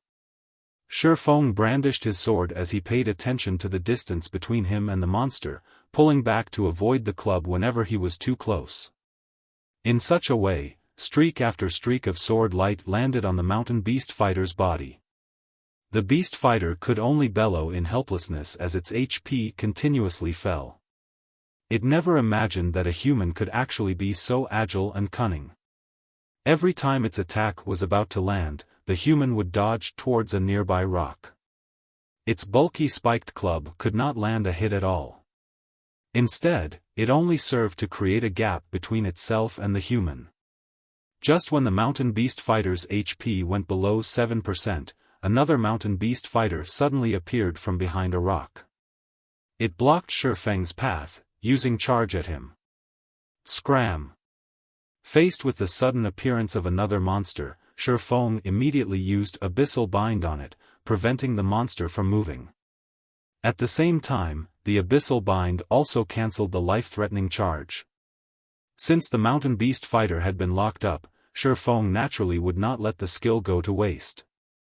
He immediately used Wind Blade, instantly shaking off the low HP mountain beast fighter, and his blade landed on the bound mountain beast fighter's neck. Xiaofan continued by using Double Chop, causing a bleeding effect on the monster. He then used another chop on the monster. Just within 3 seconds, Xiaofan had taken away 16% of this mountain beast fighter's HP. Seeing as the low HP mountain beast fighter was about to catch up, Xiaofan dodged and arrived at behind the restricted beast fighter. He raised the pitch-black abyssal blade high, abruptly slashing down. Thundering Flash. Above the heads of both mountain beast fighters, 3 consecutive damages of -16, -19, -23 appeared. The low HP beast warrior fell to the ground with a bang. System: Mountain Beast Fighter killed. Level difference of 6. EXP obtained increased by 600%. Obtained 36 EXP. Such an amount of experience could be considered negligible to Xiaofan, who was currently level 3. On the other hand, the proficiency points for using skills were gained much faster. Every use would definitely increase the skill's proficiency by 3 points. This allowed Chop to quickly rise to level 3. In addition to the Abyssal Blade's attributes, Xiaofang's Chop was now level 5, its might greatly increasing. Double Chop had also risen to level 2, and if the skill were used through the Abyssal Blade, it would be a level 4 Double Chop. The damage caused by the bleeding effect also increased significantly.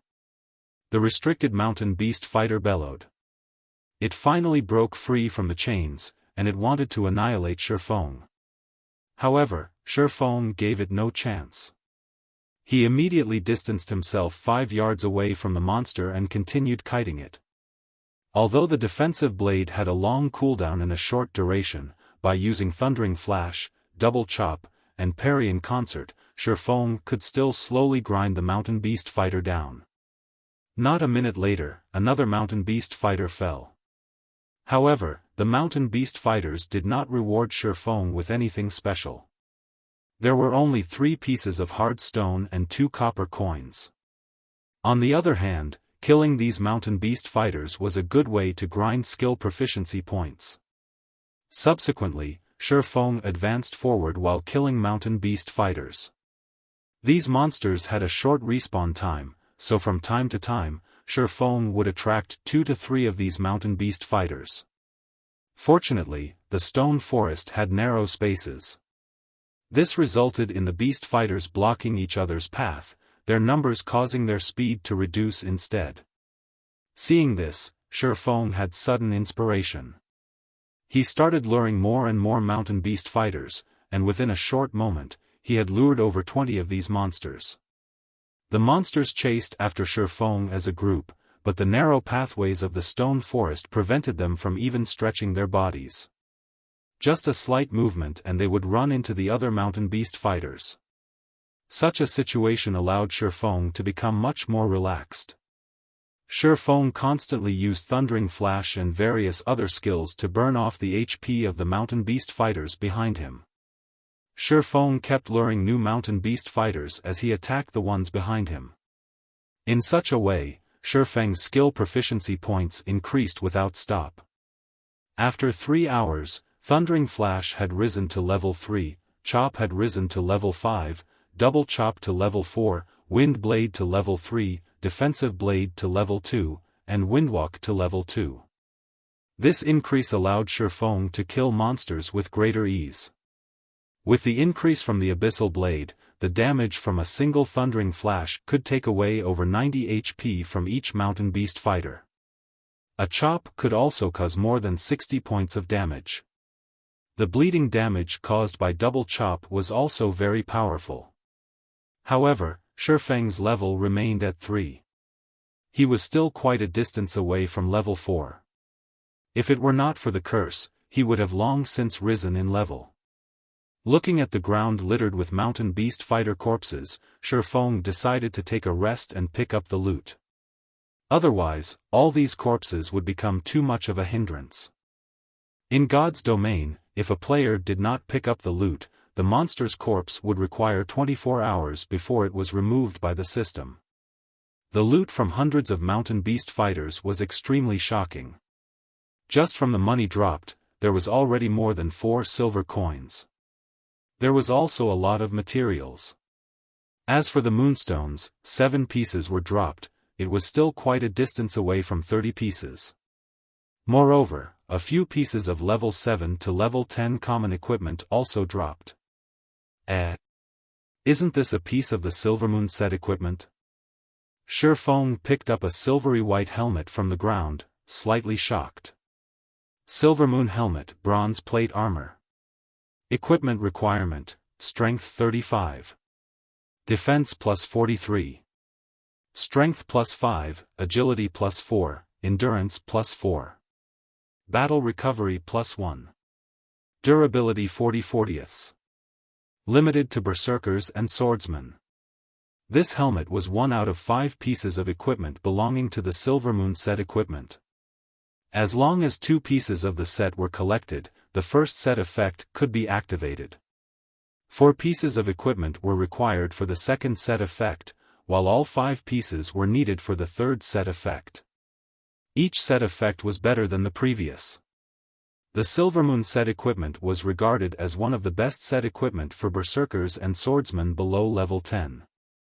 However, its drop rate was extremely low, and it was extremely hard to gather a complete set. Unlike other equipment, the Silvermoon set equipment did not possess a level limit. It was only limited by attributes. So long as a player fulfilled the required attributes, they would be able to wear it. Suddenly, Xiaofan grew a great interest towards the Silvermoon set equipment. Maybe it was because the map had yet to be populated, so the drop rate right now was so high. If Xiaofan were to miss out on this chance, he would definitely regret it in the future. 35 points in strength, to the average player, they would most likely need to reach level 8 or level 9 before they would be able to wear this equipment. However, with Xiaofan's attributes, he would be able to wear it as long as he removed the curse and reached level 5. If he were to collect the complete set, his attributes would literally soar to the sky. At that time, killing a level 5 shield warrior with a full body of bronze equipment would just be child's play. Just the thought of it excited Xiaofan.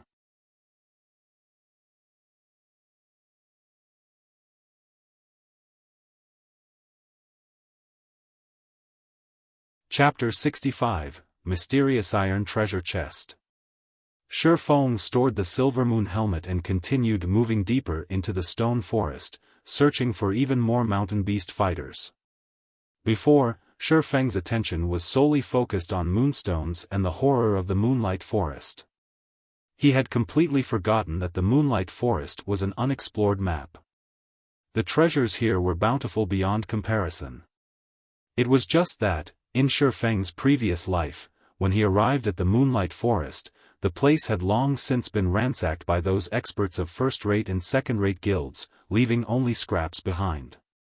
Even then, Xiaofan still had to compete with the other guilds for them. As for the average players, they didn't even have the chance to obtain those second-hand goods.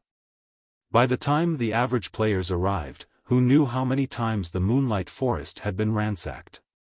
However, these players still treated this place as a treasured land. One could imagine just how attractive the untouched Moonlight Forest was. Now that he was here, a step ahead, those first-rate and second-rate guilds would not have their turn. He would personally explore every corner of the Moonlight Forest and plunder everything, letting those guilds have a taste of getting second-hand goods.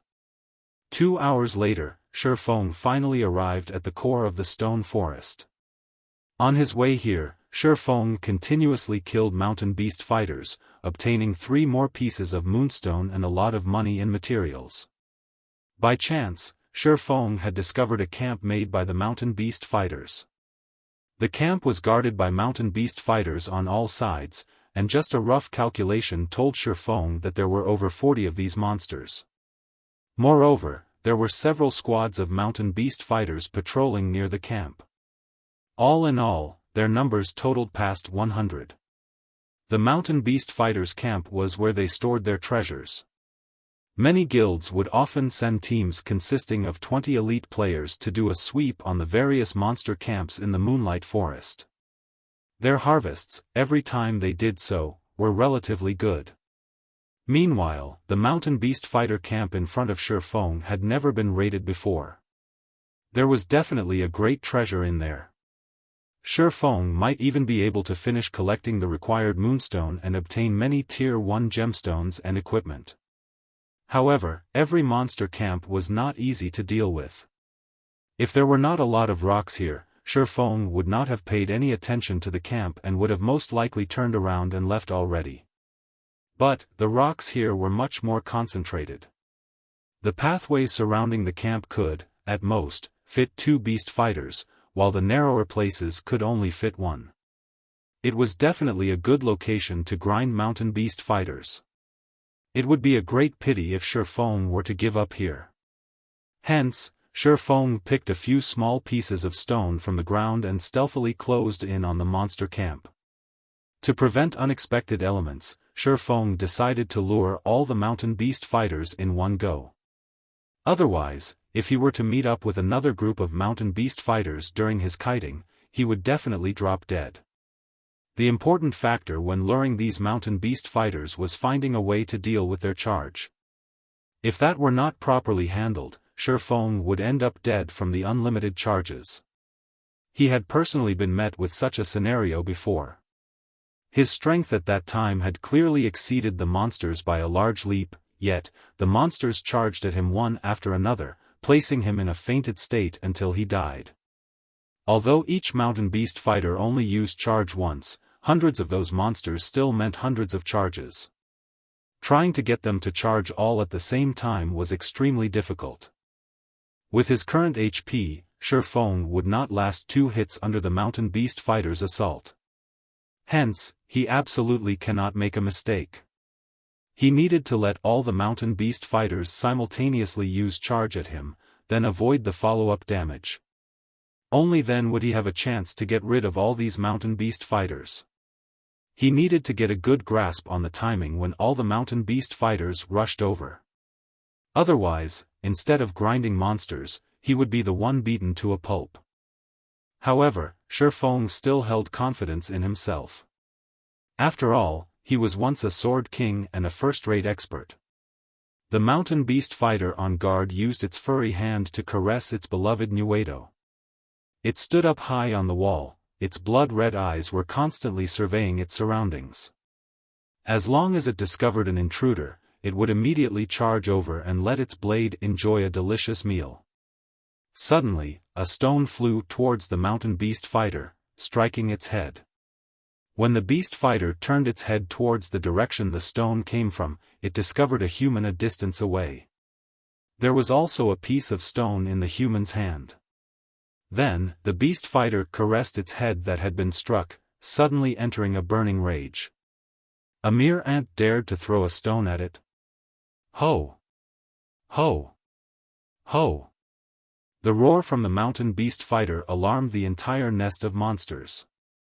Mountain beast fighters came rushing out of the camp, one after another, all of them rushing to kill Xiaofan. Meanwhile, Xiaofan continued throwing stones towards the other squads of mountain beast fighters.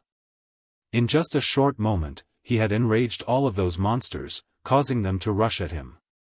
Seeing over 100 mountain beast fighters running towards him, Xiaofan remained unhurried. He used Phantom Kill, allowing his doppelganger to run into the stone forest while he faced off with the monsters. Not to mention Xiaofan alone, even a 20-man elite team would not be able to handle over 100 mountain beast fighters at the same time. As the distance between Xiaofan and the mountain beast fighters shortened, Xiaofang's heart madly beat. His actions this time were insane.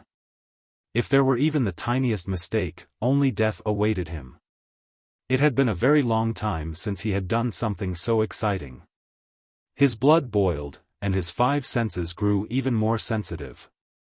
When the mountain beast fighters were no more than 30 yards from Xiaofan, a majority of the beasts were within the range to use charge.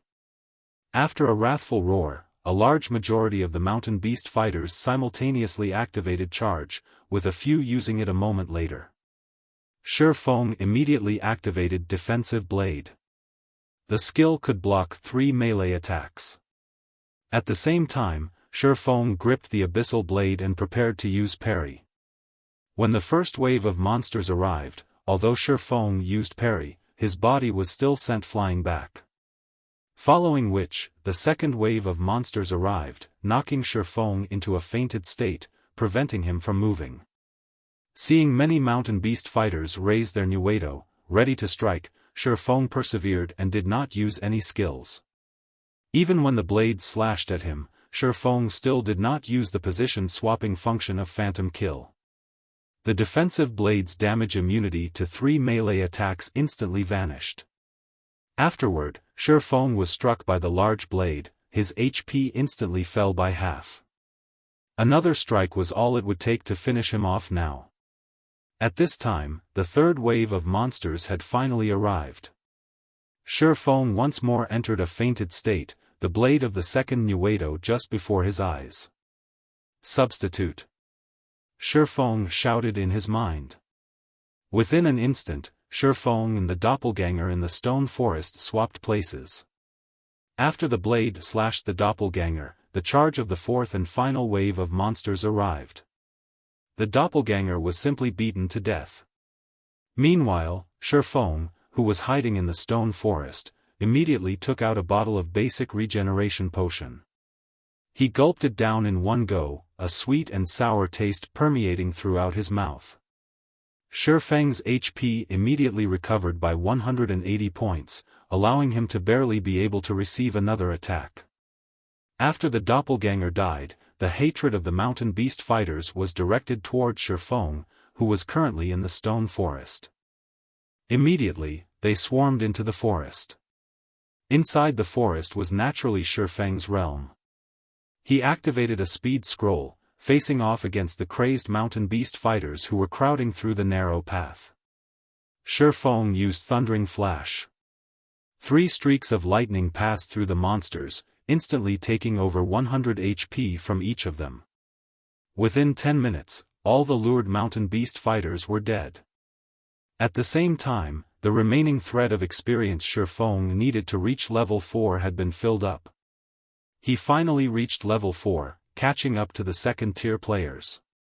Xiaofan placed all 6 attribute points into strength. Currently, damage was his priority. After cleaning up the loot, Xiaofan actually obtained another piece of the Silvermoon set equipment, a Silvermoon leg guard. He had also obtained 7 pieces of moonstone, 2 tier 1 gemstones, and all sorts of materials and common equipment. His harvest was relatively good. However, the most bountiful treasure was not these items. The main focus remained within the camp storehouse. After all, mountain beast fighters loved to place their collected treasures in the camp storehouse. After cleaning up the drops, Xiaofan quickly ran into the camp. He wanted to see just what sort of treasure was awaiting him inside the storehouse. As expected for the first time. There really is a lot of treasure. From afar, Xiaofan could already see a few large treasure chests placed inside the storehouse. Amongst them, there was even a pitch-black mysterious iron treasure chest. Filled with excitement, Xiaofan was just about to enter the storehouse and take a look at the items within the treasure chests when he heard a loud roar. "Ao! Ao! Ao!" A mountain beast fighter, who was 3 sizes larger than its peers, rushed out from within the storehouse. The monster was covered in silver armor, and both its hands wielded a gigantic axe. Both its blood-red eyes stared tenaciously at Xiaofan. You're tuning into the Xiaofan's Wuxia Tales YouTube channel. Don't forget to subscribe and join us on this journey to catch the most captivating stories.